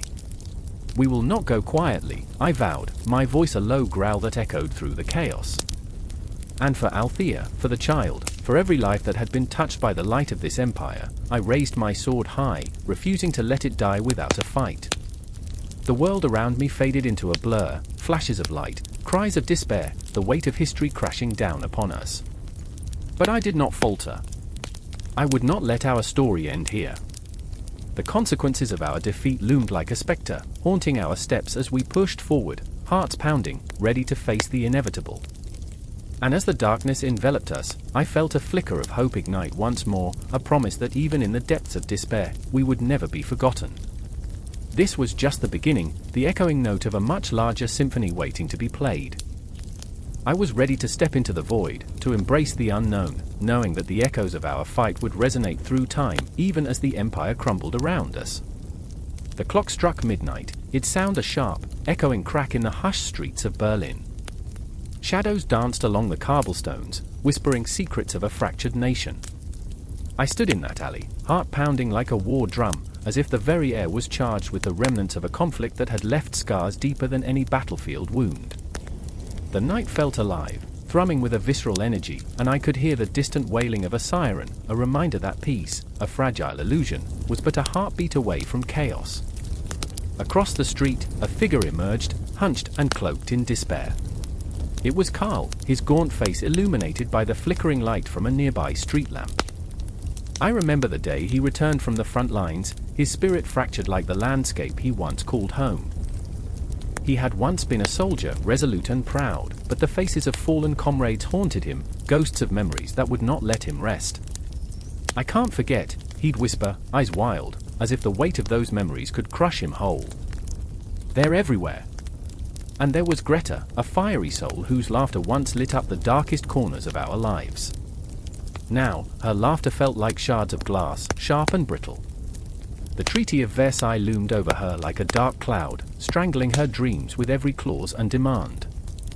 "They want to break us," she spat, fists clenched, the ink of the treaty burning in her mind. "They'll see us on our knees, but they won't see our will to rise." I wanted to believe her, but her eyes betrayed a flicker of doubt, a chasm of fear that threatened to swallow her whole. The air was thick with tension, memories sewn into the very fabric of our existence. I remember the day they signed the treaty, the clamor of voices rising and falling like a tide, each syllable a nail driven into the coffin of our hopes. "Diktat!" Karl had shouted, his voice hoarse from the weight of betrayal. "We didn't even get a say." His anger was a fire, blazing bright yet consuming, and I watched as it turned inward, devouring him piece by piece. I could see the cracks forming in our society, fissures that deepened with every reparations payment and every lost territory. The cities we once roamed freely now felt like prisons, each corner a reminder of what we had lost. The breadline stretched endlessly, a grim parade of despair, and I remember the hollow eyes of children as they clutched their mothers' skirts, their innocence traded for survival. "It shouldn't be this way," Greta would whisper, her voice barely a breath. "They shouldn't have the power to decide our fate." But what fate was left for us? The weight of the treaty hung over our heads like an executioner's axe, and with every passing day, I felt its sharp edge drawing closer. I remember gazing at the horizon, the sun rising like a defiant flame, and imagining a world that could be one where Karl could find peace, and Greta's laughter could fill the air again. The nights became a battlefield of their own. I often found myself wandering the streets, searching for answers in the shadows. The whispers of the past echoed in my mind, memories crashing against me like waves. What happens when hope dies? I would ask the stars, each twinkle a distant reminder of a time when dreams felt tangible. The cosmos spun on, indifferent to our plight, and I could feel the weight of history pressing down, each moment slipping through my fingers like sand. Karl's descent into darkness was swift, despair clung to him like a shroud. I remember the day he stood at the edge of the river, staring into the abyss as if it held the answers to questions we dared not ask. "I don't want to feel this anymore," he murmured, and I could taste the salt of his tears mingling with the cold air. I wanted to reach out, to tether him to this world, but the gravity of his pain pulled him deeper. "You're not alone, Karl," I pleaded, my voice trembling. "Fight, please fight." Greta became a siren of hope, her voice rising above the shadows. "We will not be broken," she would scream into the night, a warrior standing against an unseen foe.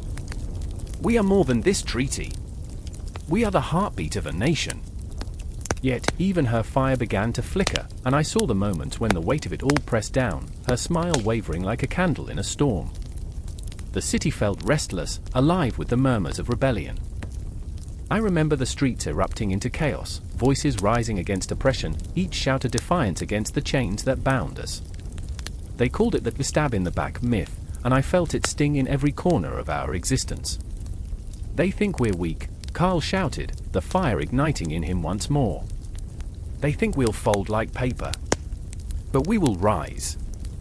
But the treaty was an inexorable force, a shadow that stretched across our dreams, and with every turn of events, I felt the fragile umbilical cord connecting us to hope fraying. The darkness seeped in, a tendril wrapping around our hearts, and I remember the moment it became too much. In a heated argument, Greta's voice shattered through the air like glass. "What do you want, Karl?" "To keep fighting ghosts. They took everything from us." "Everything? Then let's take something back." His eyes blazed with intensity, and I could see the tempest raging within him. "We're not done yet, we can't be. We owe it to them, those we lost." But even as he spoke, I could see the weariness etching itself into his soul, and I felt the world tilt beneath me, a precarious balance between despair and rebellion. The weight of the treaty loomed large, a relentless specter that refused to fade. Each day, I awoke to the echo of dreams unfulfilled, the promise of a tomorrow slipping further away. The heartbeat of our nation quickened, fueled by a desire to reclaim what was lost, yet with every pulse came the fear that it would all come crashing down. And so, we stood together, Karl, Greta, and I, on the precipice of something monumental, a storm brewing in the distance, ready to consume us whole. Our stories interwoven like the threads of a frayed tapestry, shimmering in the darkness, yet teetering dangerously on the edge. The night held its breath, the city a witness to our struggles, the ghosts of our past lingering just out of reach. We were alive, and yet we felt so very close to death, each moment a heartbeat, each heartbeat another reminder that the treaty had changed everything, but it could never extinguish our fire. The sound of glass shattering echoed through the empty streets, a shard of despair piercing the stillness of a late winter evening. Outside, the air was thick with the scent of smoke and fear, a bitter reminder of the wars that had ravaged the nation. Shadows danced against the crumbling walls of the buildings, flickering like ghosts of the past, and in that moment, everything felt fragile, life teetering on the edge of chaos. I remember the way her eyes gleamed with desperation, how they held the weight of 1,000 unspoken words. Liesl stood in the middle of the destruction, her fingers trembling as she clutched a worn-out photograph, a smiling family now lost to history. The laughter in that image felt like a cruel joke, a haunting reminder of joy that could barely exist in this broken world. "We were once whole," she murmured, her voice cracking. "Now, we're just fragments." And then there was Anton, his face etched with the lines of sorrow and guilt. He lingered in the shadows, perpetually haunted by the ghosts of the battlefield. He could still hear the screams, the desperate pleas of his comrades swallowed by the earth. "I didn't save them," he whispered to the night, the bitterness curling around each syllable like smoke. I couldn't lift them from the ashes.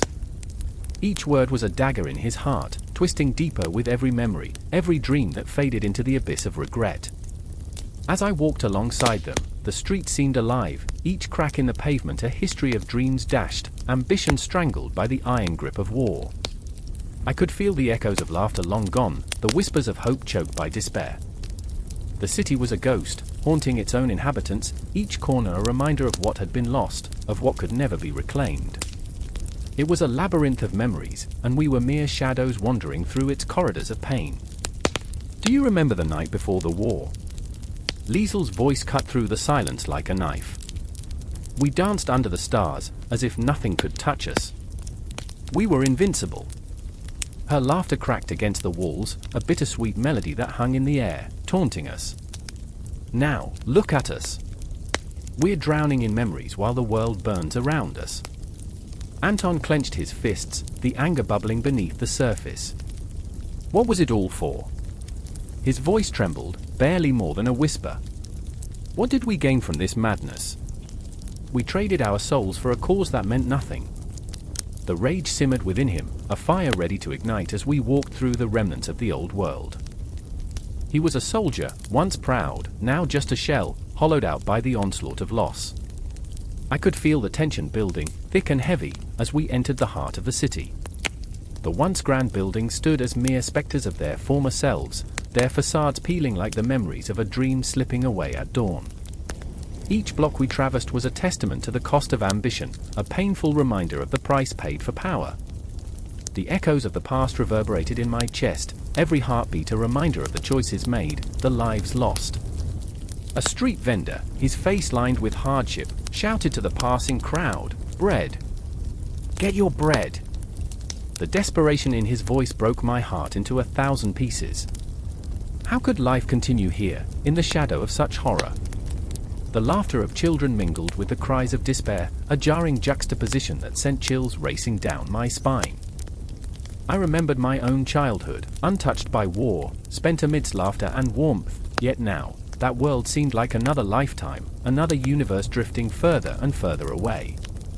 "Liesel," I said, my voice barely above a breath. "What do we do?" Her gaze locked onto mine, fierce and unwavering. "We fight," she replied, determination igniting a fire within her. "Not just for ourselves, but for those who came before us. For those who believed in something greater." It was a battle cry, a call to arms in a war that had already taken everything. A glimmer of hope twinkled in her eyes, but the fear lingered, a specter haunting her every word. I could see the darkness swirling around us, suffocating and relentless. The legacy of Imperial wars loomed like a monstrous shadow, stretching over every inch of this broken republic. We were caught in its grip, suffocated by the weight of history, but still, we moved forward, step by step, driven by the fragments of memories that held us together. The wind howled through the streets, carrying with it the cries of the forgotten. It was a reminder that time was relentless, marching on like a soft whisper, ever present yet utterly indifferent. "Time doesn't heal," Anton said, the bitterness resonating in his tone. "It only reveals." And just like that, the confrontation came, an unbidden clash between hope and despair, between the dreams of the past and the reality of the present. A group of veterans gathered near a crumbling statue, their faces hardened by the years of conflict. "What do you want?" one of them shouted, the anguish in his voice echoing through the night. "What do you want from us?" Liesel stepped forward, her heart beating like a drum, each thump drowning out the noise of despair. "We want to remember," she said, her voice strong, unyielding. "We want to honor those who fought and died for a better future." The weight of her words hung in the air, palpable and heavy, igniting a spark in the hearts of those around us. The tension crackled like lightning, a storm brewing on the horizon. I held my breath, feeling the energy swelling around us, the culmination of pain and hope ready to erupt. Memories collided, dreams bled into reality, and in the heart of the chaos, we stood united, broken yet defiant, haunted yet alive. And then, in that moment, under the watchful gaze of the stars, I understood. I remembered the laughter, the losses, the longing for a time that could never come back. The legacy of Imperial wars was more than just a wound, it was a testament to the resilience of the human spirit. But as we stood there, shadows flickering like dying embers, I felt the weight of the world pressing down upon us. The past loomed large, a ghost that refused to let go. The future was uncertain, a dark abyss stretching before us, ready to swallow us whole. And yet, we would carry on, each heartbeat a reminder of our existence, each breath a pledge to remember. The night deepened, wrapping us in its embrace, and the city whispered its secrets as we moved forward, together, forever changed, forever haunted, forever intertwined with the legacy of dreams and despair. The cold wind howled through the narrow streets, a symphony of despair echoing off the crumbling facades. Shadows flickered like ghosts in the gaslight, memories of a forgotten world taunting the living. I stood there, heart racing, teeth chattering, not from the chill, but from fear. Fear of what lurked just beyond the horizon. In the distance, a crowd gathered, a writhing mass of humanity, bound together by something dark and intoxicating. I could feel the energy, a palpable charge in the air, as if the very fabric of reality was about to unravel. I remember standing next to Clara that night. Her eyes, wide and shimmering with a mix of hope and dread, locked onto mine. "This is it," she whispered, though the words trembled on her lips. Clara, ever the optimist, wanted to believe in a brighter tomorrow, even as the shadows of our past loomed over us like specters. I felt the weight of history pressing down on us, every heartbeat echoed the cries of those who had come before, who had fought and fallen, who had been silenced by the same fervor that now twisted and turned in the hearts of the crowd. But then there was Otto, his face pale against the backdrop of the gathering storm. He stood apart, wearing doubt like a shroud. He had seen what had happened when fear took root, how it could warp the minds of the well-meaning and turn neighbor against neighbor. "They promised change," he muttered, almost to himself, but at what cost? I could see his fingers twitch, gripped tightly around a worn-out pamphlet, the ink fading like the ideals it once preached. His fear was a mirror to my own, a reflection of our collective history, the kind that snarled in the dark corners of our minds. The crowd surged, a living organism, hungry, restless. I felt the tension coil within me, a snake ready to strike. "Look at them!"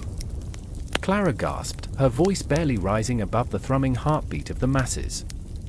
"They believe." And there it was, that single word, believe. It hung in the air, heavy with promise, yet laced with poison. I wanted to shake her, to pull her back from the precipice, to remind her that belief can be both a light and a blinding darkness. We were drowning in history, a swirling maelstrom of truth and lies, the past rewritten by those who wielded power like a weapon.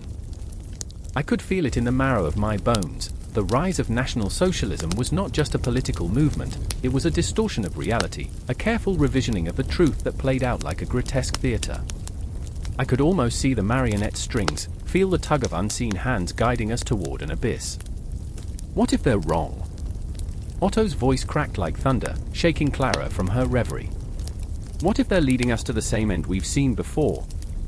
The ache in his chest was palpable, a heavy reminder of our collective failures. I wanted to scream until the echoes of our shared past filled the void, but all that came out was a whisper, a prayer lost in the chaos.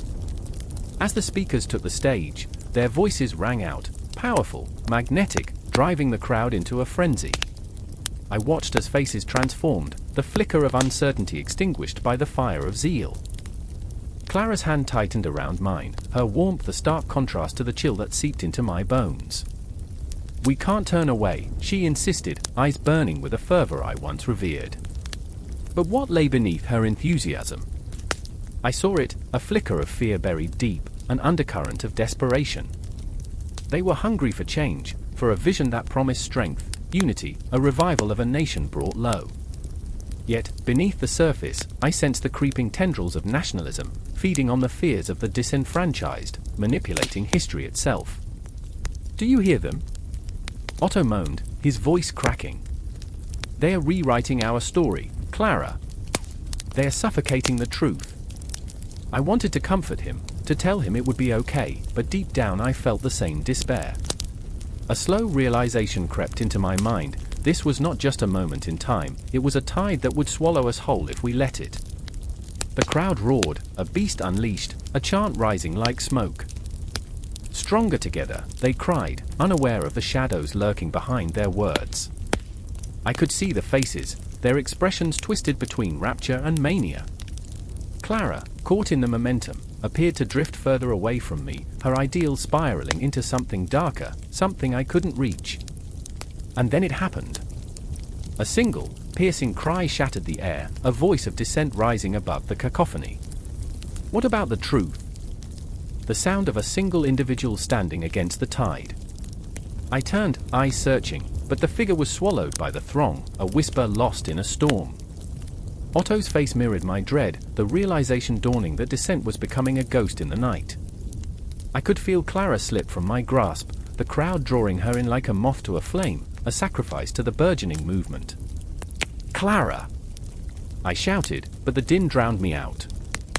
Panic surged through me. What if this was the moment our lives would pivot, fracturing our fragile reality into irretrievable shards? And in this dance of tension, the air thickened, time stretching like a taut wire ready to snap. I remember standing there, the chaos swirling around me, the cries of hope and the echoes of despair colliding in a violent embrace.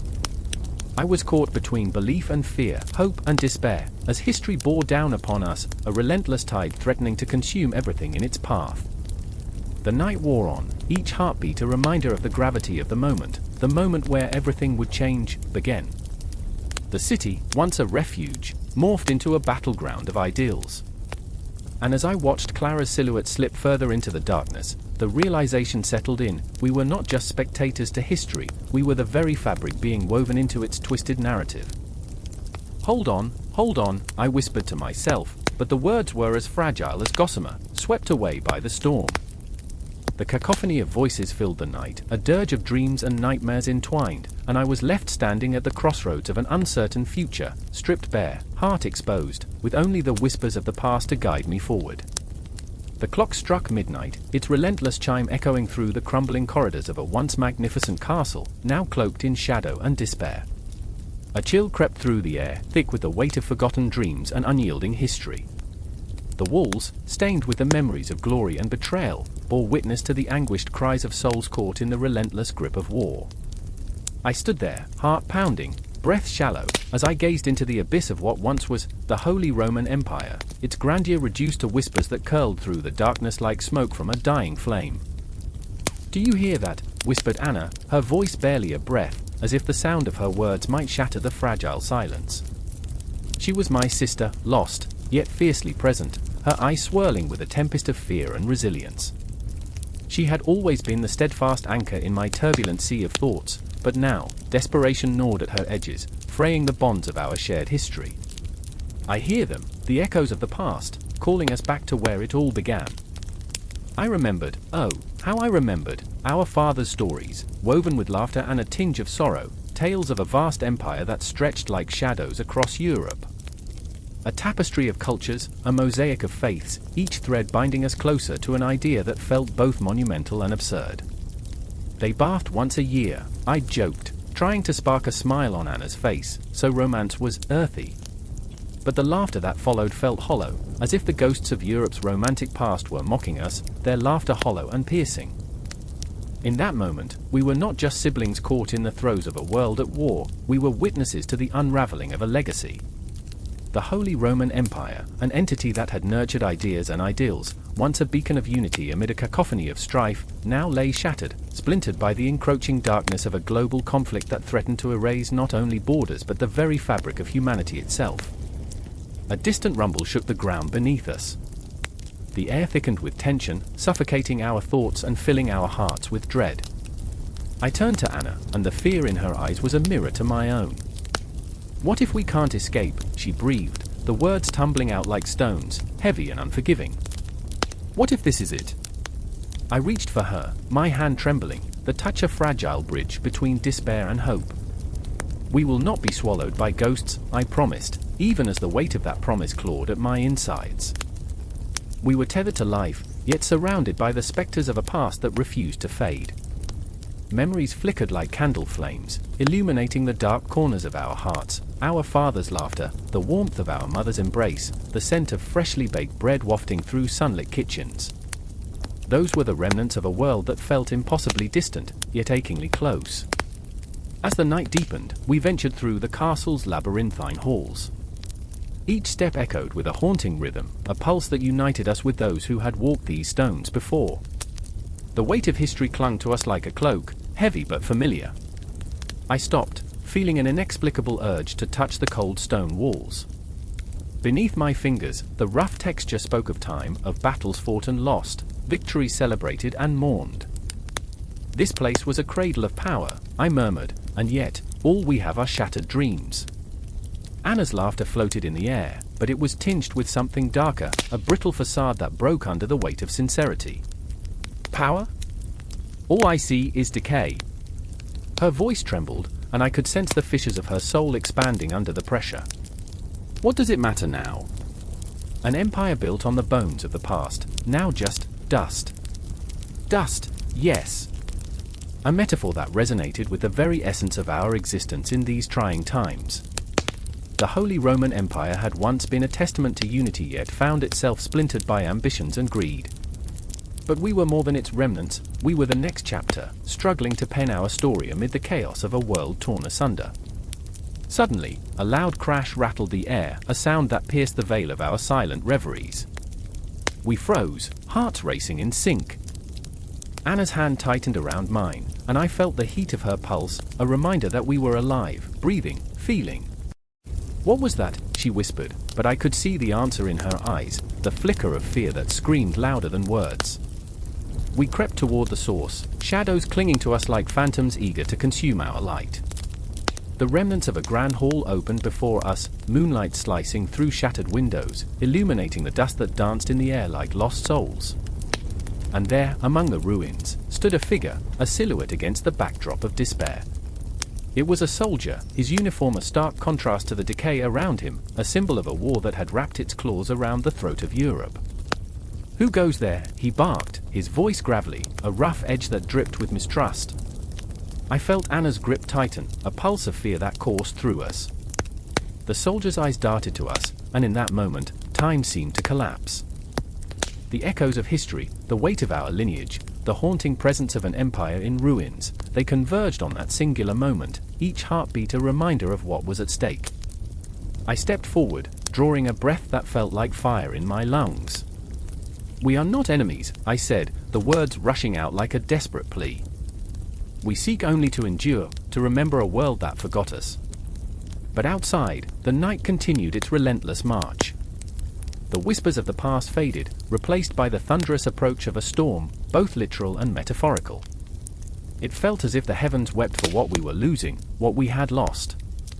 And in the distance, the cacophony of war grew louder, a reminder that the empire's ghosts would never truly rest, not while the shadows of ambition threatened to consume the living. Anna's gaze held mine, and in that shared silence, we understood, we were not just fighting for ourselves but for the echoes of countless souls who had come before us. The weight of our lineage pressed down, and suddenly, the world outside felt impossibly vast, yet achingly close. The confrontation was not just with the soldier before us, but with the very heart of history itself, a pulse that beat in time with our own. Together. Anna breathed, her voice a fragile thread of hope. Together, I vowed, feeling the strength of our bond surge through the darkness.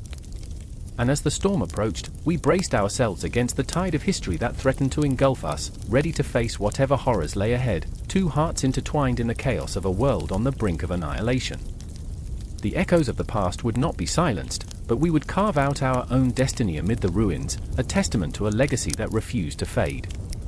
The clock in the abandoned cathedral ticks with a sound that echoes like a heartbeat in a room full of ghosts.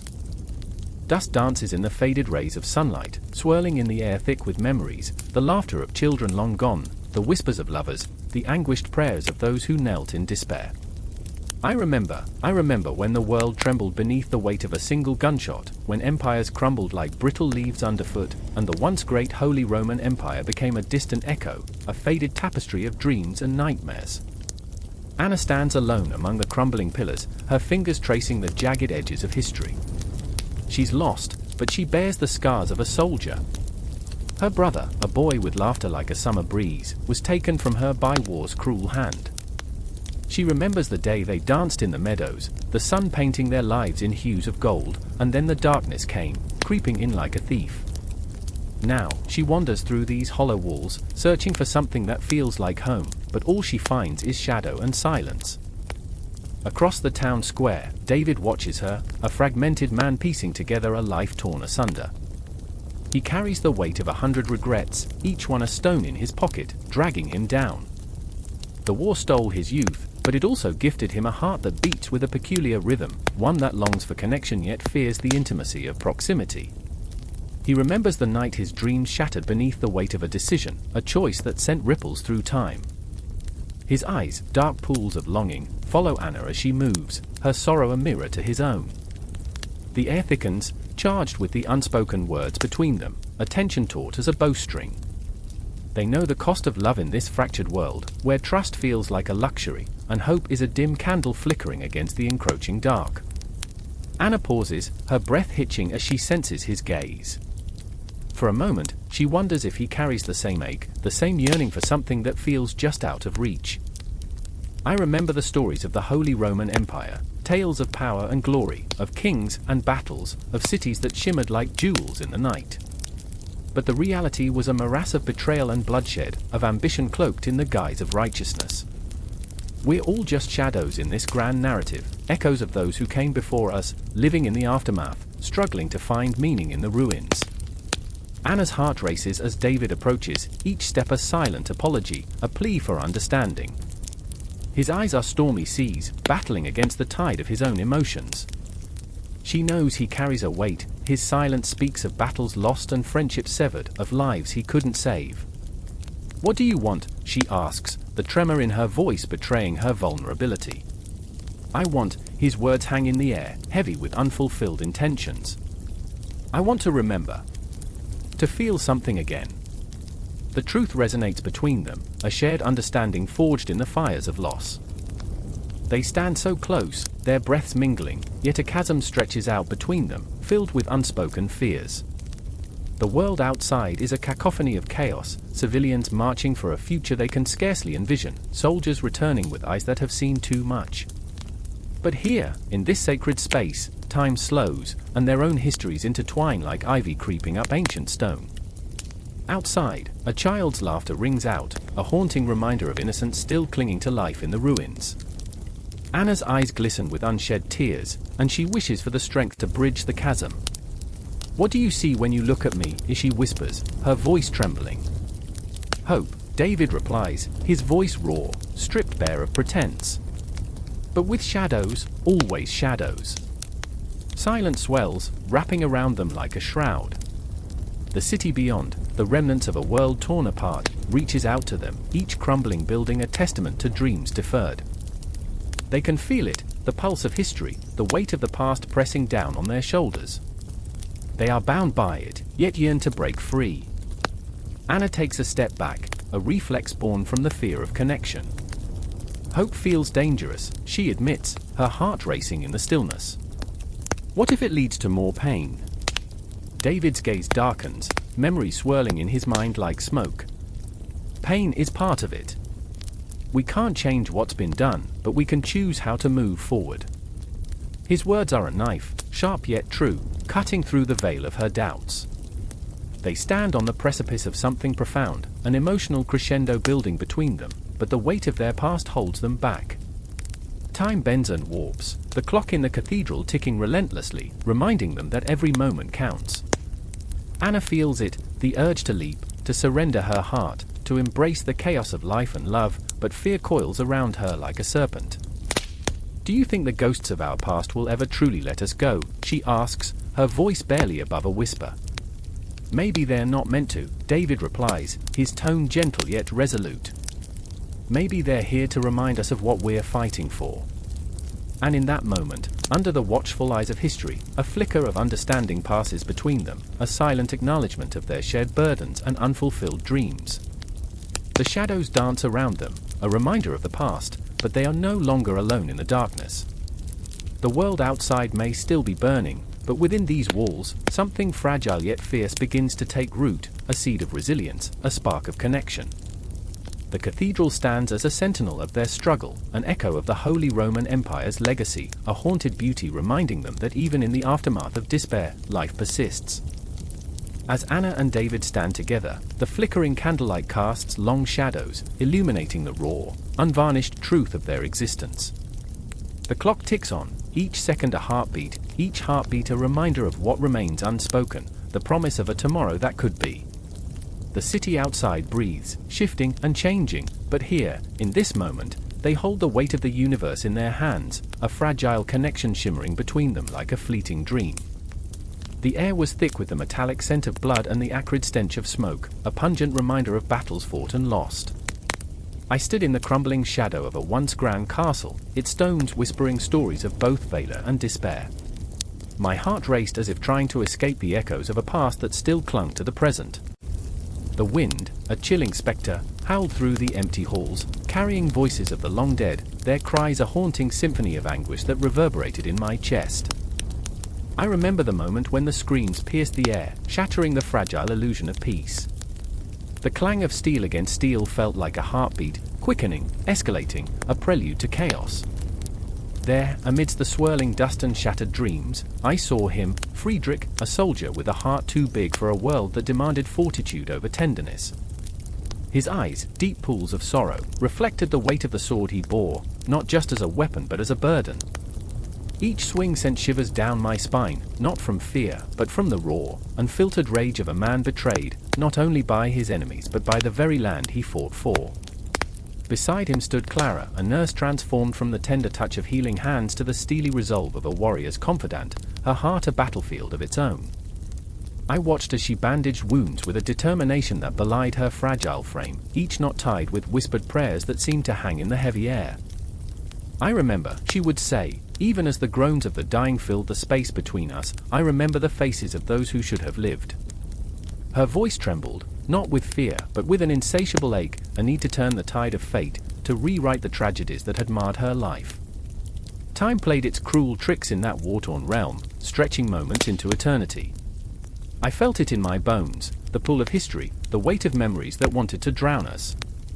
Yet here we stood, three lost souls tethered by a singular truth, that the past, like a relentless tide, would not let us go.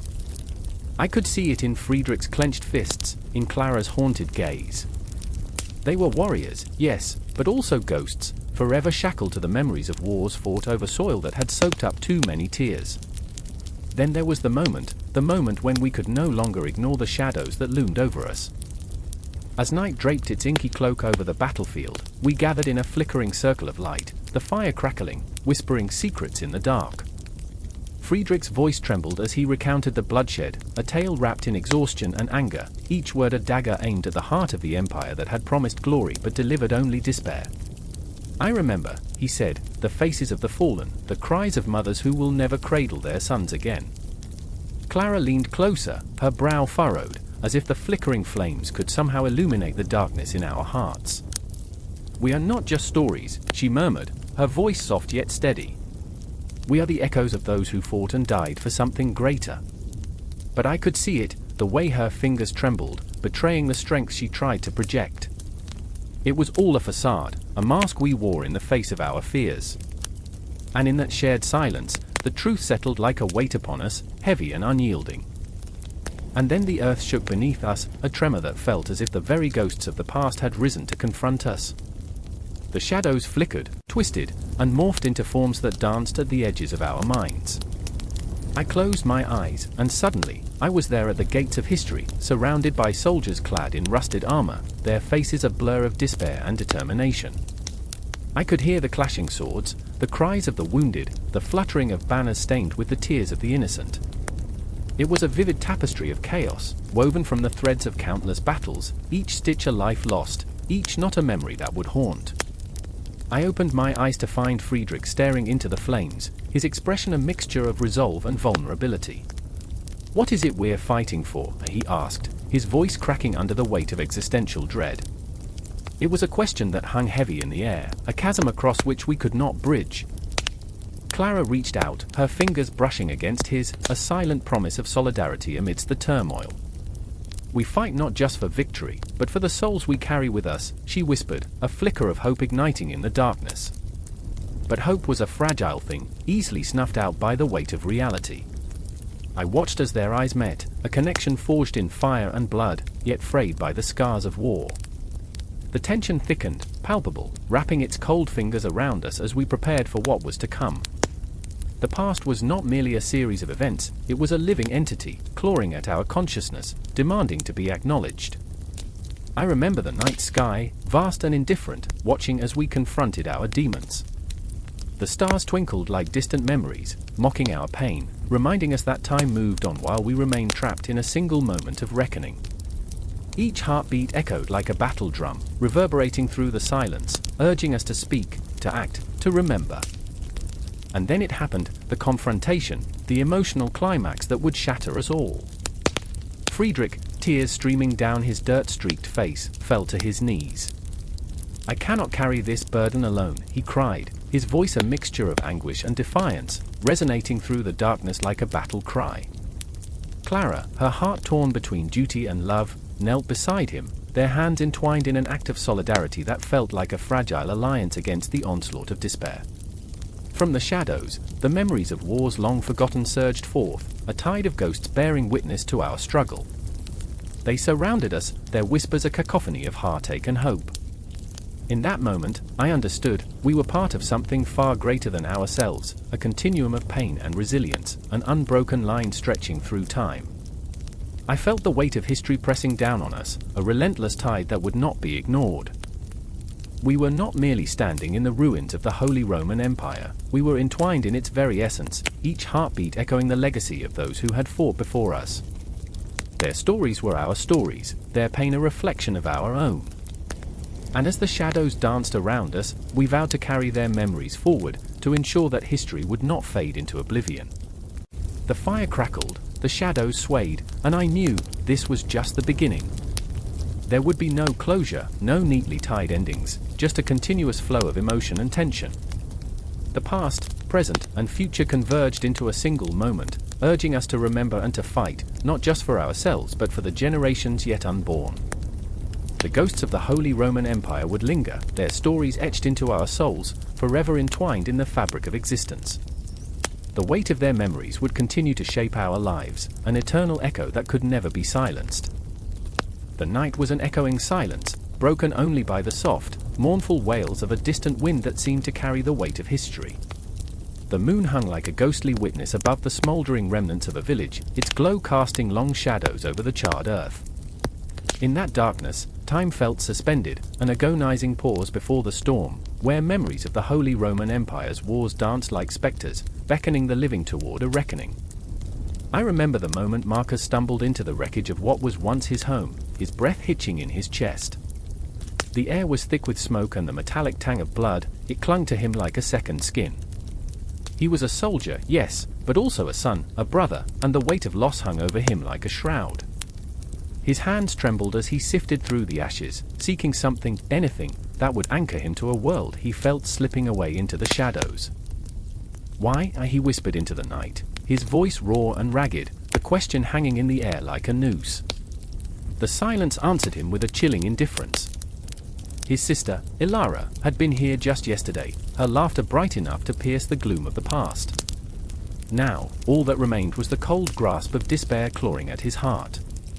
Each step deeper into the ruins felt like a descent into madness, a spiral into an abyss where the echoes of cannon fire and cries of the innocent lingered like ghosts trapped in time.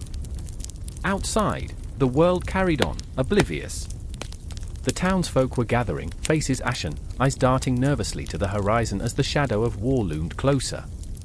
They spoke in hushed tones, their words fraying at the edges, each syllable laced with a palpable fear. They knew the tales of glory, the knights in shining armor, the banners waving triumphantly. But beneath those tales lay the truth, raw and bleeding. Glory was a cruel mistress, and she demanded blood. I remember how Ilara always said, even in death, we are bound to our brothers and sisters.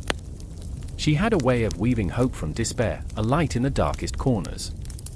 But now, as Marcus stumbled upon a tiny, scorched doll, her doll, the embodiment of innocence lost, he felt his heart fracture. Each shard of pain reflected the faces of the townsfolk, each crack a reminder that their hopes had burned alongside the homes they had built. Suddenly, a rumble in the distance interrupted his grief. The drums of war seemed to summon him, deep and resonant, a heart pounding in rhythm with a collective dread. The soldiers from across the border were advancing, their banners unfurling like the claws of a beast ready to devour what remained of peace. In that moment, Marcus felt the fierce tug of duty. He was a soldier, and the call to arms was an ancient, intoxicating song that resonated in his bones. But what good was valor when the price was so steep? What honor lay in fighting for a land stripped of its soul? He turned, the dole clutched tightly in his fist, and ran toward the gathering crowd, toward Ilara's lingering laughter and the memory of their childhood, the tree they climbed, the games they played. Each footfall echoed like a heartbeat, as if the earth itself was trying to remind him of the fragility of existence, the fleeting nature of life. The townspeople were drawn in, faces illuminated by the flickering flames, their eyes wide with fear and anger. "Will we fight?" someone shouted, their voice breaking like glass, sharp and desperate. The question hung in the air, heavy with the weight of 1,000 choices, 1,000 fates entwined. "I can't let them take everything," Marcus said, his voice a low rumble, barely above a whisper. The crowd turned to him, expectation and fear mingling in their gaze. He felt their hope, a fragile thread weaving through the darkness, binding them together. Yet underneath, his heart thudded with a deep, resonating conflict. To save them would mean to kill, to become the very monster he despised. A flicker of movement caught his eye. Ilara's spirit seemed to shimmer in the flames, her laughter echoing in his mind, a haunting melody that pierced through the thick fog of his doubts. "Stay with me," he imagined her saying, "don't let the darkness win." But the darkness was seductive, whispering promises of vengeance and valor. It coiled around his heart like a serpent, squeezing tighter with each heartbeat. The soldiers from across the border were closer now, their figures mere silhouettes against the burning horizon, a dreadful army marching toward a fate that felt written in blood and ash. He could almost feel the earth tremble beneath their boots, a reminder that history was an unrelenting tide, sweeping away all that lay in its path. Then there was another voice, softer yet insistent, a figure stepping forward from the crowd. It was Ingrid, fierce and unyielding, her spirit like a lioness ready to defend her pride. Her eye sparkled with defiance. "We cannot let them take what little we have left," she shouted, her voice igniting a flame within them.